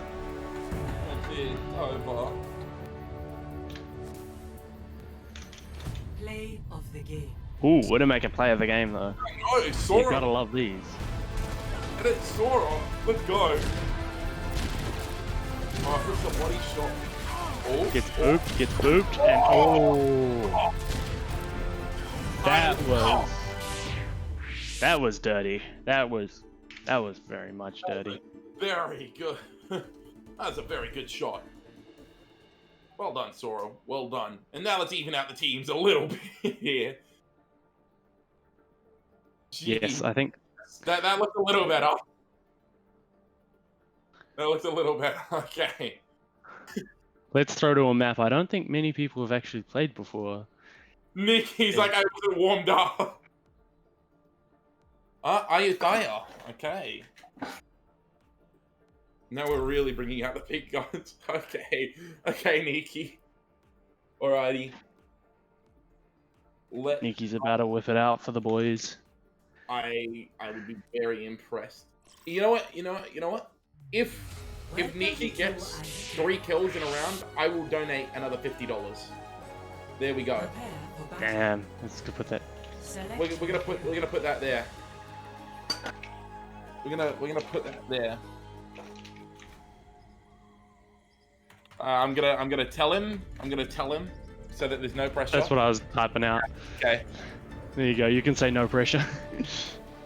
As we see, Ana Tracer Soldier versus Hanzo Kree and Ryan. It is a very long time. But we're gonna be waiting for a little bit, but this kind of suits Nikki, K9, and Soft Milky, honestly. they can set up the flanks, get ready to pounce. Well, yeah, on the other side, Taze just has to kind of sit behind Athena and DJ Roki as well. Wait. Nikki's asking in the chat. He wants them to feed for him. This isn't what we mean. I mean, if he wouldn't be wrong, I'd have to give the $50. Yeah, he's actually trying to organize. He's spending more time chatting than he is shooting. I guess I'm not paying rent. Who needs rent? When we have Black Dog to help Hey. support you. Safe. We're safe. Safe we're for now. 1-0. There's a couple more rounds to go. Prepare for battle. Select your hero. That was an interesting one. I think TJ and Athena, they took it a bit too slow, given the comp. Yeah, I'm more terrified. I'm more terrified worrying about the fact that I could be forced to give up more money. Fight. It is for a good cause, at least. As we see, oh no, oh no. Pharmacy with He's a gone monkey. Legion. Yes, but he's versing an Ash Mercy with a Sigma. That is true. So there's a lot of potential counter here. Come on, guys, don't give it to him. Come on, TJ. Come on, TJ, don't give it to him. See the drop lead coming in. Doesn't commit. Doesn't get there fully. Oh no! Manages to get Taze. K9 goes down. He's trying to get Athena. Athena goes off the map. He doesn't get the kill. Your money is saved for one more day. We live another round. Score. 2-0. Pretty sure the theme for last charity event we had was Select your make Sdogga homeless. So I think we need to get that going and for here make Harry homeless. Please, sir, not like this. They carry on. Oh no. This might be it. Let me. Corvus, why are you supporting this? match What? point. Don't support this. Make Harry homeless vibe. Get it trending on Twitter. Hashtag make Harry homeless. Oh my Harry's God. Harry's not a fan of this, unsurprisingly. Ooh, if he gets the 3k here, I'll be very impressed as they rock out with mini goats. Versing an Ash, Ryan, and Junkrat. It's actually pretty good for Oh, this is it. Hayes might go down here. Hayes goes down to soft milk. I'm safe. I am safe. But he gets soft milky in return, though. That's cool. Yes, but I'm safe for another round. As K9, it's K9 versus Athena. Sorry, not K9 versus Athena. K9 versus TJ. Oh, yes. I'm safe. Safe for a little longer. I'm safe. That was a very bad map pick for this. Yes. Nonetheless, that was fun. That was very fun. See, what was his fire strike looking like? Oh, okay, K9. K9 not feeding. K9 not feeding. Nice. You like to see it. You do. Oh, I'm so glad Athena went off the map. I'm so glad Athena went off the map in the second round. Nikki just commented, "You'd be cooked if I had my fingerless gaming gloves on." That is an interesting thing. I don't know anyone who games with fingerless gloves on, but I would be interested to see if that does manage to increase your performance on heroes in any way, shape, or form. I think, is Sdogga still here? We might get him back in. Yeah. Oh. What map do we want to go to now? We've kind of done all the small maps. Yeah, we kind of have. I mean, Yeah, we'll try. I'm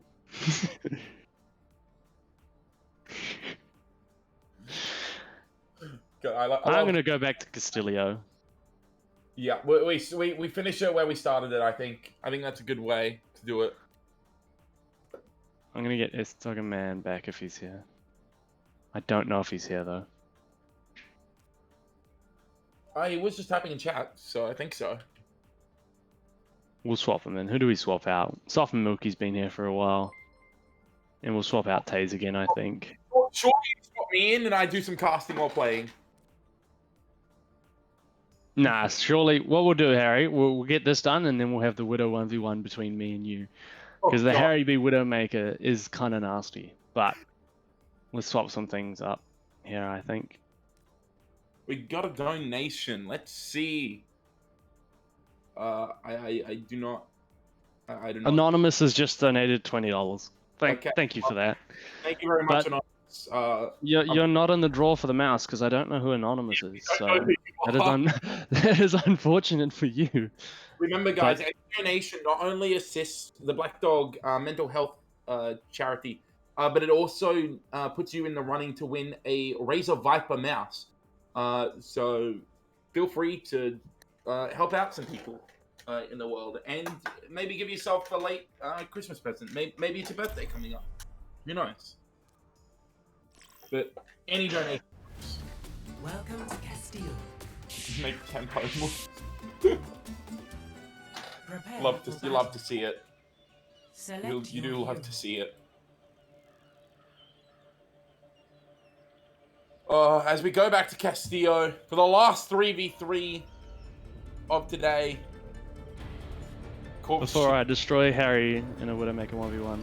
Before he gets destroyed, he's still learning English. He doesn't understand. Fight. As we see K9 on the ball, TJ on the Sigma, and we actually just see K9 just rolling through, and Sdogga Man and me on to the pharmacy combo as well. As we see a power driver coming in, this is really clean engage right now from Sdogga, K9, and Nick. But Nick is falling really low. Sora manages to get the kill, and Sdogga's run out of juice. He almost falls off the map.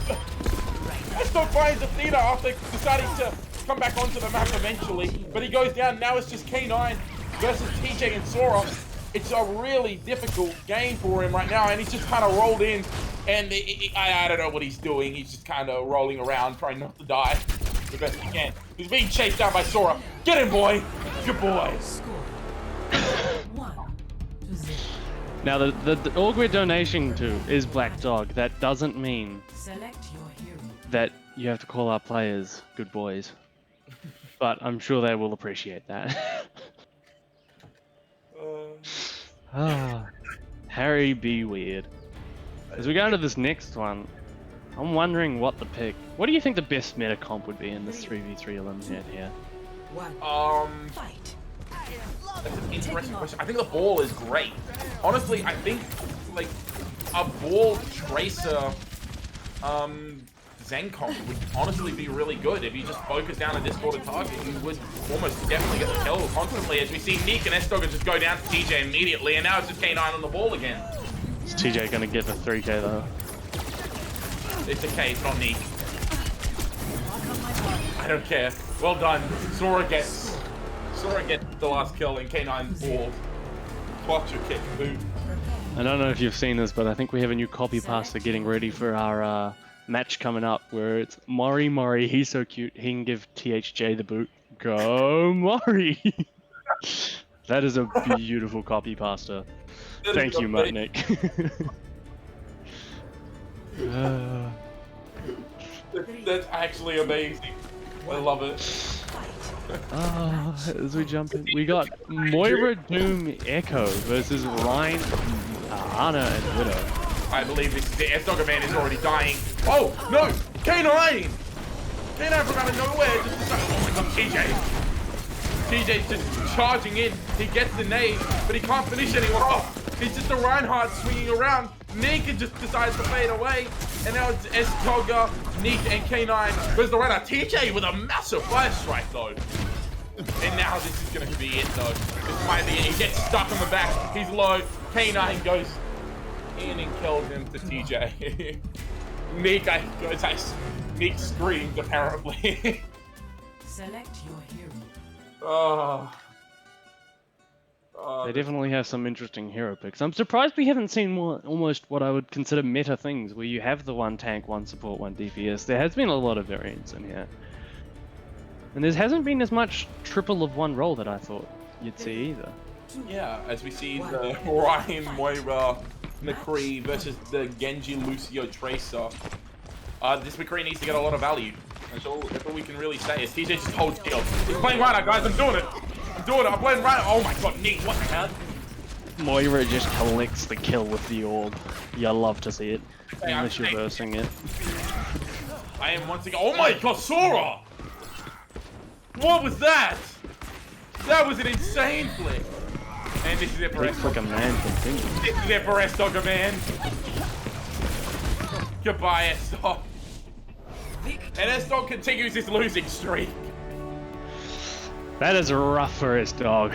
I'm not gonna lie. A single thing he's been in. Play of the game. That's unfortunate. As we see Rohi with the Dallas Fuel Roadhog. Not a bad Roadhog skin, to be honest. Nice. Oh, don't. Goodbye, yeah. I'm waiting. Oh! That was nice. What? So we're doing a Harry. We 1v1ing. He can give THJ the boot. Wait. He can give THJ. It doesn't have the right amount of syllables. Ah, pain. Just pain. And a lot of pain. Alrighty. Are you ready? Are you ready, Corvus? Are you ready to get beaten? Hold up, wait.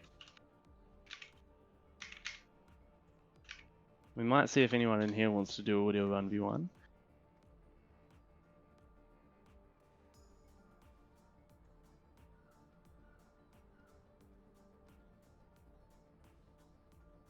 It should be he'll give THJ the boot.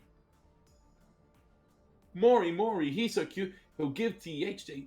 No, it doesn't even work there. Nah, it looks better right now. I don't know why you're trying to question things.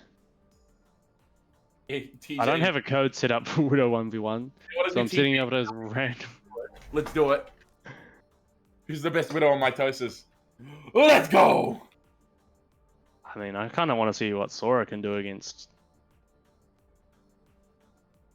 TJ. No cost of his place. I kind of want to see this one first, though. Because Sora's been cracked, and I know TJ for the TJ's pretty good at that Widow. So what map do we want to see it on? Do we want to see? Let's go to the classic Eco Point Antarctica for this one, I reckon. Yeah. I like As we that. start up. Arriving at Eagle Point, attack. Battle. Widowmaker. Yeah, that's how it should be. It should be Mori, Hisa, he'll give THJ the boot. Go, Mori! You put too many words in. I'm casting about a copy pasta. Something's gone horribly wrong here. As we see different angles being taken, it's just going to be about who sees each other first. TJ gets body shot here. So Sora now has a little bit of an advantage. He just needs to hit another body shot and he'll be able to get it. He takes it off angle now. Just misses the shot though. Now it's just TJ trying to stay hidden. Doesn't do it quite as well as he needed to. Gets body shot again and goes down. Sora hates it. 0-1. Battle. Widowmaker. Sdogga, if Pink Lightning or THJ wins, I'm donating.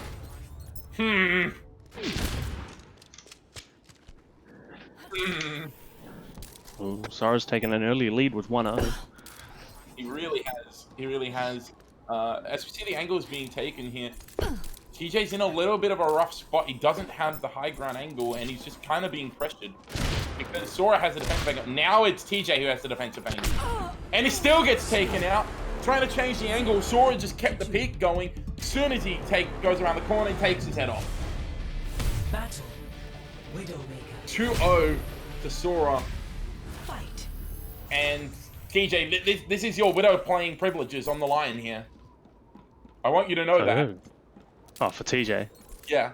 No, I have seen his main tank from the last match, so I don't really want to put him on main tank. As good as your Widowmaker can be. Oh! Never mind. He takes it back. Nice. Nice. This is clean. Battle. This is now turned up a little bit as TJ gets. You've got the copy pasta on your mind right now, don't you? I do. It's actually living rent free in my head right now. So we see TJ take a body shot on the grapple, and now TJ trying to play the defensive angle, doesn't exactly know where Sora is, and as a result goes for the grapple and gets taken down.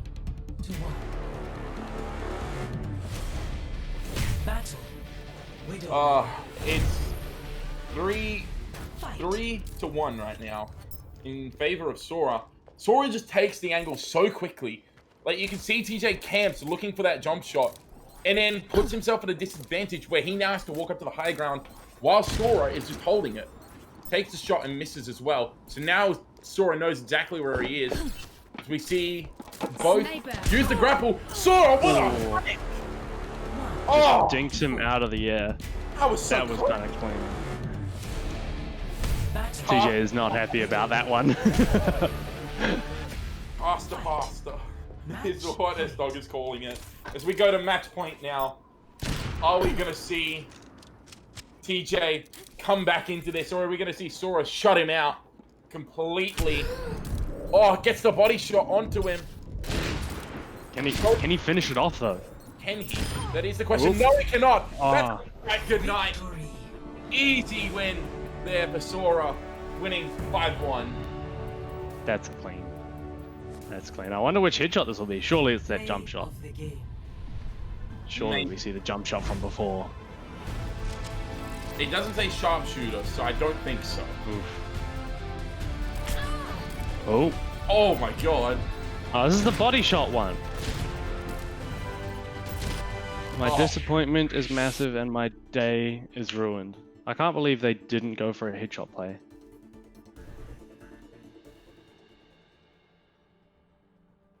Alrighty. Who are we chucking in next? Let's do it.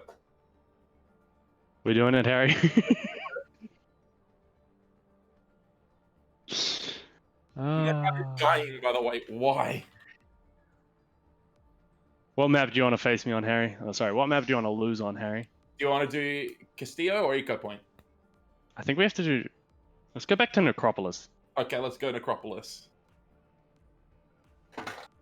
Let's do it. Let's do it. The car. This is gonna be so... Winter Eagle! Tactical! Oh! You're a fool! I'm a big fool. Hold up. Let me fix it real quick. Fight. Put Hold both up. fuel. There we go. We got it. Alrighty. I don't know. I don't think you're ready for what's coming for you, man. Like, You don't think? I know they call you the Harry B. Widowmaker, but I'm known for playing Ana, and snipers are the same thing, right? So. Sure. Entering the necropolis. Sure. Anyway, you're picking Widowmaker, right? Yeah. Widowmaker. Thirdly. We're both Dallas Fuel as well. Yo, I'm more like XE than you.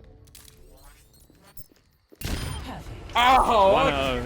Yeah, that was easy, unsurprisingly. Can't wait for that to be play of the game. 3 seconds in and you've already died. Okay. Harry be bad. Can we get that in the chat? Harry be body shotting? Harry's a body shot bandit. I knew I should have changed this to headshot only. It's a body shot man. Listen, Look, you can hear him. You don't know His how to... calls have stopped because he's focusing that hard. He knows he's going to get domed if he doesn't focus. Just because you don't know how to dodge body shots, man. Nah, it's because I know how to hit headshots. That's why I don't worry. Well, hit Should've the dropped. headshot already then. Do a jump shot. You won't. You're scared. I did a jump shot, you missed. What are you doing here, Corvus? I'm waiting for you to peek. I did a jump shot as well, and now I'm waiting for my thing to call. Or come off its cooldown. Ah, we're both body shot bandits. Never mind, you missed.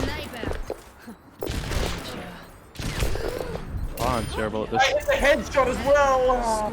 Ah, but you didn't. I did though. Yeah, man. No, I just did. 2-1, as expected. Should've just- Corvus is in the lead. I don't know if you're ready for what's coming, Harry. Oh yeah? Oh yeah? Oh yeah? Oof. Yeah, what's I coming? wasn't ready for what's coming. Let's go, dude.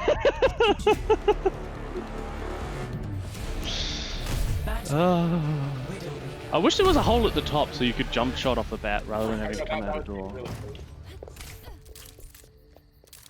Did you fail the jump shot? Possibly. I'm waiting for my grapple to come back. I thought you were gonna start singing, I'm coming out, so you better get this party started. Yeah, gonna make this a coming out stream, eh? Oh, Oh, damn it, I'm a body shot bandit. yeah. I'm disappointed in myself.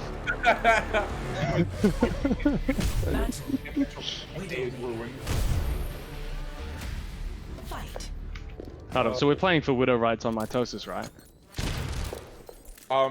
Yeah, I guess. Seeing as TJ lost his.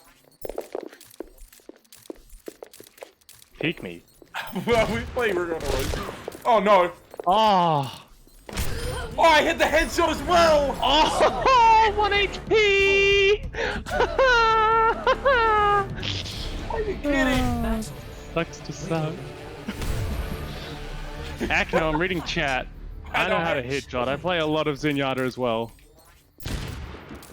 Oh, I didn't know you were there. I was ready for 360. Dude, that was gonna be clean. 3 to 4. You don't know. Widowmaker. I'm sorry, that's the best that I've seen all day. Point. Fuck! Bye bye! Started as it ended with a clean shot from right to left. You know, Scorch has got the Corvus is better.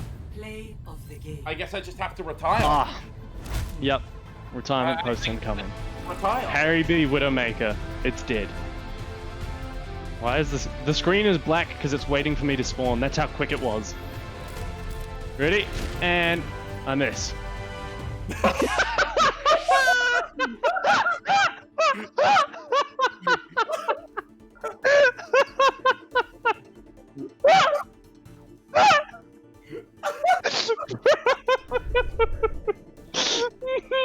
No way.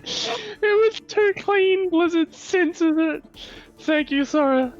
Just facts. Oh boy. It couldn't be shown on a charity stream. Oh, too dirty. Oh, that is absolutely wild.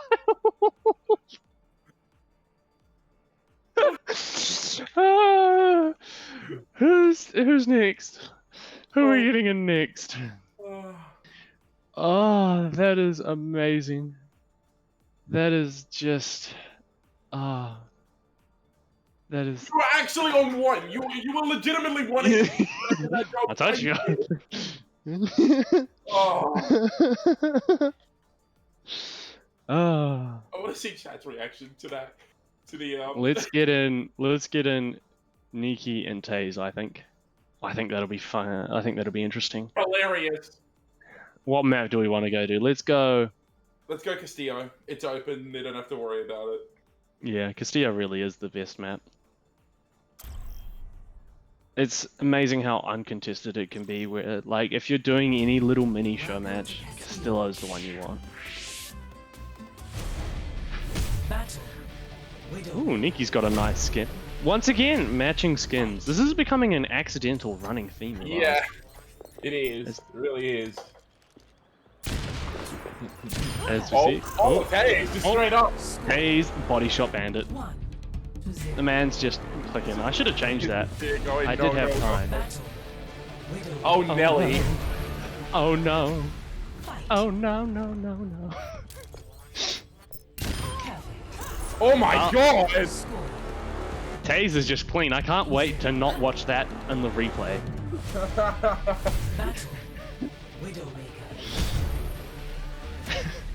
Harry's just put another $10 on the line. If Nikki wins this, Nikki's going for the strat. He's going for the throw for money. Throw for donos. Throw for donos. Taze just wants to show he can play Widowmaker. What the fuck? The crouch spam is going on. It's like a mating dance. Oh my god, Neek is just being demolished. Oh, I think my $10 is safe. You hate Chowder. Nikki's just bringing out the smack talk. Nikki started with a strong game, but in Widowmaker, it's not there. He's still just standing in spawn. He's trying to convince Taze to throw.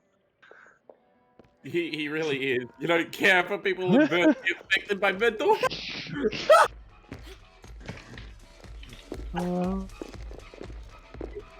Yes. As we see, Nikki is still just typing away. He's finally decided to play the game. He got a shot on Taze! He did it! Taze is 1 HP. They're both one shot though. No, he's 6. No, I'm not. 6 He's 6 HP. Versus Nikki's 26. Come on, Neek. Come on, Nikki. Just go machine gun him, Nikki. Just machine gun him, Nikki. Sniper, leave this. Let's go, Nikki! I don't know what I'm cheering for you. It's $10.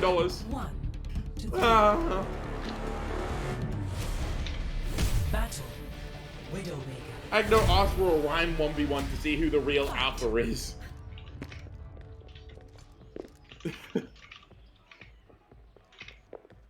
And Don't worry, I think we'll be getting you and Scorch in a Rhyme 1v1 after this. Oh no. See who the real Chad is. Post Torbjorn high jump main tank versus current main tank high jump. Oh my god, Taze is kind of clean. Taze is just wiping the floor right now. Yeah, I think Taze needs to swap roles with TJ now. What do you mean? Whenever we play Widowmaker, it's just Taze playing DPS from now on. Oh come on, Neek. No, Nikki, come on, don't let her be this sad. Oh, Nikki. Goodbye, Nikki. Unfortunate. My money's safe. Pog. Oh, it's sharpshooter. This could be it. Is it when he clicks? Oh, it's not black for the whole time. We might get to see him hit the shot. Let's go. Oh, beautiful. Beautiful work right there. As we're going to go into a Rhine 1v1. Where we're This going to will be- have... Oh my gosh. This will be the last one, and it is apparently myself versus KE9. Current and former THJ main tanks.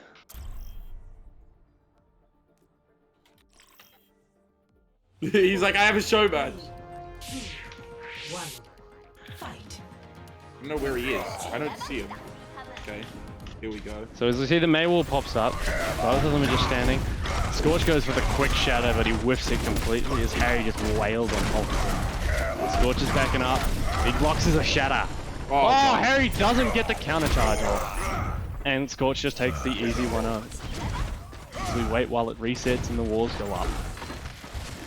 And Scorch is blinding up. They're just shielding. Oh no! Harry drops the shield and lets the shatter go through. Such a bot.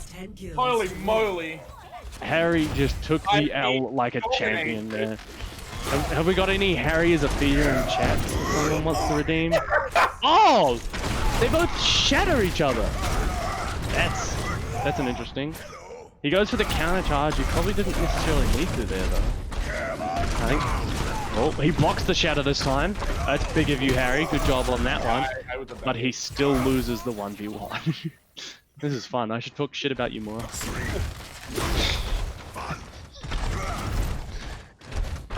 They're shielding off. I think Scorch is just going to shatter Harry again. Oh, he blocks the shatter! He blocks it with a charge! And then he whiffs the shield, the shatter. But he wins! That's Pog. We got a win on the board for Harry. I'm impressed. He finally does it. Could he do another? He blocks another shatter, gets his block, and he fails the counter charge. He's weak, he's not getting a swing in, and he gets shattered again. Yeah, he got that This shadow is... back a lot faster than I thought he would. Yeah, you get shatter in 5 swings. It's Yeah, I didn't think Oh, both shatters are blocked. This is pretty fog. As they go and they swing and they shield and they do that. Oh, counter charged. They're both on the floor. They're both just mirroring each other. Oh, Scorch goes for the 360 style and... we're gonna call it at that because I don't know what this goes to. It goes to 12. Does it actually? Well, in K9151, that was a bit of a... I am the worst Reinhardt 1v1 ever. I mean, I believe Scorch plays that a lot. So yeah, no, he does. I know he does. He literally played it for half an hour with Bradley and I. Oh, jeez. Yes, that doesn't surprise me. Anyway, we're going to throw it back to a break. Any donations that come through, we'll call you out when the break is over. We're going to be heading into Pink Lightning, who are going to face off against Torbjorn High Jump in our last show match of the night. So we'll see you all when we get back to the break. From the break.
Good evening, fellow koalas. Welcome back to the Koala Esports charity stream for 2021. We're here supporting the Black Dog Institute, who are a great Australian institute investigating mental health across its entire lifespan.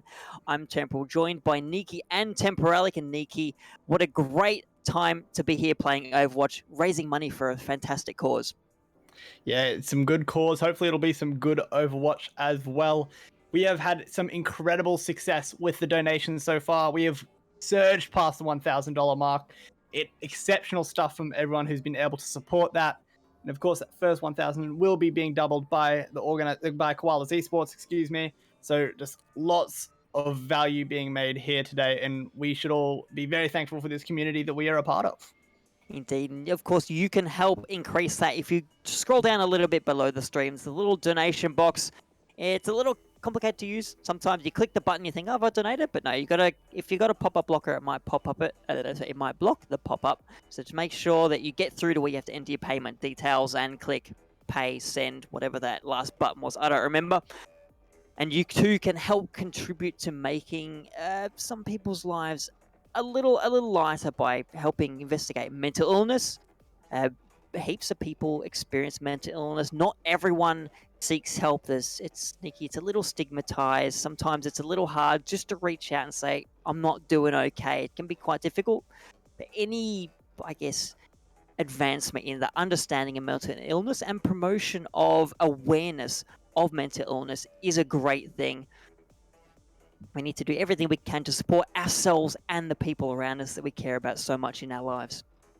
Yeah, 100%. Always staying in contact with those people, just talk to them, seeing how they're going. That can mean so much to so many people. Just reaching out, showing any bit of compassion or effort even is just such a simple thing you can do. And obviously there's the monetary donations, which also help significantly into the research side of things. I think we are about ready to start going through the teams, Temporal. You did mention compassion. There will be none of that in this server for this match. This is the last match of the day, the grand final, as it were. I mean, the teams weren't really competing, but we can treat it like that. You win this, you get a fictional trophy with a koala on it. So little streamers, it'll be lovely. But tonight's contestants, Niki, Pink Lightning and Tourbillon High Jump, two teams that anyone familiar with the Koalas Esports ecosystem will be well aware of. Yeah, 100%. These guys have been dominating for a little bit. Both these teams have, really, and I'm really excited for this game. We've seen K9 in action in the 1v1s.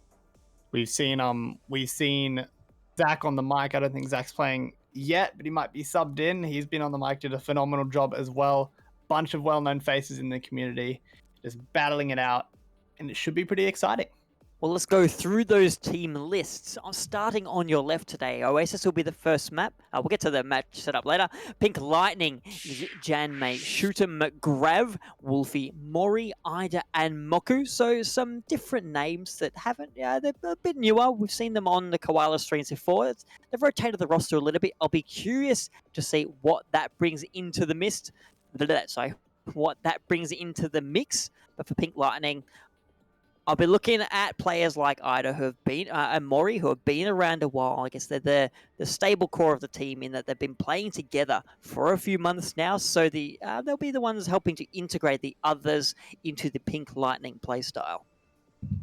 Yeah, it'll be very crucial seeing how they adapt with new people. As you said, in the ecosystem, it's always a difficult task to overcome that hurdle of re-establishing communications, being all on the same page. It's a difficult thing. I have faith that these guys can do it, but we also know that Tourbillon High Jump can. The icons are in sync. Hopefully the teams will be as well. Their starting lineup today is K9, Mechman57, who, unless I'm mistaken, got us to that 50% goal a while back earlier in the stream to get Big Daddy Sdogga man under the ice for a little bit. He's only one Mechman57. Yeah, I think I might have been thinking of Mechman 56. I'm not sure. Yeah, okay, that's a totally different story. Yeah, we have Nuclear, the lesser guy, Yeet, and Bradsy rounding out the roster. The lesser guy I've seen pop off a few times. I ran into him in ranked the other day, I'm pretty sure. A good match, but knowing me, I clapped the competition. My honor is the stuff of a legend, of course. And Well, then- Yeet is a ridiculous Lucio player from memory. I think I may have played with him way back in the dawns of time when the dinosaurs were walking the earth. Well, they'll be looking to yeet some people off the side. Oasis, I suppose, doesn't really offer that much. You've got University, you can go up in that elevated area. That's pretty much it. And I suppose around the bounce pad in City Center as well. But we're about to go into the match. Torbjorn High Jump, there was a little change in their icons. You mentioned they're all aligned. They used to have Torbjorn icons. I thought that was nice, that was appropriate, but now they're onto the, I think that's, is it Widowmaker or Sombra? It's one of the summer icons doing the high jump. Or is it Makes sense. pole Very vault? fitting to the name. And yeah, it's a very fitting name. It is. I mean, oh yeah, okay. I just get obsessed with that Torb, and I focus on the Torb. Yeah, high jump. Oh goodness, Did who you let completely me? miss that one? I missed. Look, you see HJ, and I'm immature. I see something else. Anyway, Oh, wow, we're going to you're get such a big into man. Oasis. Let's move on from that one on to University. We're going to learn some Overwatch here. The Torbs are ready as well. Murray was asking that in chat. I think, thankfully for Pink Lightning, we are not going to be running a free-for-all here. Torbjorn High Jump will be restricted to that 2-2-2 lock. We won't be seeing 6 Torbjorns come out. As good as it is on some maps, Nikki, what do you think we'll see here? Do you think the teams want to play something meta, or they'll just have a bit of fun, given the mood of the night? Hopefully it'll be a healthy mix of both. I think it would be disingenuous to not expect a Torbjorn 1v1 to bat things off to start off the innings. We have seen a few of those today, varying levels of success, and with the Torbjorn in the name, it'd be disrespectful not to at this point. And we are seeing it teased from Mori and the lesser guy. I read in chat that it might be up at the top area. There's a few Hey Noob Hunters in chat as well. So they're already bigging themselves up.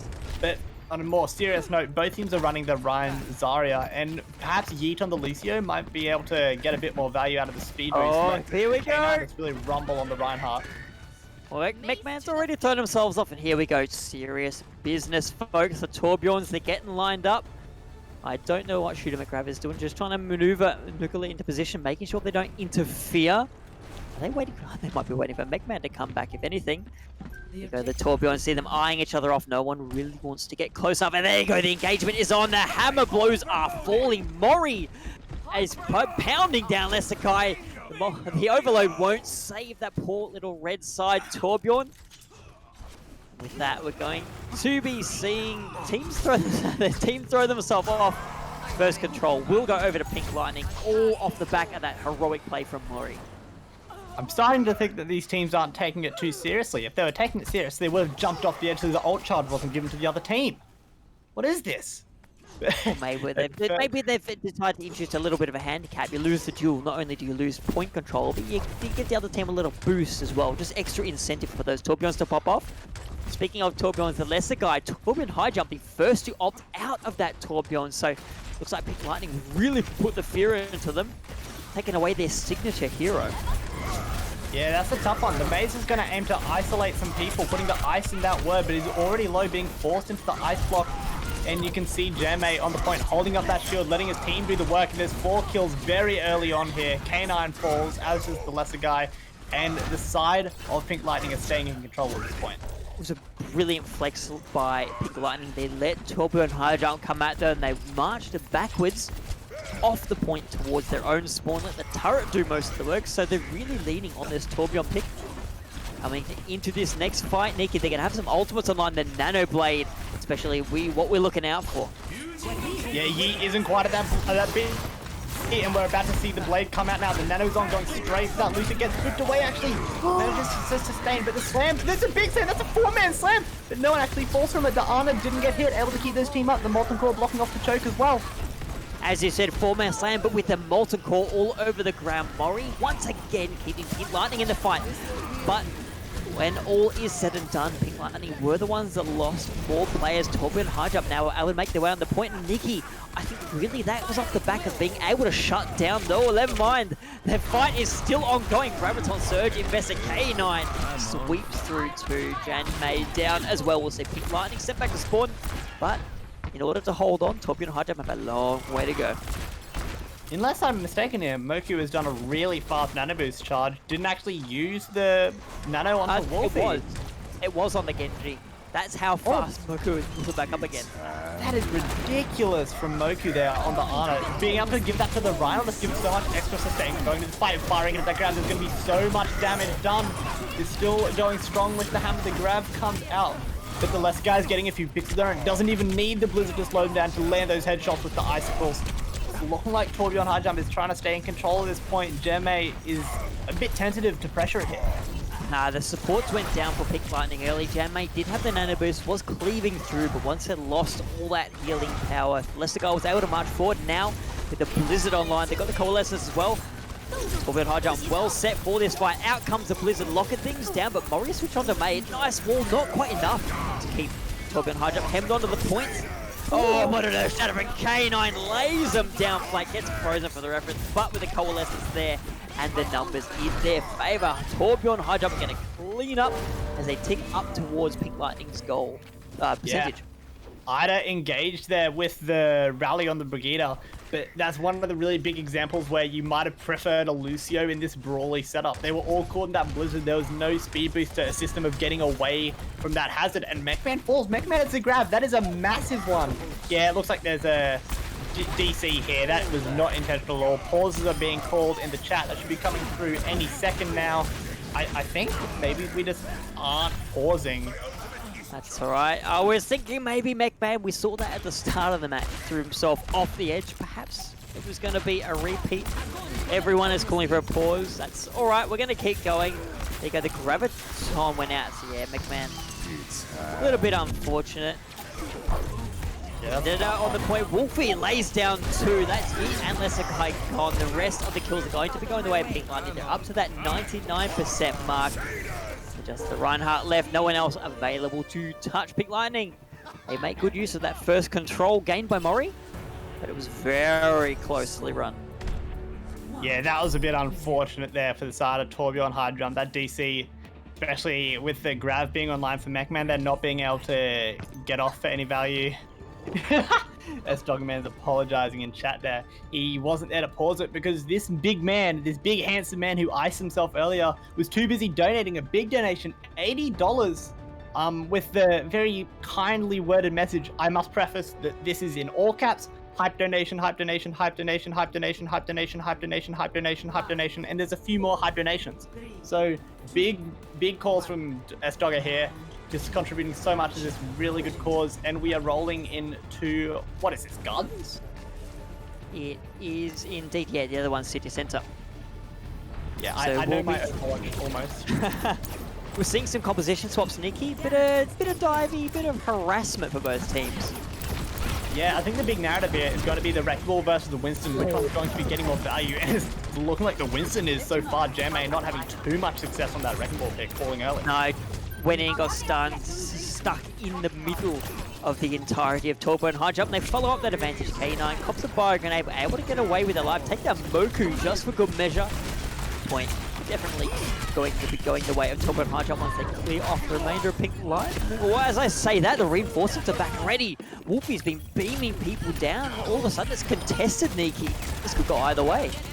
That was actually a really cool piece of tech by them and the Wrecking Ball there, getting a lot of altitude off the grapple to be able to land the power drive follow up, keeping this point alive. Mori is coming up to a pulse bomb with his counterpart, the lesser guy, falling there to the nade. This might be a chance for Pink Lightning to turn this one around.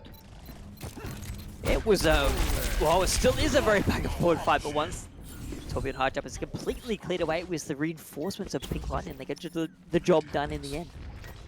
Yeah, it was a bit of a tough one, but now they're in control of the point. And K9 might have a bit of a difficult time diving in here. There isn't too much CC to shut him down, but getting a kill onto the Ana, which would be your primary dive target of the Winston's going to be a little bit tricky. With the Zarya bubble online, the Brig with the arm attack and the shield bash with the whip shot, just get the Winston all off of the Ana.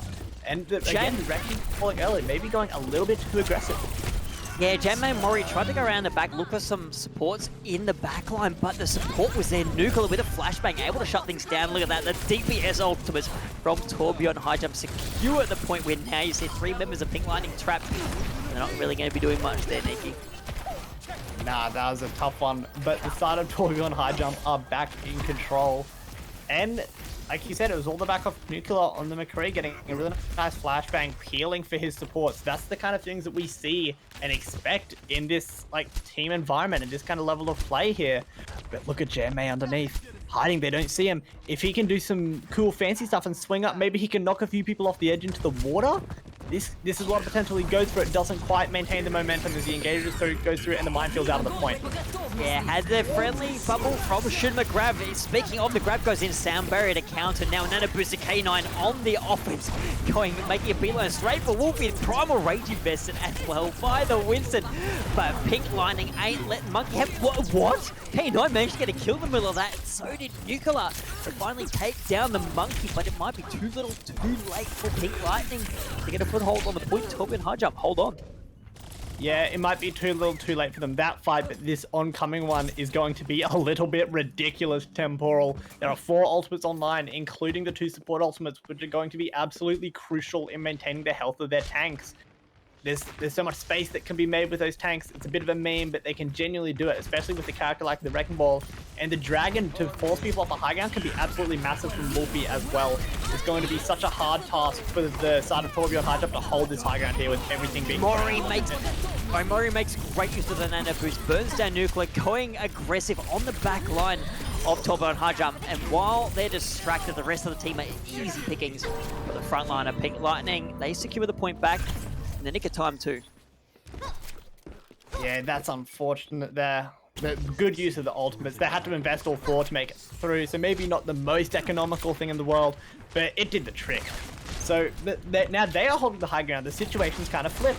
And last time we saw Bradzi holding up here with Nuclear on the McCree. This time it's going to be Moku and Ida, on the Brigitte, who are going to be up there just kind of trying to hold their own. And K9 is going in very aggressive very early, trying to build up towards that Primal Rage. Nuclear whips out the Deadeye. Mori's able to get away from that one. Now you see Janmei making waves onto the high ground, but then losing players. Once again, is Torbjorn high jump coming up trumps, and they're oh so close. Janmei probably needs to go down now, Nikki, so they can get back and recontest. Oh, I don't even know if there'll be time. Their main stagger hero would be the Wrecking Ball, who's dead at the moment. If Mori can make something happen, maybe, but it is not enough. Ida, you see, Ida got burnt down on the steps to the point. Mori was so close, but as you mentioned, with Torbjorn high jump, they're keeping themselves in this. They're not letting that incident in the last round deter them. And we level things up here 1-1. Now we're going to the city center. Maybe there's a chance for Yeet here to yeet people into things off the map, into the cars. We're looking forward to that kind of play, but Pink Lightning perhaps it might be best played around the middle where it's safe, away from the oncoming traffic. Yeah, the other option, you could play safe, or you could just play people that can't get booped. Someone that comes to mind is a Pharah or an Echo, which is very potent on this point. But it is looking like it isn't going to be played. Instead, the Mercy will be teaming up with Wolfie. Oh no, I lied. It will be with the Echo. So this Echo Mercy combo, probably just a bit more justified given the state of Pharah and the meta at the moment. The Echo is just going to be able to lay down so much damage on the team, and Nuclear is going to be the only contestant to that. He's going to have to land those shots, shut down Wolfie, or Wolfie's just going to run a rampage. Well, speaking of going at a rampage, K9 leaps right in, but he's surrounded, slept. Only the protective bubble keeping the Winston in the fight for the moment. You see Yeet also getting in there, getting dirty, but he's the lesser guy. The one finishing off these kills beats down Moku. Mori with an answering kill onto Mechman is keeping things pretty even on the point. Pink Lightning has picked up a little bit of percentages, an all-out brawl here, but I think Jan May is going to be in a bit of trouble. Yeah, the Wrecking Ball finally gets burnt down. Yeet doing the job there now with just that Echo Mercy in the sky. They're not really touching the point, but when Hydra has the control they need, they're going to be capping point first. Yeah, the longer that fight went on, it was going to be harder and harder for Pink Lightning. The first 2 picks were Ida and Moku, with both supports down. If the side of Torbjorn high jump, if they just play the long game, if they just wait it out, eventually just the war of attrition will go their way because they have both supports up, and those health pools will keep on regenerating, but they wouldn't have been for the side of Pink Lightning.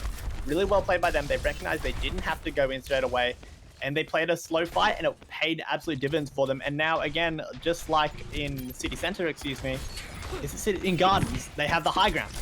And this high ground is going to be so good for the Ana, who's up there again, but with a bit less protection with no McCree. So this might be a chance for Janmei to get things done. I like the setup on the high ground. It makes it very difficult for Janmei and Mori to approach, but now they're being drawn down. The primal rage invested by K9, but that monkey's getting burnt down really quickly. Not able to get away. They were surrounded. Pink Lightning able to take advantage of that. They lay the prox mines down on the point as well. Janmei seeking the security of those mines, not allowing Megman to follow up and finish off the Wrecking Ball. Plenty of ultimates though available here for Torbjorn High Jump if they want to contest the site. There's the attack visor from the high ground. The nano boost invested on Megman trying to keep the Zarya in the fight. They get burnt down. Attack visor finds one. Wolfie is dead. Shoot him a grab. Answers back, shutting down the legs once the visor is gone. A great fire grenade is going to see the end of KE9, and now the sound barrier invested by Yeet just to put up a little bit more percentage for Torbjorn High Jump because they are in trouble. Pink Lightning is all over the point.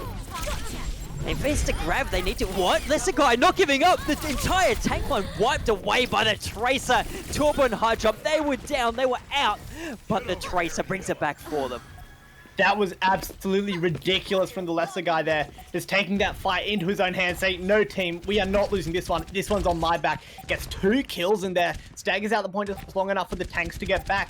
And speaking of tanks, Mechman is on 98 on that grab. That is going to be so impactful in shutting down the team, bumping them all up where K9 can get a hold of that, but they can't even touch! Oh, wow.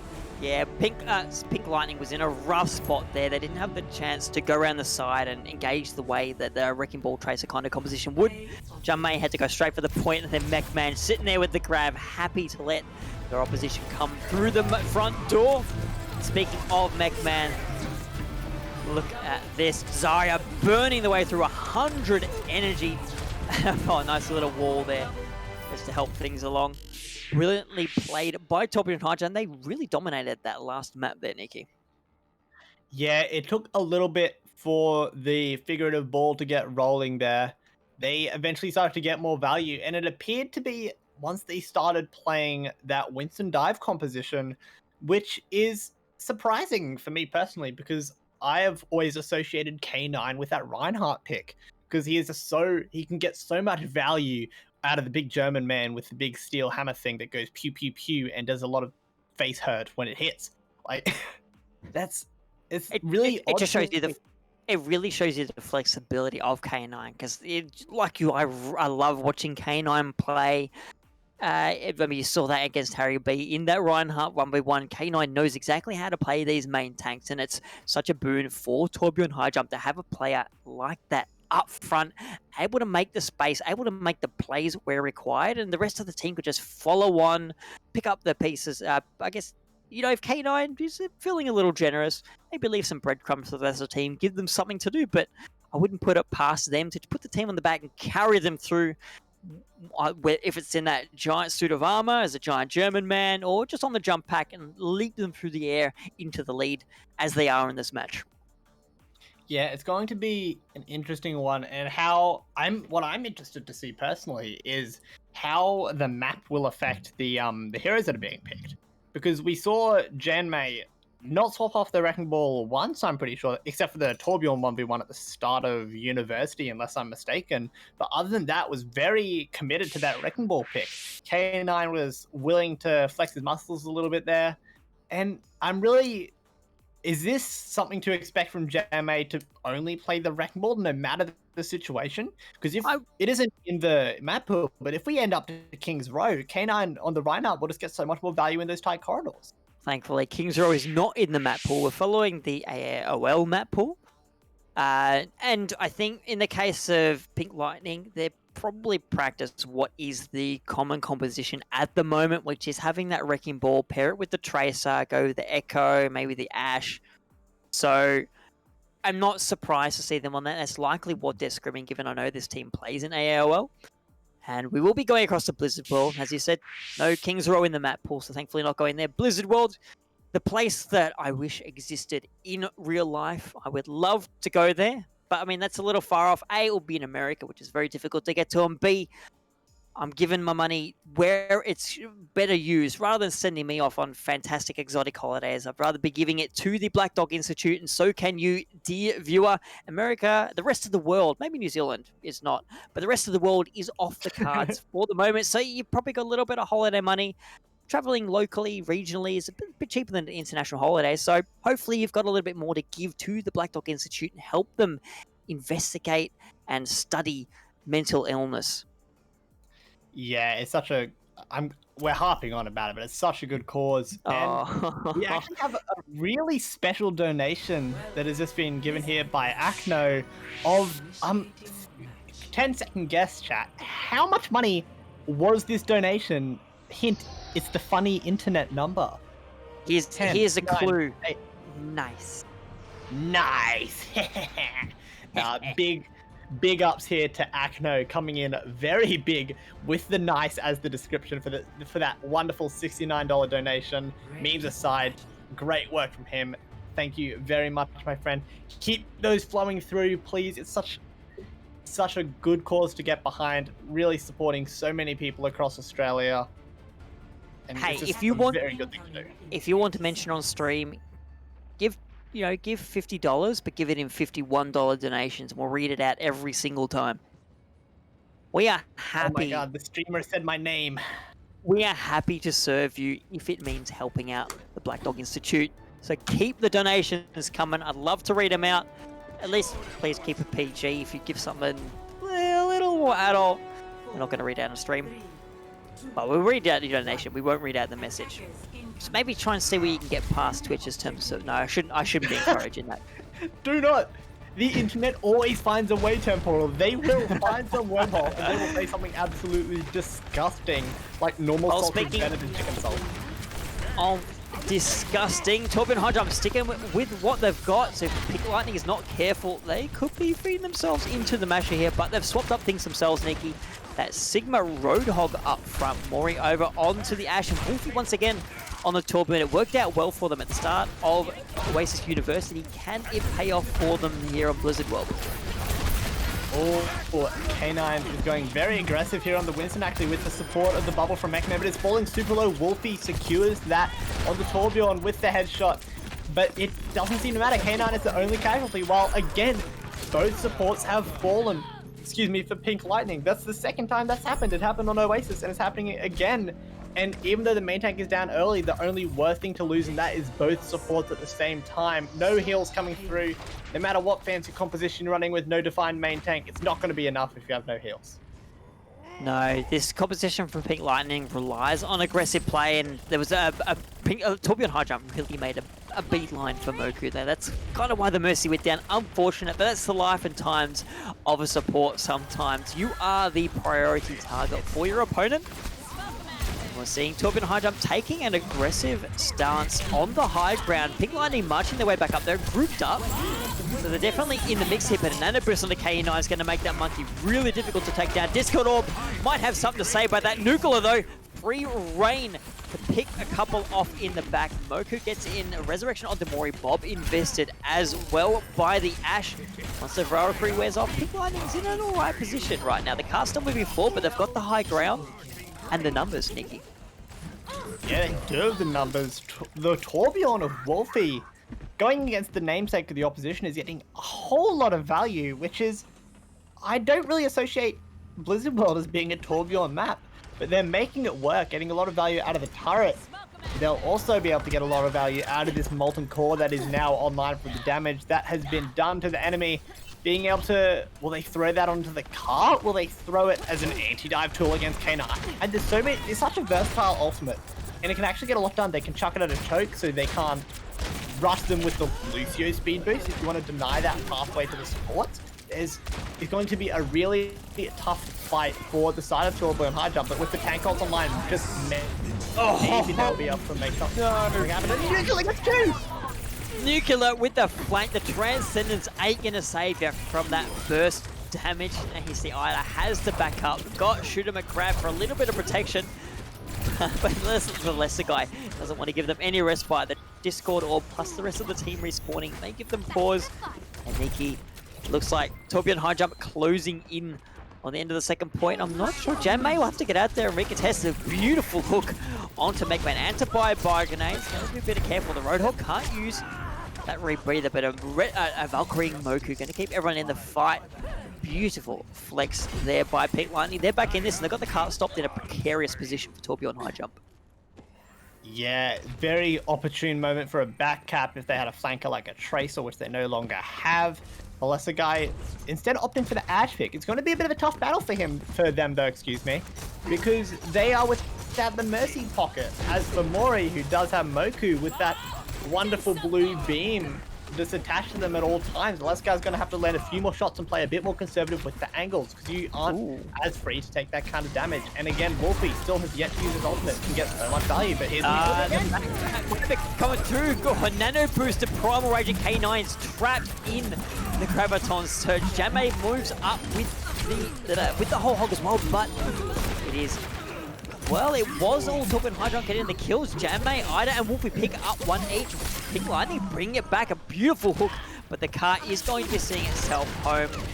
Mori gets down there. Oh no, just doesn't quite get there in time. Moku as well, able to get away though. So Pink Lightning now going to be caught out in the open. Torbjorn High Jump getting the close spawns. Again, Nuclear got away with a big flank high noon on that fight. Being able to wrap all the way around was completely unchecked. Pink Lightning needs to crack down that. The more that Nuclear, even if he isn't on the McCree, on that Hanzo, if they are able to wrap around, those headshots will be hit. Nuclear is the type of player who will land those shots and make those plays for their team. They have to shut down Nuclear, because it's just such a bad path to just leave that uncontested. Also uncontested at the moment is Moku, popping that Valve, just trying to accommodate the team with extra damage, and the Zarya nearly falls off the map. Temporal. It happens. We've seen it a couple of times, but the Valkyrie is enough for Pink Lightning to march forward, pick up a couple of kills. Moku getting in there with the blast. Doesn't quite secure the final blade, but able to get a resurrection. Oh, Murky, that puts them in the kill feed. Pink Lightning, lots of aggression here, wanting to shut down any fuzzy business coming through from Torbjorn High Jump for the moment. Yeah, this next fight is going to be really interesting for the offense. Oh dear. Because this Grab Dragon combo is online, and the Transcendence from Ida is as well. But if they don't use the Transcendence, yeah, it's going to be so hectic. This is going to be Goat's fight. Six on the side. Bob smacks Zenyatta against the wall, plugs away. Mori entering Pulse Bomb. Beautiful play. That is what Pink Lightning needed in this fight. Trade's going either way. The car is marching its way forward.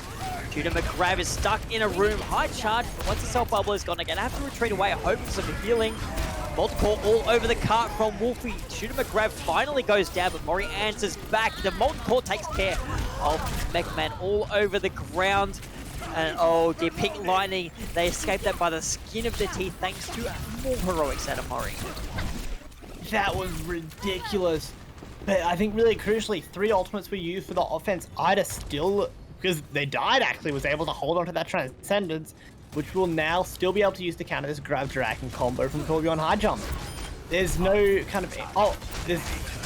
Bradzi might have to try and throw an anti-nade into the grab to try and deny the healing of that ultimate. Get a lot of value. He's caught in the room, has to use the grab just to lock up the tanks. The Dragon sweeps through, finally finishes off the Zarya. Wolfie answers back onto K9, so a tank down for either team. Nuclear on a rampage, shuts down Mori. Shooter McGrav is back. That was a great res from Moku. That was a difficult position for the Mercy to get to. Kills being traded back either way. Ida finally got a chance to use the Transcendence once it wore off. Zenyatta once again out of the fight, courtesy of the Ashe. Torbjorn High Jump now, the ones picking up the kills. They're cleaning it up. The car is approaching the end point, Nikki. Yeah, it is drawing ever closer, and also is the end of this time bank. There's only 30 seconds left on the clock, and there's not too much of the card to go. Letting the overtime is so crucial, and Jermaine is just getting the touch there on the wrecking ball, driving everyone up there, and here comes out the Molten Core. That's a nice ammo field, keeping Jan May in the fight. Molten Core all over the carts, going to make touching it so difficult. The yellow liquid is literally lava, but it is still Torbjorn High Jump picking up the kills. The 2 tanks for Pink Lightning trying to keep things in the fight. Moku, a bold res. Shooter McGrav comes up, but the Mercy goes down, as does Mori. No pulse on view. It'll be Nuclear whipping that one out. We'll be back on the Doomfist. Instantly gets traded out. After picking up one to Pink Lightning. They're not quite out of this yet. Or as I say that, Torbjorn high jump and able to clear them away just enough for the Bob to boot. That will be a completion for Torbjorn high jump, but no time in the bank, Nikki. Yeah, that lack of overtime is a bit of a bummer, because now if the side of Pink Lightning caps with more than a minute left, it's the best the Torbjorn high jump can get out of it is a draw. There's no way to advance their lead in this series. So they want to pull off something marvelous, ideally on first point, of course. Just try and hold their, take value out of the high ground, let the lesser guy on the Ash just pop off with a lot of value. Also a lot of value are these donations that are coming in. We have a $1 from Sdogga man having to ruin Akno's fun. Didn't want the cool thing of being top donation that everyone sees. Then following up on that is my good friend Wooly with the $2. It would have been 20 if I was on cam. God I'm sorry, damn it, my boy. Nikki. I love you so much. I wish I could be on camera right now. It's so much fun letting the team down. Like the inflatable boy at the inflatable school who bought a pin. He let himself down, he let the team down, he let the whole school down. God, I'm making dad. Oh no. That is a fantastic joke. There's a really nice long form one of that. I'll find it if we go to a decent pause. I'll go find it. But for the moment, it will be Pink Lightning setting up their attack. We're not seeing... So, we're seeing heroes that they've played previously. Actually, no, let's talk about the defense first. They're bringing out that rock and roll combination. Sigma Wrecking Ball on the board. The rest of the team on heroes you're liable to see, and that is not the first kill I expected to see. Bradsy opening up. Good play by the Zenyatta. That one is a nice start. That's really tough. Losing that soldier and burning that resurrect early for the offense means that there's no chance for Jammade to go even partially aggressive. And Wolfie's staying dead because that res was burned. That is so crucial. Yeet, on the other hand, does have that. Gets it onto the Tracer, who'll be able to go on a rampage once again, getting so much value, and the lesser guy with the pocket of the supports is just clicking on heads, doing the thing. Supports are falling. Pretty convincing defense here for the high jump.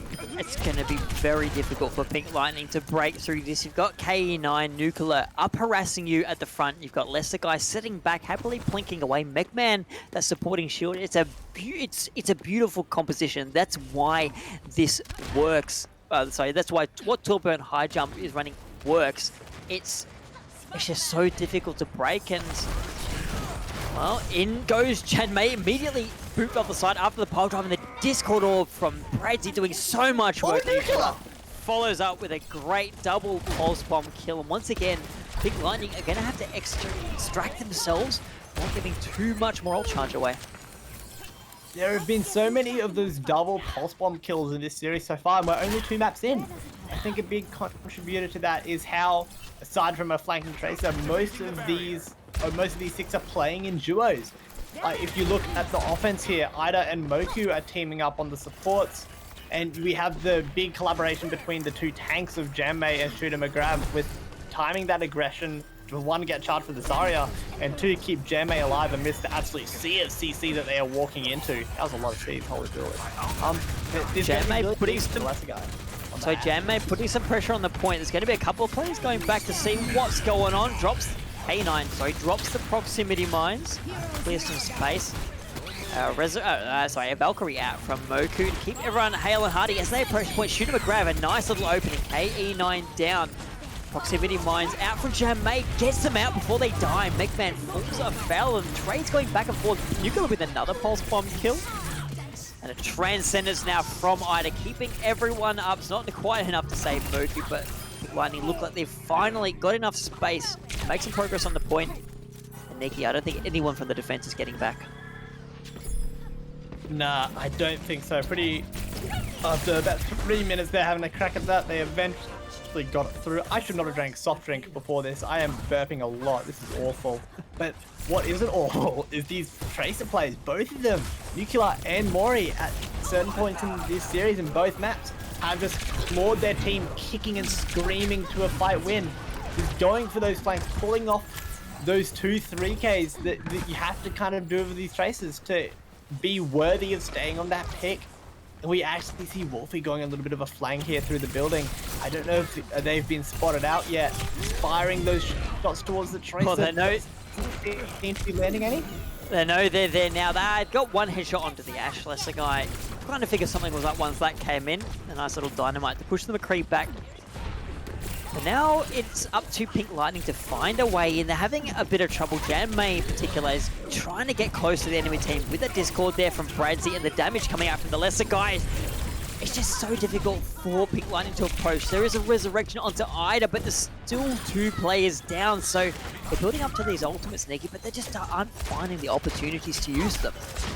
Yeah, the lesser guy has been holding onto this Ash ultimate for a little bit now, and I don't think I've seen the flux out of Mechman yet either. And ultimates are all well and good if you actually get the chance to use them. And that's also speaking other way around. volume. Torbjorn High Jump has all the ults, and they haven't needed to use them. Oh, my bad here. I'm definitely paying attention, I swear. But that's also... Nah, sorry, take it away, Temporal. So yeah, I was getting to the point where Pink Lightning is building ults, but they're not getting the opportunity to use them. And in the meantime, Torbjorn High Jump's happily sitting on this 5-stack. Nuclear will be on board with another ult soon. Here we go. Finally, some investment. There's that gravitic flux you were talking about from X-Man. It slam shoot him, grab down. The healing was there, but the proximity mines are going to finish off any thought of that Zarya escaping. Moku with the resurrection. They're going to have to wait for Mori to come back. Wolfie, nice little pick onto KE9, so that might be the opening the Pink Lightning was looking for. You are going to see, the lesser guy get away. Still has the bob in tow, so if they choose to invest that onto the cart, could provide a little bit of stopping power, renting its momentum for a little bit. Just inching its way forward, Niki, but it's right under where Torbjorn High Jump is set up. Yeah, and Torbjorn High Jump has another thing to worry about now. We have Mori on the Widowmaker trying to land those shots. Was undiscovered for a little bit, but is certainly having their presence felt right now, taking that flank. But unfortunately, the other sniper, the Ash, takes them down, unable to get that value. And this is just a sign of desperation for Pink Lightning. They have tried so much, they just haven't been able to actually get much done. But this fight, if any, should be the one. It's kind of a situation reversed from what we had previously. All the ults are for the side of Pink Lightning. And I think really crucially is going to be this minefield from Jermaine. If you can chuck that on the cart, the minefield sticks to the cart, you can get a bunch of free progress there. You can also use it on the high ground to force everyone off to the high ground to walk it into a grab. Jermaine's looking for it. Pile driver out, doesn't really displace much, gets a little bit of damage. Now the Transcendence on top early from Ida. Here come all the ultimates. Pink Lightning is dumping them all in. They get a couple of kills out of it. Ida follows up on the Bradsy as well. And now Moku, the Valkyrie is the final ult. The timer ticks down now. Niki, Pink Lightning, they need to stay on the cart. The question is, does Torbjorn High Jump want to come and contest? Hopefully stop him out here. It's just the wrecking ball there, but K9, the aggressive player that he is going for it. But the touch isn't in time. They get it either way. There's a minute 30 left for them to get to point C. This series is still, this map, is still completely up in the air. And does such a good offensive fight from Pink Lightning. We're talking about the minefield. It certainly got value. Comboed with that Graviton Surge. Even if the Transcendence from Bradsy was there to keep them alive through it initially, eventually Bradsy in particular just had to drop into the sightline of Mori, who was at that time on the Widow. Just walked lovingly into the bullet of the Widow's Kiss. This unfortunate stuff for the Omnic there. Living out the lore to an absolute T. Speaking of Transcendences, Ida, first ult into that last fight, already at 77% towards the next Transcendence. Not going to be available for Mechman's Gravitic Flux. The proximity mine's laid down as well to prevent anyone from backing up. Look at that Pink Lightning. They might get the cut a little bit forward, but Torbjorn High Jump able to wipe them away. Things looking dire, only 30 seconds left on the clock. Yeah, 30 seconds, it's about one fight, even with the high mobility that you have in the Wrecking Ball. And interestingly, we're actually seeing a really early bomb. They want to kill them before they can even get through the choke. Just literally choking them out at the choke, giving them no opportunities. But the invulnerability from the Trance is going to be so good to make contact with the cart and trigger this overtime. But it does mean that Pink Lightning has to invest both support ultimates just to make it to the car. And now, look at what Torbjorn High Jump is sitting on. They've got a Valk of their own. They've got the Deadeye. They've got the Transcendence in their pocket if they need it, but they're not going to. The Graviton Surge invested, but there's no follow. No one there to follow it up. Mechman's shield in the way as well. That May's back in the fight. The proximity mine's laid down. It's going to buy a bit of space for the cart to progress forward. but you're losing players left, right, and center. Torbjorn High Jump, looking to secure things here on Kings Road. They go up 2-0 in this series, and they're looking good to keep that momentum going. Yeah, the 2-0 series, 2-0 lead in the series. It's best of 5, best of 3, whichever way you want to view it. Good maps are being called in the chat. And yeah, it was pretty solid stuff there from Torbjorn High Jump, and we're seeing it from the perspective of Nuclear at the moment. Just absolutely running rampant on this Tracer, getting a lot of damage done. And not only is Nuclear taking away the health of the enemies, he's also taking away the attention. Because as a Tracer, you don't rush in behind a Reinhardt shield or the rest of the team. You go in from somewhere else and you take them by surprise. That's when Tracer gets the most value as that kind of flanky character. And both Tracers, but particularly Nuclear, are doing it to an absolute T here. And it goes back to that old philosophy of attention is a resource, something that you'll hear chucked around in esports in general as a coach all the time. Attention is a resource, and Nuclear is absolutely exploiting that. Speaking of resources being invested, we've had a couple more donations, and I'll read them out as they are, because it's a little sus what we're seeing. We're seeing one from Totally KSY saying, I am a feeder, thanks for that $1. And then a subsequent follow-up also from KSY. It says, also KSY, $5. It says, I'm very bad and I'm 4'11". Shout me out on stream, please. So here's a shout out to you, the 4'11", also KSY. Thanks for that $5. I love it. You gave $1 a foot. I'm okay with that. If I gave $1 a foot, that would be average height. So it's probably about $6. How many would that be for you, Nick? Over the 6 foot? Oh, buddy. Short King's Anthem, rise up, my boy. Rise up, fellow short people in the chat. I don't care what you say. I don't care what you think. I don't take to discrimination. I am a king in my own right. I'm almost sane. I swear. I'm so sorry, boys and girls. I can tell that soft drink is really hitting you now. The sugar's just gone into your system. You're peaking. You might want to get a little bit in you as Pink Lightning take us to Hanamura. This is their map choice, so maybe this trips Torbjorn High Jump up. This could be a long series. It was close on both maps. I mean, looking at the overall scoreline, seeing 2-0, you think, oh, that's not very close. But you got to remember the first 2 points on Oasis were both almost 99-99. Pink Lightning was able to hold Torbjorn High Jump to a 0-second completion of the map and almost make it to the end themselves. So they're definitely not out of this yet. Torbjorn High Jump really, probably they should be the ones feeling the pressure right now. The first 2 matches of the night, Nikki, were 3-0, and if they want to keep up that theme, they're going to have to get through Pink Lightning. Yeah, I hope that you said that they're putting up a fight, which is absolutely true. I hope to see a bit more consistency and frequency of how they are putting up those fights, because they're playing, like, when they play their fights well, they play them well, but they are currently, like, unable to kind of string those together into multiple fights that can lead to taking a point or taking an entire map. So that's going to be the big stepping stone here for Pink Lightning to progress as a team, because they have the steps there. They have the resources and the ability to get it done. It just takes a bit of time and a bit of just mental fortitude to kind of push past that and get into that winning mentality. It just feels like the Torbjorn High Jump really has a read on how Pink Lightning wants to play. They're not opting into, I guess, running a mirror comp. They're happy to play their own game, and they feel confident enough in their own style, running KE9 up front on that Winston, for example, to get things across the line. But they're also, in certain points, happy to take that wrecking ball as well. I mean, KE9 just proving themselves a phenomenally talented main tank. Played everyone, hasn't played Orisa, but given the general sentiment towards Orisa, that might just because they don't want to hate themselves.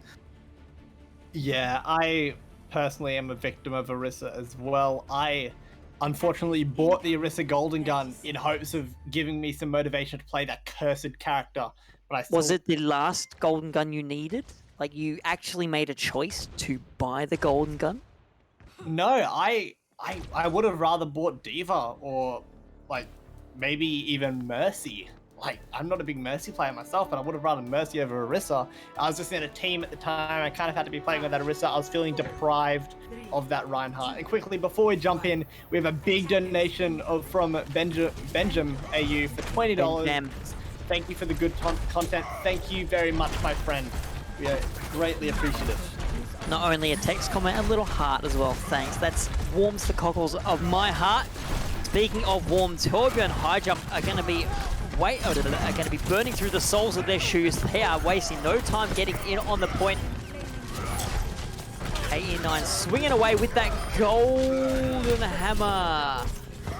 There you go, some gold invested by these teams. It looks like it's going to be a quick point A capture for the attacker team here, Nikki. Yeah, they played it really quickly, and it wasn't just because they had a Lucio, they also had the Symmetra.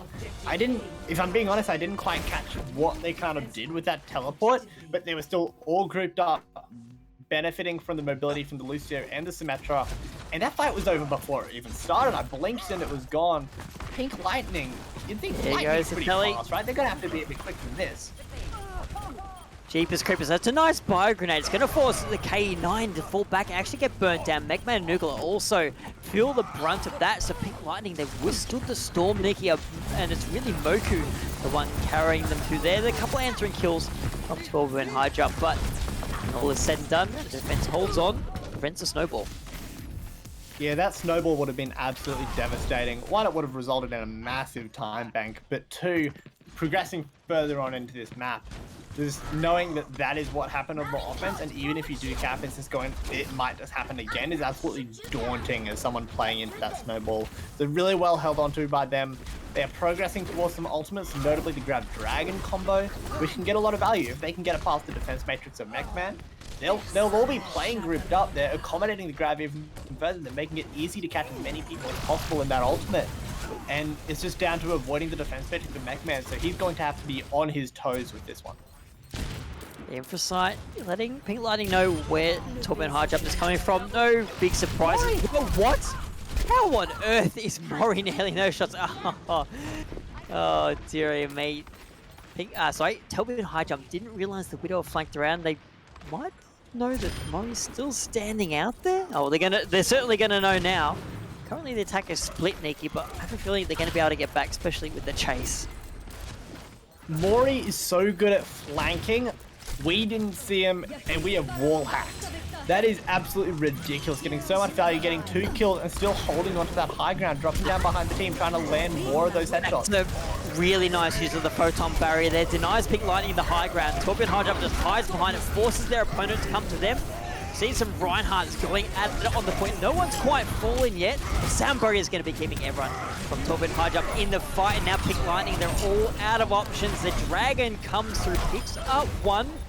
With the numbers now favoring Torbjorn High Jump. Wolfie has something to say about that. Still getting the kills. The Hanzo will finally be taken down. 2 ticks already through for the attacking team. Self-destruct to clear things off. Oh no, Moku got the full force of that one. Just the defense from Pink Lightning screaming out. They're still buying a little bit more time, Nikki, but 97%. It might not be for long. No, I think this fight is it's not over till it's over, but it will be likely very quickly. Like, the Staggers can only do so much. Their gem maze off the point for a sliver of a second, but still in that time, Torbjorn High Jump pounces, make sure that that point is captured, puts 2 points on the board for them with a respectable 3-minute 23 time bank left. So that time bank is going to be really important if we go to extra rounds. Indeed. I was having a quick look through all the players there. We talked about the golden guns at the start. Everyone but the lesser guy on the Symmetra has the golden version of the weapon. So you definitely know that. Well, actually, there's 2 possibilities here. One is that these are the heroes that these players love playing, or they're all like you and just bought heroes that they thought they had to. Who knows? But you know what? If you don't want to invest in gold weapons, you can still invest in our charitable donation to the Black Dog Institute. We're sitting at $1,298 towards our, well, there's not towards the donation total. That is the donation total. We're just shy of 1,300, but you know what? I think we can push it to $1,500, Nikki. With the Koalas Esports org donation on top of $1,500, we'd be at $2,500 for this great organization. Being able to produce that kind of support for an institute like that as a community is something to be immensely proud of, and it's so supportive. It's going straight to a good cause. Good games, good Overwatch, good donations is what we love to see, and I hope that we can see more of it. 1,500 is definitely in reach, viewers.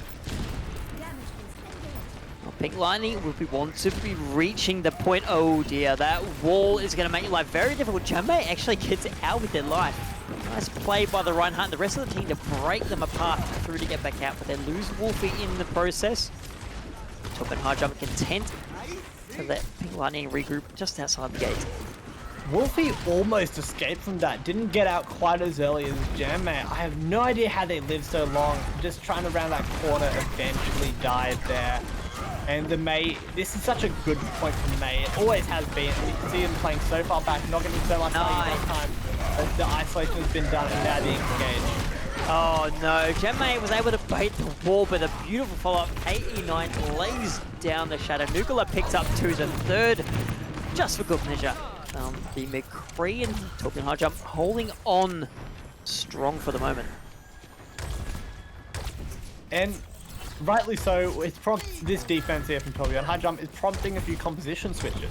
Notably, Wolfie over to the Reaper. So that's just probably here to put some more pressure on K9 at the choke, and it could also break the Mei wall significantly quicker. Oh, the Shatter and the Grav invested. Torbjorn high jump locked up into that. They get a couple of kills off the back of it. Jambe goes down immediately back.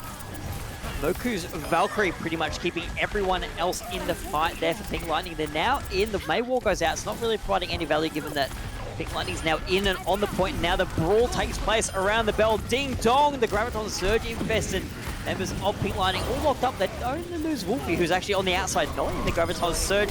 The tank line cleaving their way through. Jambe is very low, still swinging the hammer. K9's actually back on the wrecking ball. Just wanted to get back to the fight.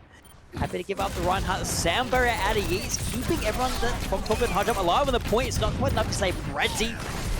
The Lucia able to get avenge their fellow support, and the brawl is still going, Nikki. It could go either way.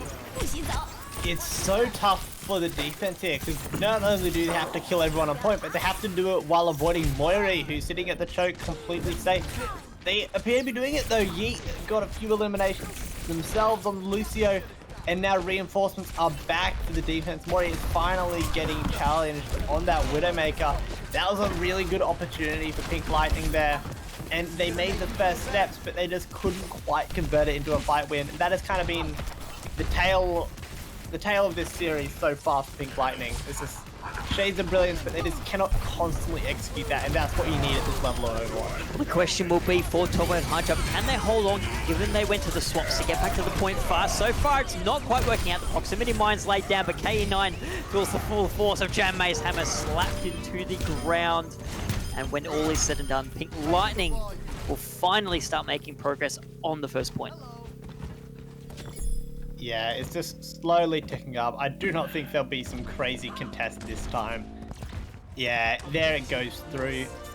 They are about 10 seconds ahead time bank wise of their opposition so far, but pretty much that means that there's going to be less time bank for Pink White.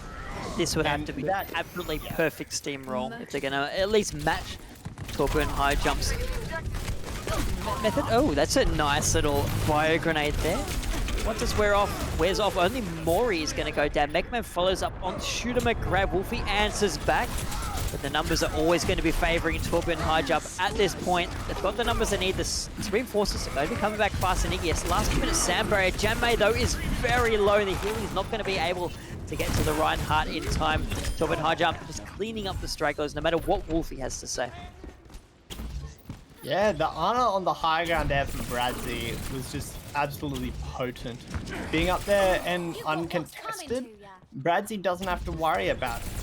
being on their toes to whip around for that 180 sleep dart onto a flanking tracer, or being able to dodge the Winston bubble or the Sigma rock or anything like that. You can just there hard scope in, land those shots without having to worry about projectile speed. Getting the iron up there is just such a good first step to securing a fight. Nuclear coming up from behind. Looking forward to donate a pulse bomb over to the other team. Whiffs it, but you know what? You don't have to whiff your donations. You can give into the Black Dog Institute. Just go down below the stream between rounds. As we talk about that, Torben Hajap pick up a couple of kills. Wolfie gets one back in return, so the Reaper doing so much work. Just unfortunate the rest of the team is getting picked off while the Reaper is doing the business. Oh my god, there is so much focus on Wolfie right now. The friendly coalescence, the enemy damage. Shooter McCrab actually picks up Bradseed. They lose. Torben Hajap loses Mechman as well. The proximity mines are on the point. And a beautiful Earth Shatter from Jan May sweeping Torben Hajap off their feet. Now Pink Lightning looking to make that second tick of progress. They might just do this, Nikki. Yeah, it is on the absolute edge. We have a Diva contesting Mechman, bringing out for that extra stall. Probably the best stall hero you can get with the animations of having a D-Mech and all scores, keeping that time bank ticking. We are down to that 120 mark. The defense is still holding on. The Grabs invested to shut down the Wrecking Ball, but the Bob is still there. That's 1,000 HP they have to burn to, but it is not an issue for Wolfie. Close range with those Hellfire shotguns getting so much value. So is Mori locking down the Lucio. Celebratory ultimate on another point. This has to be it, but it isn't. Mechman is back from the Diva with the mobility so quickly. Surely this has to end soon. Yeah, the attack visor from Mori always going to be so difficult to deal with. A9 was the last player remaining, but in the end, Pink Lightning get the job done, and they did it. Even more impressively, Nikki, they did it with time remaining. They're not going to be forced just to play for the draw. Yeah, that's playing for a draw is not fun. Like you're investing everything into it, and you might not even get a win out of it. If it wasn't match point, that's the kind of thing that you would almost toss up just giving up and start planning for the next map straight away. But unfortunately, Pink Lightning wouldn't have had an option. Torbjorn high jump at 2-0, but because of how they played, they still do have an option.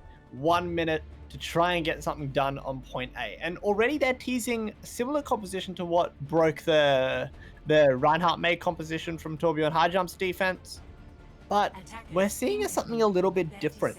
Of course, there's the Orisa and the Sigma who just have so much more presence on the choke, but also Yeet and Nuclear on the Mercy and Hanzo respectively. If they can find a good high ground angle to hold those two, and the double sniper with the Ash, one, there's so much damage coming down, natural crossfires, all sorts, just absolute bags of them, and two, Yeet is going to be so hard to kind of shut down on the Mercy, because the Guardian Angel, yeah, as you can see them doing now, is just flying between both sides of the map with absolute ease.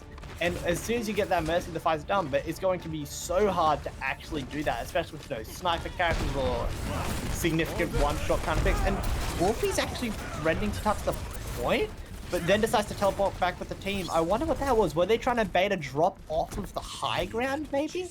That was such an interesting play from Wolfie. Oh, that's a nice little dynamite. Pink Lightning's able to outrun that one. They make their way onto the point. They actually really did really well there to shut down that long-range advantage. Torben high jump would have had to lose Wolfie in the process. The KE9 down, that's the big shield presence gone from the front. Jan May just has to hold up that big right click now and keep their team safe. They're already up to 2 ticks of progress. The Torben high jump just wasn't ready for that rotation out of Pink Lightning, and 1 minute on the clock is enough for them to get point A done. Oh, Bradzi is very lucky to be getting that quick 2-second spawn because of 2CP, but Yeet is not so lucky. This is so smart from Pink Lightning, waiting just long enough, so they'll have to wait the full duration of the spawn, and they're rushing with the Cold Flush. This is so good from Pink Lightning. They are absolutely in with a chance to keep this series map and go it to 4.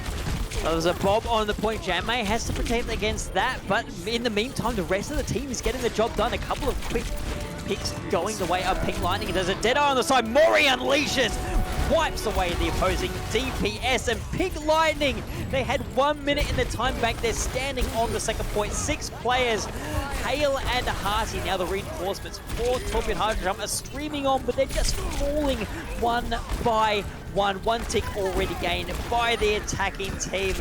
Is this the miracle attack they wanted? It might just be Nikki. Oh my goodness, that is absolutely ridiculous. The slam misses, but it doesn't matter. K9's already dead. Mechman trying to pull them off the point, but it isn't enough.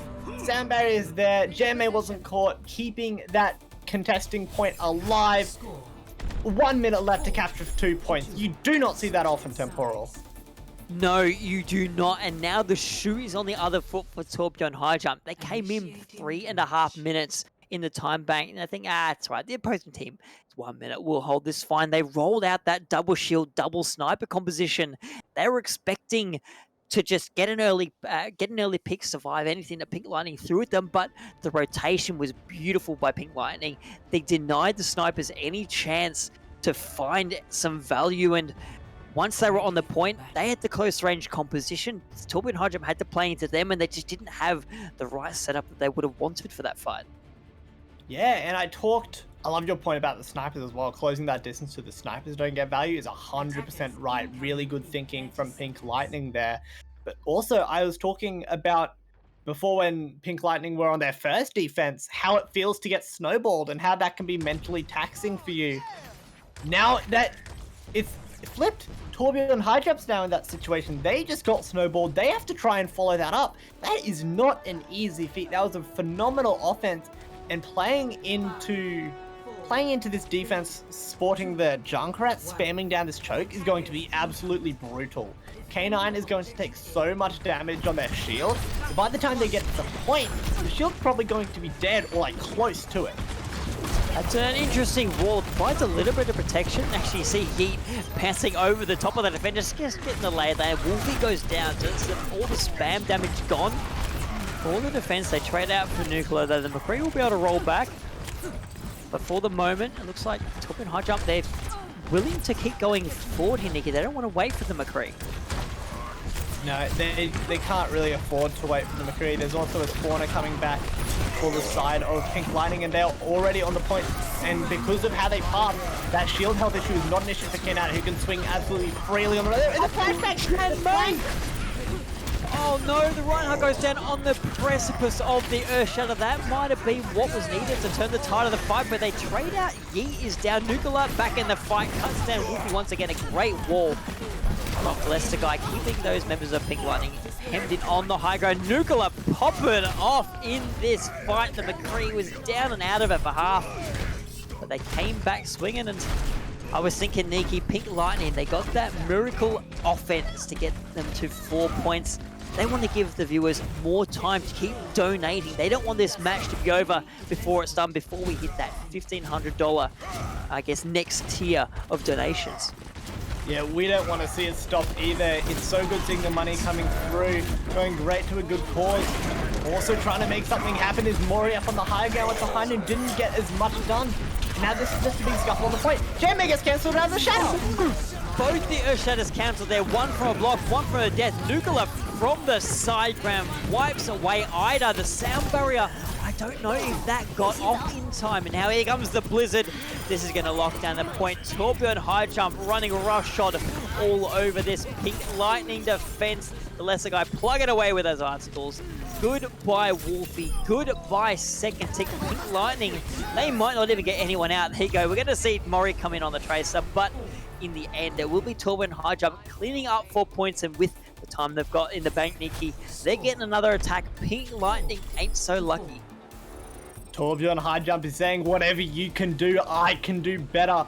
A minute 42 left, and we are going to the situation that Pink Lightning previously just so narrowly avoided.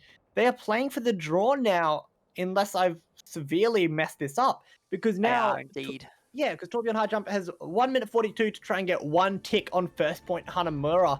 And given how speedy these offenses have been from both sides so far, this is not at all unreasonable to think that they can get this done. So this is going to come down to a lot of how Torbjorn High Jump wants to run this. Pink Lightning, I mean, you're on the defense. It's kind of obvious how you play. You're just going to try and block as much time as you can. Torbjorn High Jump have two options. They could probably get 2, maybe 3 decent fights in here. The question is, do they want to invest that aggression and perhaps give over a bit of ult charge to Pink Lightning if they're not able to find value in the first couple of fights? Or with the minute 42, you've got a good chance here to build up a few ultimates. Do you just wait and snowball them at the end and guarantee yourselves that single tick? 3, 2, 1. So I'm definitely not bantering with the players in chat at the moment because I'm a consummate professional and doing that would be an absolute sin.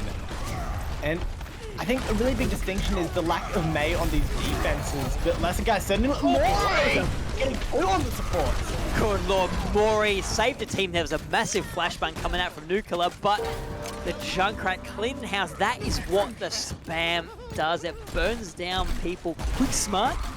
That is the start to this defense that Pink Lightning was looking for.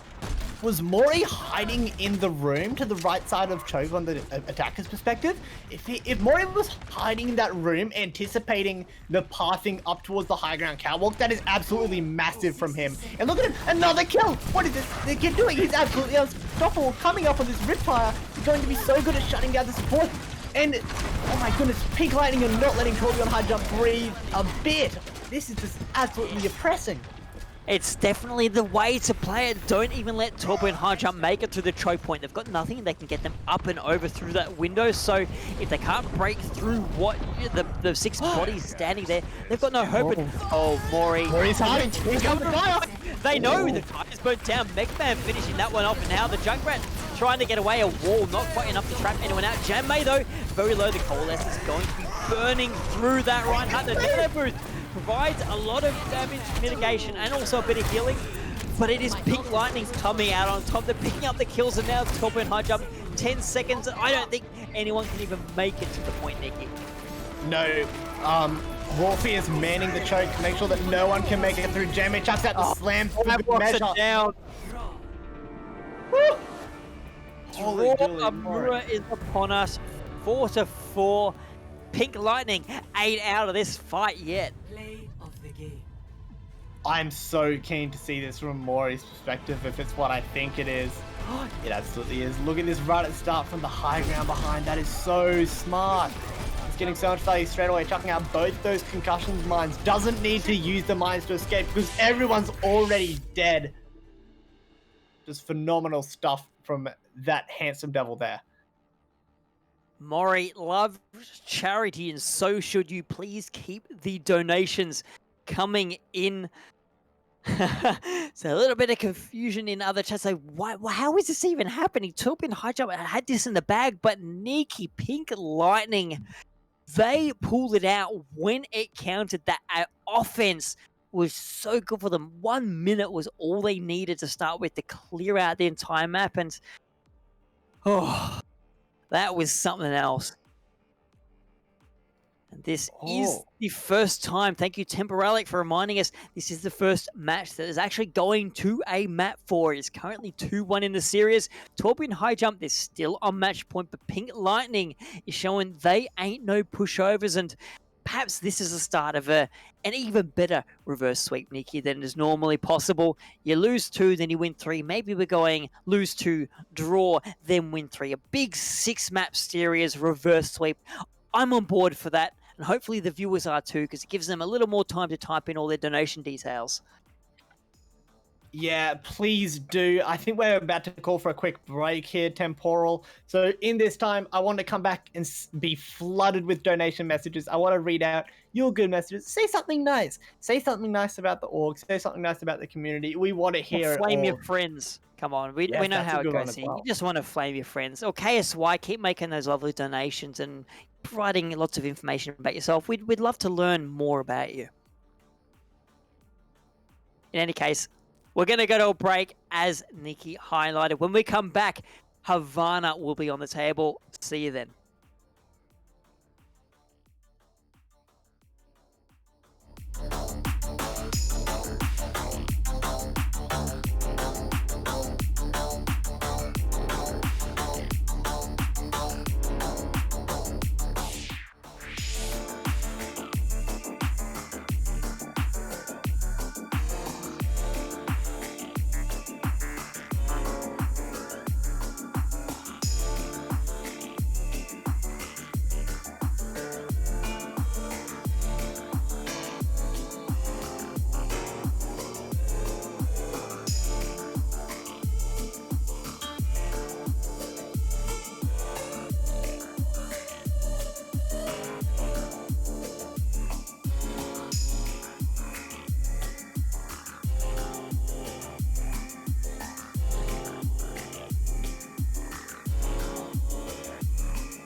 ladies and gentlemen, welcome back.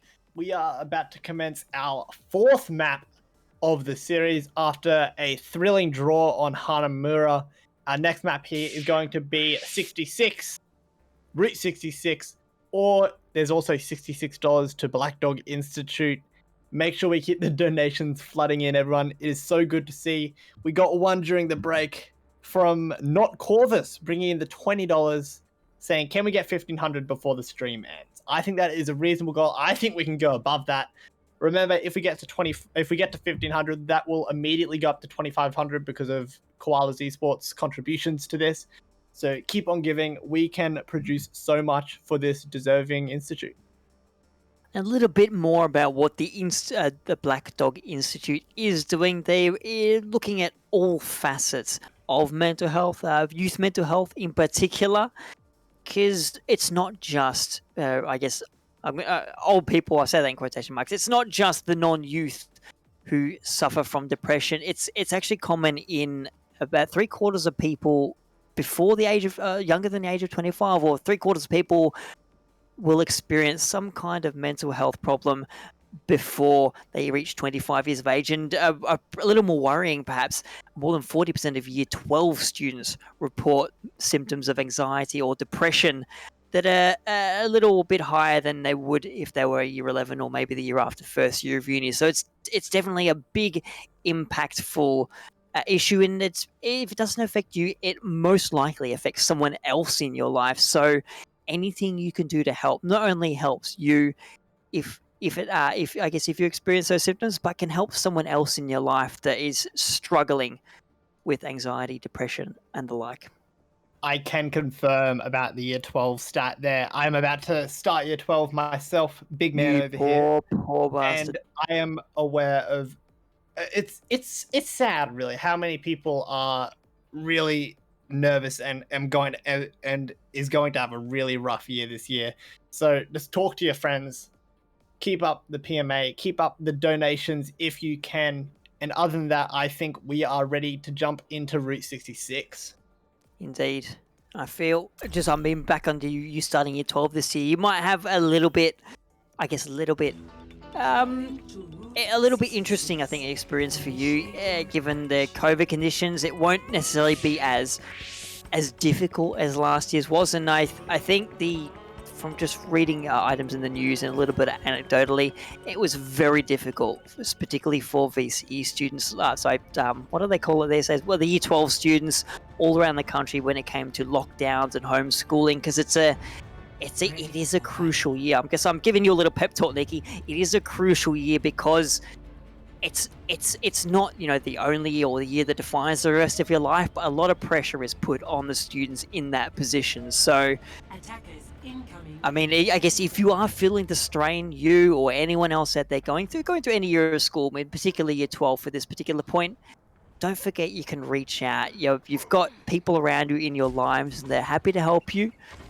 Please, if you need it, reach out to someone. You're not alone in this. There's thousands of Year 12 students out here who are feeling it for you, and if your parents or anyone in your life who's finished school, they know the pressure too. So make sure you reach out. But we're going to get into the match. Pink Lightning starting out on the defense here on Route 66.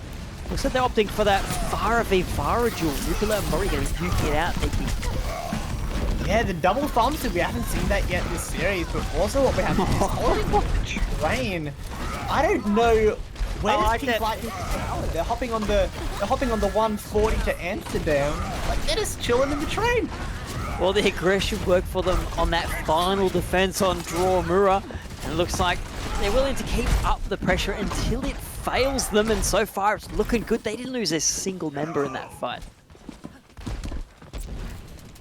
No, that was absolutely dominant, and the Leicester guy swapping over the Widow here to likely put a bit of pressure onto Mori, who is immediately taking cover. So now Mori has two things to look at. Back to that point I made on Blizzard World of attention being a resource. Mori has to worry about the Widowmaker and the opposing pharmacy, and doesn't worry about the Widowmaker. Unfortunately, this is Torbjorn High Jump's chance. That was a good little change. Oh, I don't have a lot of pressure. Not going to be getting the resurrection there. And Bionators had to retreat, not really providing able to provide much health to the team. Oh no, Sdogga up on top on the left side from the attacker's perspective. All the room in the world with Mori out of the fight. There's no one challenge the Widowmaker. With that top and high jump are going to be marching for Nikki Ida. Oh no, the Mercy went off the side. Cart will finally start making progress. That's an unfortunate one. I still 100% agree with you. I think that was the right approach there from Pink Lightning, holding so aggressively. Not only is it just aggressive on a defense, is like kind of puts you on the back foot straight away, but also it guarantees 2, maybe 3 fights even, probably not without the Lucio, so probably 2 fights on Route 66. Unless your Mercy falls like this. Ida maybe getting a bit big for their boots there. Sdogga doesn't miss those shots. That wasn't Ida, that was Sdogga jump shotting from behind the Big Earls. That was a massive grapple to get them in the space there. Now Mori has the barrage online. Ida is back too, but it is Nuclear unleashing thanks to that infra sight from Sdogga, highlighting where the attack was coming from, the defense is coming wrong. Pink Lightning, their march out. The barrage is good. Oh, McMahon ate the blizzard. Mori gets 1 kill, but is taken down in turn by the counterpart. And now Janmei swinging away. The nano booster Reinhardt doing so much damage with the nows. Today, indeed the Widowmaker popping off. Sdogga carrying their team to victory here. Nuclear not wanting to be out of that contention for MVP, but it will be Torbjorn high jump, completing the first point off the back of some stellar Widowmaker play. Man, this is more headshots than my yearbook right now. This is absolutely phenomenal from the Sdogga, and it's forcing Mori to make a change, going onto that counter Widow, having to put a bit of pressure so the Sdogga cannot just have absolute free reign like they've been having so far on Root, and Mori immediately making their impact felt, burning the Resurrect from Yeet. This is the chance to go, and the grab's out. The grab is out, beautiful counter bio grenade. It's going to see Nuclear finishing 2 off. So the best counter to team getting grabbed is just going to be Braddy throwing in the bio grenade. Beautiful bomb to finish off, as you pointed out by McMahon. Kart is going to continue its progress forward. Torbjorn high jump. They're taking a leaf out of Pink Lightning's book here. Nikki, they're the ones putting all the aggression in now. Yeah, aggression is key in these metas, whether you're running the dive or you're running the brawl with the Lucio. Going first and taking the fights on your terms is so important. It just puts you, it puts your opposition immediately on the back foot. Dictating the pace on your terms is super important, and it's something that you'll see in all levels of Overwatch, but particularly these team coordinated levels a lot. The brawl is ongoing on the cart. Janmei swinging away, but a bio grenade is going to see the the Reinhardt have to fall back. K9 beats K9? the remaining members of Pink Lightning down 3 kills in that Primal Rage. You don't think the Torbjorn high jump will be favoured in a brawl, Nikki, with the composition they're running, but they're getting the job done. I think he got like 4 or 5 kills that fight. That's easily 5 at least. K9 is absolutely cracked at the moment. The monkey from him getting just all of the damage, all the Primal Rage punches, swinging those big angry fists all across the side of Pink Lightning, really dampening their defense. And that was even without the nano from Bradzy. This fight he'll be able to go aggressive again because of the assisted nano boost. That extra damage mitigation is so important. Mori could have done without them. Ultimate to plenty invested by Torbjorn high jump, but they throw everything in and it pays dividends. A couple of quick kills going their way. The nano boost actually they went on. Nuclear is going to be building up towards another. Oh, what? The Earth Shadow from Janmei blocked by a brilliant bubble from KE9. The Winston's reflexes are immaculate. The cart is continuing its push forward. It's about 30 meters shy of the end point now, and Torbjorn high jump has a boatload of time to work with Nikki. Oh, here comes the high noon off the top right, Bradzy! That was phenomenal from Bradzy, landing that sleep, shutting down that ultimate with a single shift click. Phenomenal from him, but maybe it isn't enough. Wolfie still wants to get something done, and the bomb is engaged. The bomb gets jammed! What is this? Oh no, Torbjorn high jump, they tried to retreat, but couldn't get far enough away. Janmei gonna be poking the head out, but while Pink Lightning is respawning, just a quick shout out to not Corvus, but actually it's not Corvus who donated $5, and I'm not Corvus, but notice me, Senpai. I do notice you. I notice you, not Corvus, who is actually not Corvus, and also Well, actually, we'll get to the next one between fights. Actually, you know what? Seeing as they're just fighting around outside. Mori fan 01 donated 20 bucks. That's huge. Here we go. Mori, he's so cute. He can give THG the boot. Go. So thanks for that one, Mori fan. In the meantime, the fight is finally getting back underway. Torb and Hydrum has found their way in. I'm talking a lot. Mechman, boom! Goes from support line. Pink Lightning now in dire straits. Janmei has an Earthshatter. It gets a couple of kills, but it's only on a sliver of health. And now Torb and Hydrum marching their way for the cut. Is going to resume its forward progress shortly. These fights all throughout the series have been so, it's so indecisive. It would be an injustice for us casters to call the fight before it's done, because out of nowhere, so every single player in this lobby can pull a double kill out of nowhere and completely swing the momentum. And another Shadowblock from K9, this man is absolutely on fire.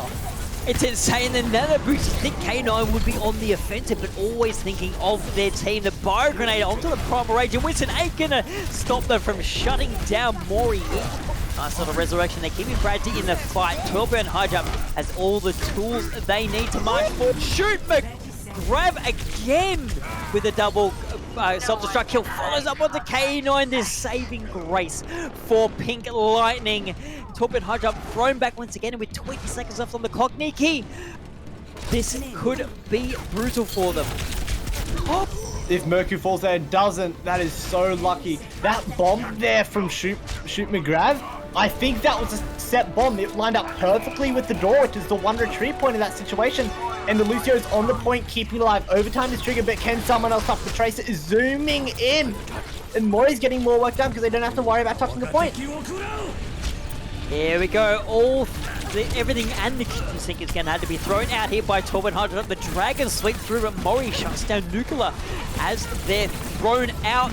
Mechman is back on the ball, slams on the cart. Mori follows up with another kill onto Yeet. The Tracer, worthy of that copy pasta, coming up big in this fight. A couple more kills going the way of Pink Lightning.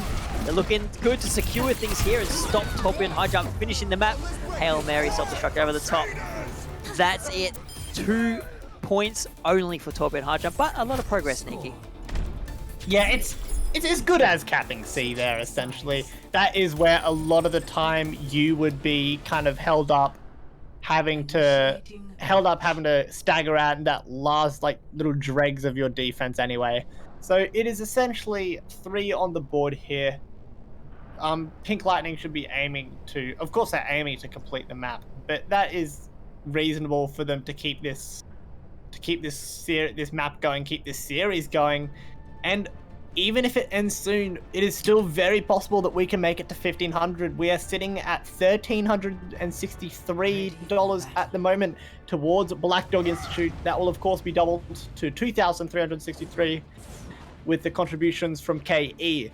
So please keep the donations coming in. We would absolutely love to hit 1,500. It would be such an accomplishment as a community, going all towards Black Dog Institute, helping out Australians all across the country.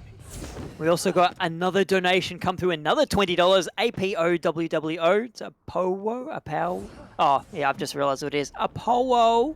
Moe, he's so cute. He can give THD the boot. Go, Moe. Thank you to Apollo. I'm always thrown by those uwu things. Yeah. People can explain it to me, and I think, what are you talking about? I get you. Come on, more uwu. I'm happy to read it out. If we make 1,500, I'll cast in uwu. There you go. If we get 1,500 before this series is over, I'll cast around in uwu speak. I don't know if that's incentive or a threat. Make me keep suffering. Make me suffer. I'll put up with it. It's totally worth it. Yeet's also having a chance of falling really early on that fight. Lucio is not a good first pick. No pick's a good first pick, but especially Lucio down the hills, and Pink Lightning is just putting the foot on the accelerator right now. Speaking of the accelerator, so Junmei is already on Earthshatter. We're 45 seconds in, and the Reinhardt is on Earthshatter. K9 onto the ball. There's going to be no shield either. This is a free Earth Shatter for the Reinhardt.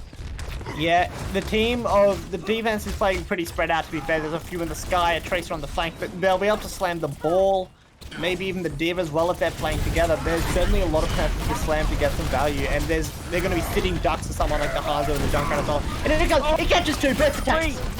The K9 though got healed up almost immediately, so not really suffering anything there. Now Jammay caught out on half health, and the back line is under a lot of threat. But Mori's able to answer back once again, picking up a 2k, being the hero that Pink Lightning needs in this time. Kills going back either way, so it's still anybody's game. Right now, with where the cart is, the respawns could go either way. Oh, the grab, the nano boost, excuse me, got put with the grab, and here comes the Tire. The beat accommodating the rest of the team, keeping them alive while the Tire is cast. Who's he going to find? It's tracking down against the Mercy. Yeet cannot escape. It's so crucial. The Fire is now on their own in the sky. There's no resurrect for the rest of the team, and it looks like that is the nail in the coffin for point A.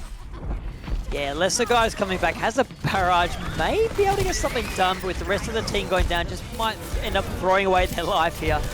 Oh dear, beautiful fire strike. Jummay already up to another Earth Shatter. The Reinhardt is on fire this round.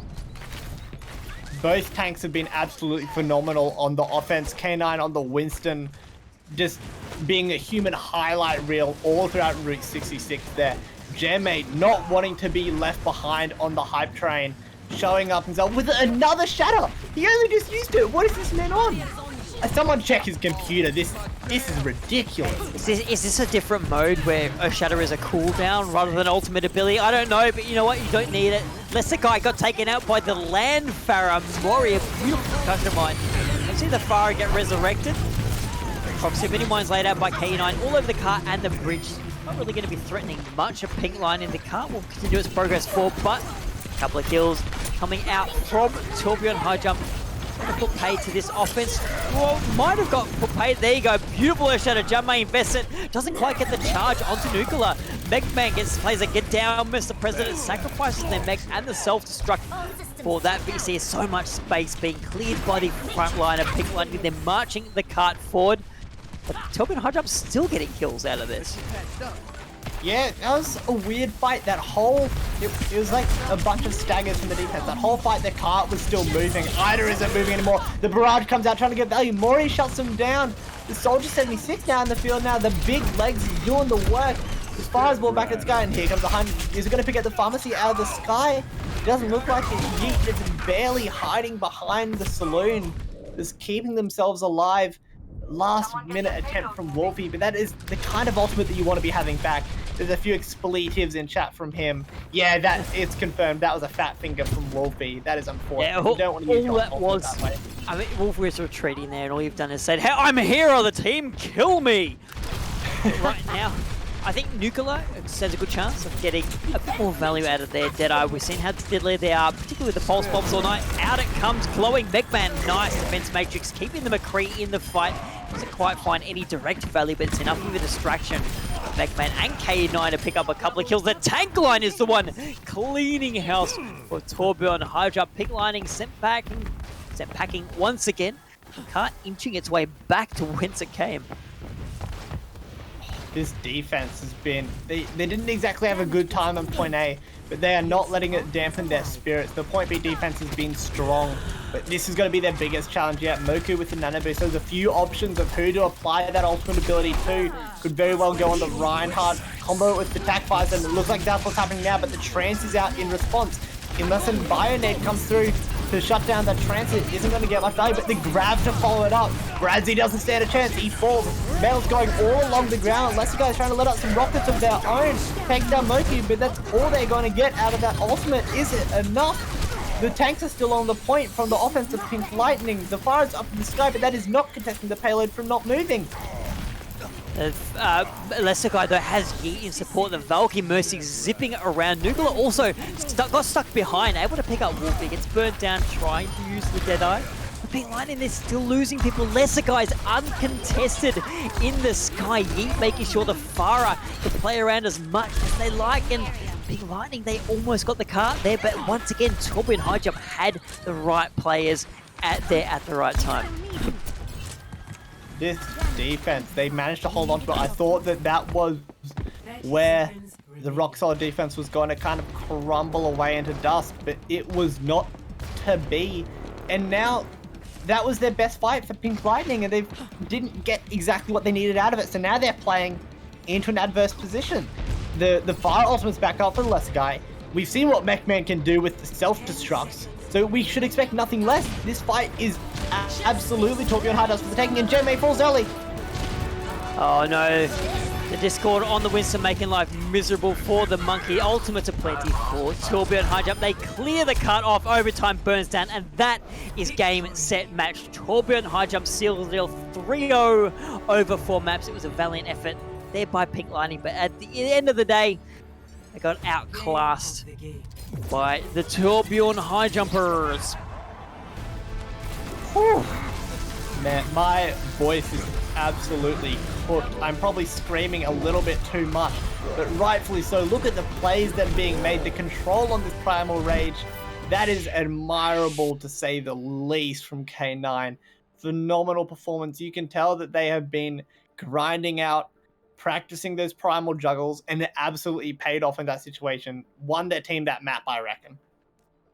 You can tell that KE9 is a genius at any kind of main tank there. That play there really highlighted how good they were, and I mean, over the course of the whole day, the whole match, they'd definitely be in the conversation, if not the front runner, if we're going to nominate some kind of MVP here. Doing a phenomenal job, and I mean, going up against a Reinhardt in Jan May, was laying down Earth Shatters left, right, and center, but still blocking them with the Winston bubble is no mean feat. And KE9 was able to pull it off successively. Yeah, it was two different dynamics, because Jammet was getting a lot of value out of the Ryan, K9 a lot out of the Winston. Does that mean that Winston is the better pick on Route 66? Did the team just play it better?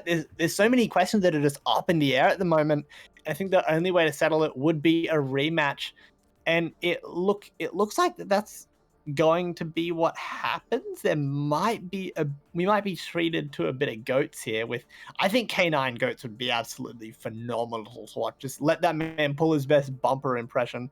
Just go absolutely everything in the kitchen sink at the opposition with the full support of the team behind him.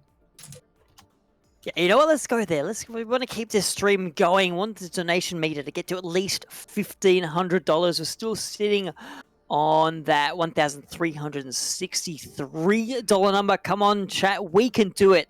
The Black Dog Institute is relying on you. We need to help not only ourselves, but everyone around us. It's what we do. We're koalas. We're not an isolationist creature. We live together in our families. We've got our lovely little copes of gum trees that we like to sit, eucalyptus trees, sorry, that we like to sit in. Are they gum trees with eucalyptus leaves? God, it's been doing this for long. I forget which way round it is. A big part of Koalas Esports, part that appeals me to this server, this community, is the community. There's so many people, so many interesting personalities, so many fun people to interact with. And we are seeing the good come out of everyone here. Watching the stream tonight, I was watching earlier in the day, there was consistently a lot of viewers tuning in. Twitch chat is always a blast to read as well. The casters have all been phenomenal. And I think we are about ready to close it up on a GOATS round on King's Row.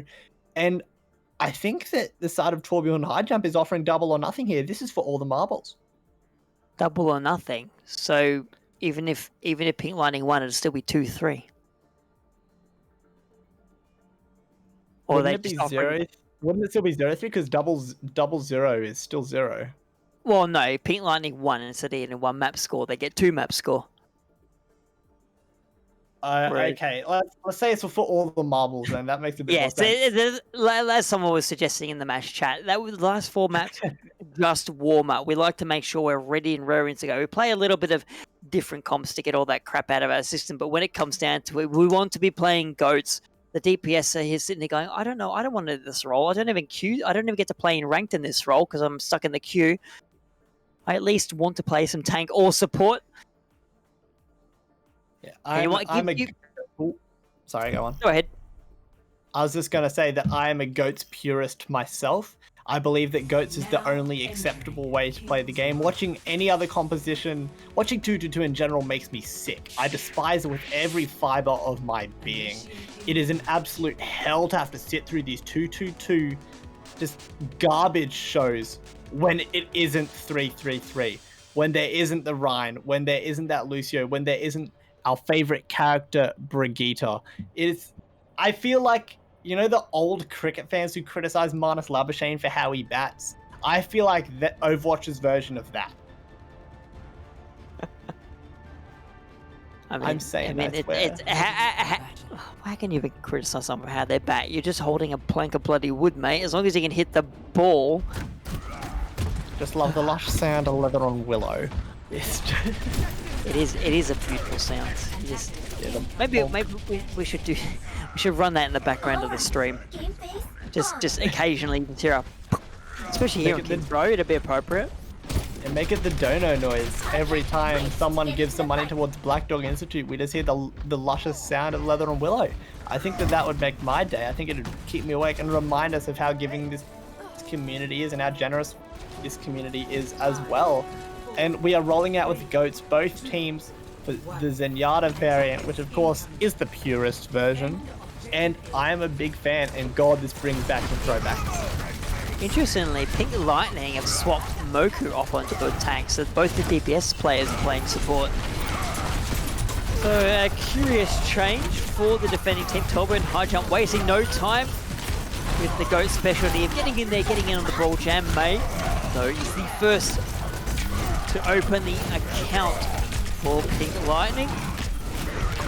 They also achieved getting McMahon 57 out of that mech, so now they're just Man 57. With that, Pink Lightning will clean up the first fight here on GOATS Row. GOATS Row, yeah. I love how aggressive this defense is playing with GOATS. Getting so much value, and also when they were behind the choke, we saw Gen may actually utilize Hotel to isolate the Brigitte of the lesser guy. The lesser guy is getting a little bit big for their boots, but the slam!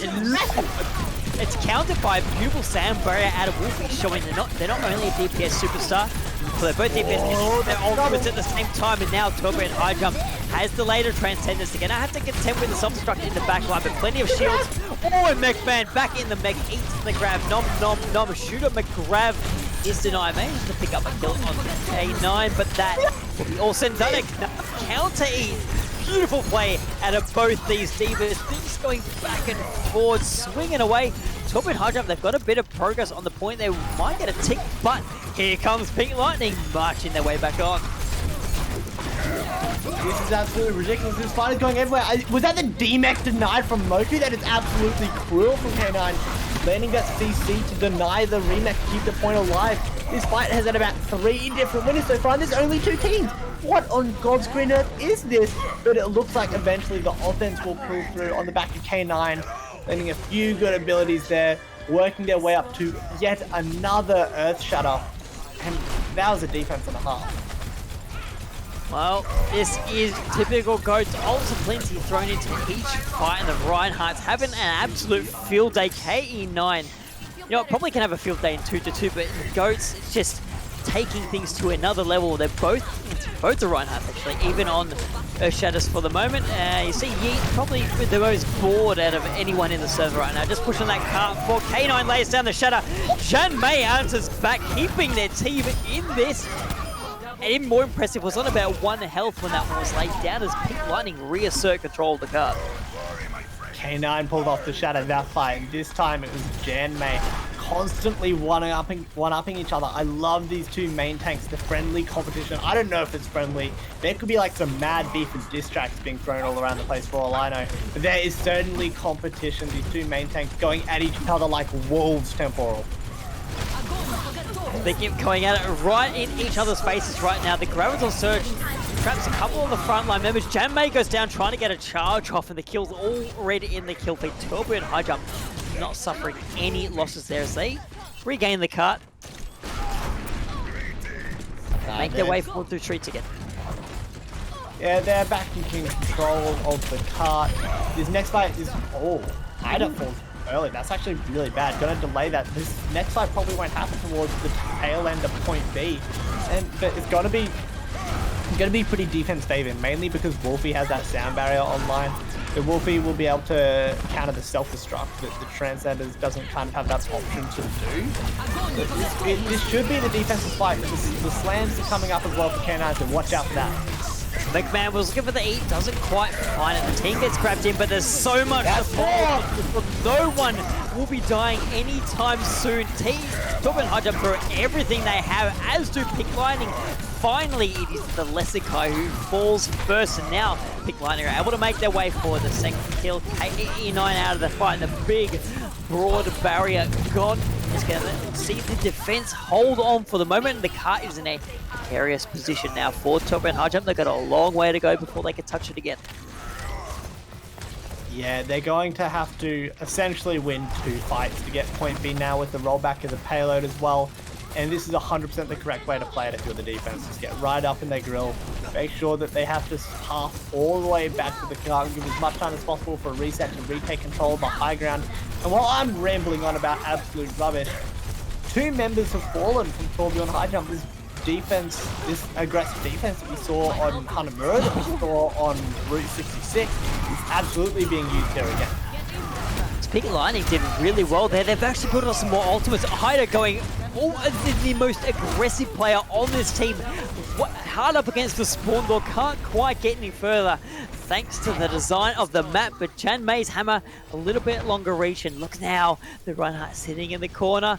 They might not be able to find any value. I think Torben High Jump suspects something may be up. Going off the high ground, Niki. Yeah, and even if they drop, they're going to be, the Reinhardt's going to be way too far out left field to actually get in range to land that Earth Shatter. The drops come down, the Zarya's down, so it's going to be looking for that Graviton Surge. Maybe there's a few more hungry Divas in the field ready to eat up that ultimate ability. Skyfall's really aggressive there, and now here's the aggressive jump. It's a 4-man slam! Oh, the Transcender side from Bradley keeping everyone in the fight. K9 responds, and it's huge! 2 members of Pink Lightning down already, the rest to follow in short order. Wolfie and Mercury will try and escape with their lives, holding on to those ultimates as well. Torbjorn High Jump, they got the cart back into control and just in the nick of time too. I've never seen more Earth Shatters in my life. That was 2 4-mans in one fight. Absolutely absurd from these 2 gamers. You can assure they have their gaming chairs and their fingerless gloves at the ready. Their mouse is full of gamer gunk, and they are ready to take point B here. But the bomb is trying to put an end to that. It's a good one behind the shield, but it cannot get denied. Everyone's split up in the grab, and Jamie left the There's a 5-man slam! The rally is going to be enough to keep them up. The sound barrier from Yeetmaster is degraded. It's just completely gone. And Jamie's leading their team to victory. They need to watch out for the cart. The lesser guy goes for it, but it is not enough. It looks like everyone else is falling. There's 60 support slap, but the Trance is online as well. They're trying to bring this back. Torbjorn High Jump. They're bringing it, and they're shutting it down. How are they doing this? This is just the support to clutching this out. This is unreal. The power of support. Bradzi picking up the final 3 blows, following up off that beautiful Transcendence. Pink Lightning, they almost had that naked. The re-engage was so good. As you pointed out, they were able to burn down half of Torben High Jump, but it was that support line carrying them through. And now, Torben High Jump, the ball is in their court. They've got KN9 sitting on top of the Earth Shatter. That is the only ultimate at the moment. Actually, Mori will have the Transcendence. Also, the DPS is able to play that beautiful support play. There it is, the Earth Shatter laid down. Lesser guy able to finish off Shooter McGrab. Or the Transcendence comes to save the day, but now the aggression from Pink Lightning, they push forward, but they sacrifice everyone to do it. Torben High Jump back on top of things. Only 45 seconds left on the clock, but still room to work with. I'm trying to save my voice. I'm not going to shout at 4-mans anymore. It has to be 5 or above. Genmei actually went for that pin there on K9, who's holding up the shield to defend the rest of the team from the self-destruct. If that pin landed, that self-destruct was very well got some kills. It's a 2-man, but the reactive trance is there. Absolutely beautiful. Janmei played that Reinhardt battle to perfection. The counter slam is good, and I'd like to point out, particularly Mori there, had a nuclear isolated who's actually swapped off. They've broken the rules. Torbjorn High Jump is now forfeited. This is not GOATS. I repeat, this is not GOATS. You're not even going to touch the car anyway. That's what you get friend rules. But, so back in that's what he's going to call the last official fight of the game. Mori had Nuke Alert with the Discord on them, burnt down the Zarya at the start, and it just made things so much more difficult for Torben and Hydra to push their way forward. And then Jam May winning out the Ryan duel was just the icing on the cake. And we got a couple more donations come in, 3 more. Oh my goodness. We have had a few more donations come through since we last checked in. Big one from Temporalic, $20 coming in from him. Thank you so much for providing the facilities for this event to take place. We also have one from Taze with a clean $17 to make that a round number, who Akno absolutely spits in their face with the $1.57 donation.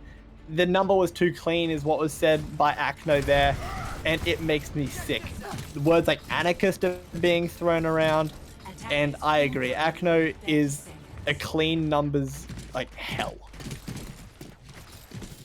Akno with the interesting donations here. We might be going for MVP of donators here, just at least with the way they're donating. We saw that nice before, and now we're seeing the $1.57. Just likes to throw a little bit of spanner into the works. So you know what, you too can feature not only on the stream, but you can probably try and steal away Akno's heart by donating some weird, wonderful, funny number. Anything you like, you know. If you want to donate $420, go right ahead. We're on board with that.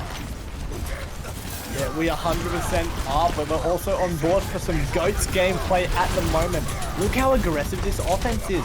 J-May on the Ryan, maybe a little bit too aggressive, even actually falls there, and now it's just going to be a snowball from here. K9 is completely uncontested on the big German hammer steel man, swinging that hammer left and right, plonking everyone in the noggin. That'd hurt. Like, surely you need a Panadol and mid-strength beer after getting hit with a massive hammer. Jeez, if you only need a Panadol, you've got a harder head than I do. An enormously thick skull, but J-May actually came out better at that run. Heart-wise, slightly ahead on that Earth Shadow percentage. Looking for an opening here. We've seen them lay down a few over the course of the match so far. Here we go. Blocked by K9 now. The defensive Reinhardt's going to have the option to play it down, but doesn't need to. The rest of the team with the cleanup. It's going to see Pink Lightning already a minute off the clock. Nikki, and so far no progress gained.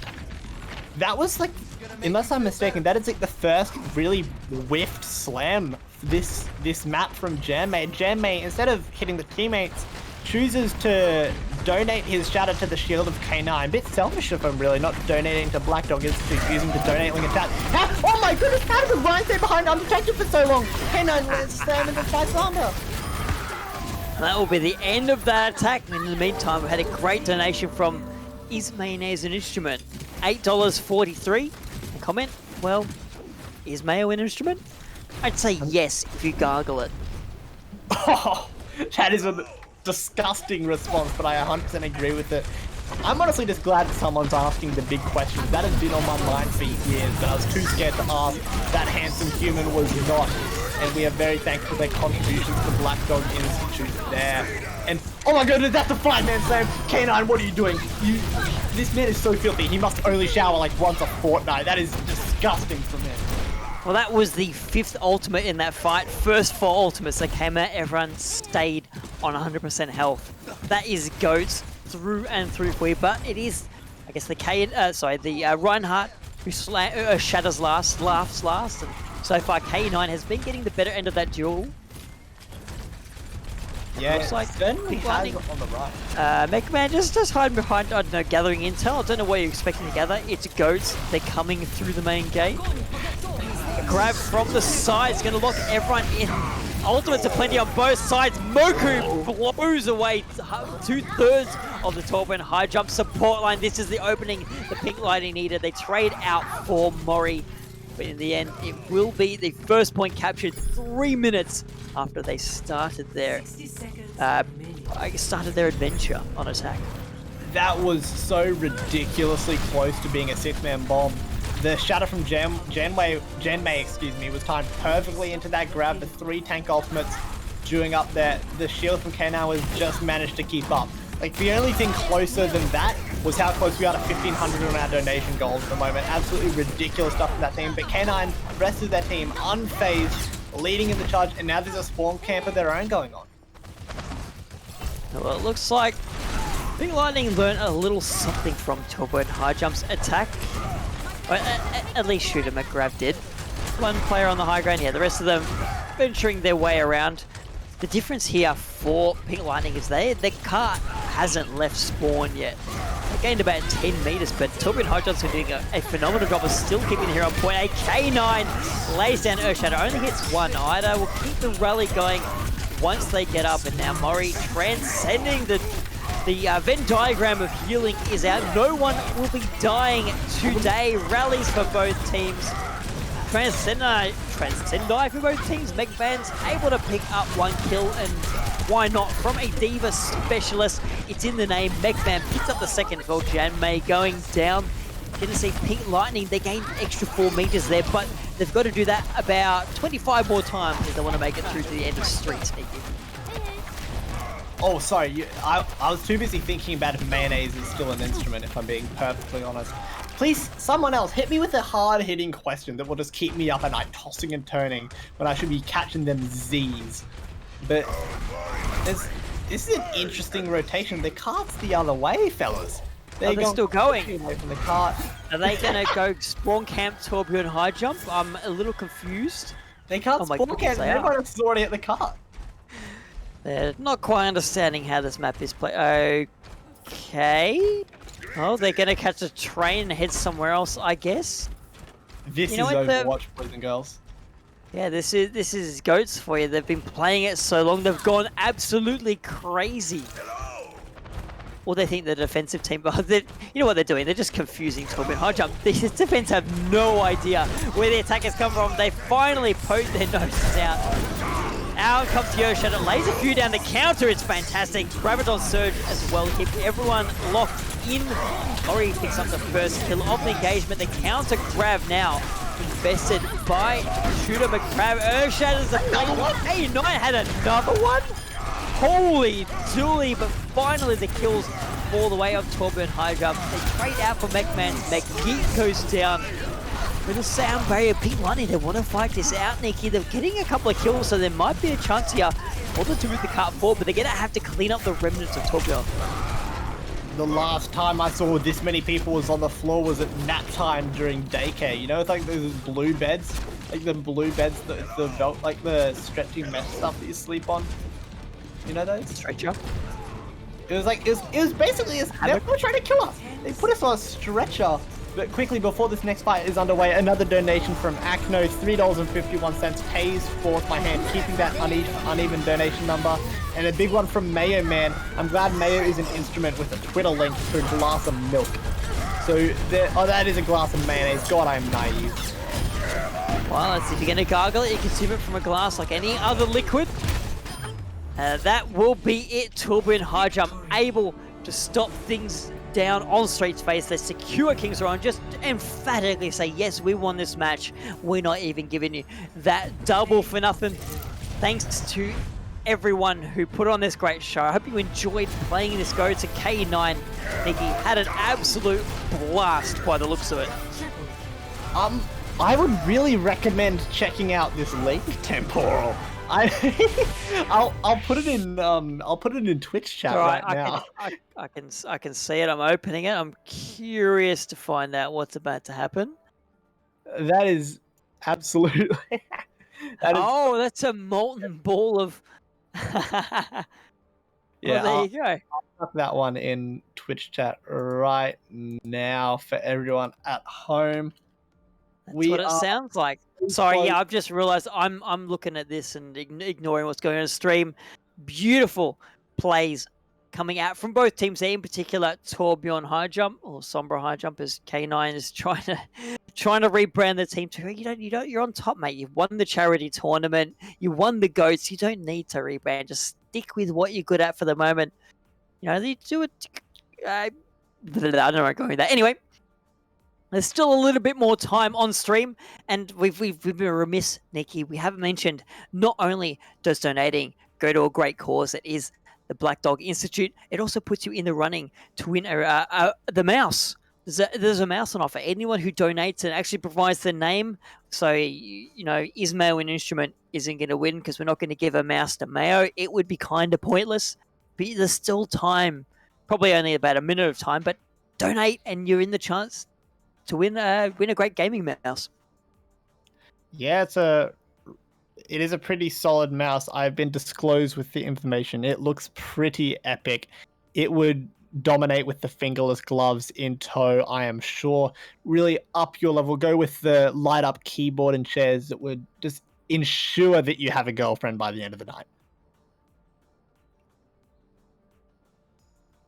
In any case, that will be the end of the Overwatch action for you tonight. There's still a couple of minutes here. You can still get those donations in. We're sitting at, 1,000... Oh, it says on stream. 1,000... I'm trying to find it, Nikki. $1,415. We are $85 shy. Oh, yeah, it ended up being a 5-match set. We're $85 shy of that $1,500 target we're trying to hit. It's a Razor Viper was that mouse. Random donation will get that. You've got a tiny bit more time to enter what is now the competition. But you know what? Before we get to that, thank you so much to everyone who's made tonight what it is. There is so much work that goes into putting on this kind of broadcast. We've had hours and hours of Overwatch, and it's not just the people. Us. We just turn up and talk, Nikki. It's really simple for us, but there's a lot of fantastic work going on behind the scenes as well. Yeah, 100%. We are I don't want to say the icing on the cake, but we're what's kind of visible. There's the tip of the iceberg is what I'm looking for. There's so much going on. We're just the clowns entertaining the audience. Yeah, we don't know what we're doing. We just do the thing where we talk, and sometimes I scream and bugger my voice for the foreseeable future. Like, it's just kind of yuck, really. But it has been an absolute joy to present this Overwatch, to read out some of the... There's been some pretty good donation messages, honestly. And we are sitting at 14.15 at the moment. There's still time to get that up to 1,500, everyone. And I think we are about ready to get into the mouse giveaway, unless we have one more donation. Hey! Big number, $4.20. Does this count as clean enough number for everyone?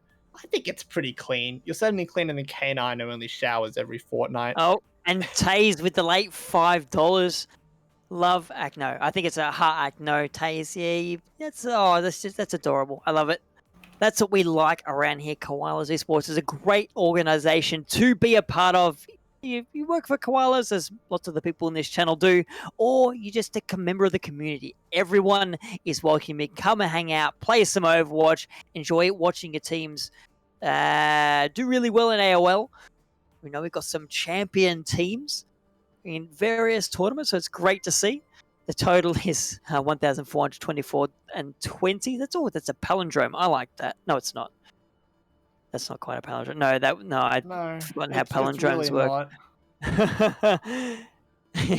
So we're having some pleased to at least get it to 1,420. There's still some time. Question though, Sdogga man, Corvus, you're in the channel now. You muted yourselves. Do you want to say a few words to the audience at home? Yes. Hello. People. No, we're just making those final donations now. And honestly, this is just really awesome for us to have been able to achieve. It means a lot to be able to be just sort of here doing nothing, and to be able to make a big difference to someone, knowing that you can put some money out, raise a lot more than you could be able to donate on your own, and make a huge difference like this. And it's helped so many people, I think, come together and sort of have a good time as well. So it's just really humbling to see us be able to do this, and I'm really thankful to everyone for coming out and making this such a great time. Our donations are popping up now, so we are putting our matched amounts in the chat as we speak. Come current total with 2 out of the 3 is $2,091.40. Sorry. So we're gonna finish. It looks like we'll probably finish just under 2,500. 2.5 exactly. Yes. Which honestly, from my perspective, is it's just insane. We put out the goal Yeah. for 1,000. We said we'd match 1,000 as Koala Esports. Yep. And it's been smashed out of the park by everyone in our community and just kind of in the little Overwatch community in OCE as well. So thank you to all the other orgs that have helped us promote our stuff. Thank you to everyone who's donated. Anyone who has donated is getting put into the mouse giveaway, which we'll be doing in just a second. Yes, that's up next. But it's amazing that we've been able to raise just under $2.5 grand for Black Dog mental health. Yeah. In Australia, like the little region that could is what I'm feeling right now. I'm so proud. Everyone out there has done amazing. Every dollar has made almost $2.5 grand for mental health. I don't know. I think everyone goes through it at some point, and it's at those times when you go, wow, I'm really glad that I have a place like this, you know. And you see it with the bushfires and so on that we did last year and all that, where it's like, man, I'm so glad that there are people out there doing good things for the community. And yeah, being able to give to those organizations that need the help to help others, that's awesome. I'm really happy. So yeah, if we're all happy, then we'll go ahead. I've clicked randomize on our little list. So we've put everyone who has donated their name into a thing, unless you were anonymous, in which case we got no idea who you are. So I'm afraid you made the choice. Do we know who Fat Wednesday is? Fat Wednesday is someone from the US. I think they said in their comment that they were trying to convert up from USD to AUD. So I think they might be. Look, if you're still watching and you're out there and you win it, we'll work out an American store we can buy it from to ship it directly to you. Okay? If Anonymous Shipping is wins, probably can we gonna be just like send it to a random $250. address? Yeah, Pick that's it a good in shout. Google Maps. Maybe we look around and we find someone doing something funny in their front yard when the Google van drove past, and we can and then we can be like, that guy. He looks like. Have you could seen do the one of the with guy falling down the stairs? No, but I've seen a guy watering his ladder out the front. I'll send the guy falling downstairs at the moment to you because it's a really good one. I'll put it in chat. I am keen.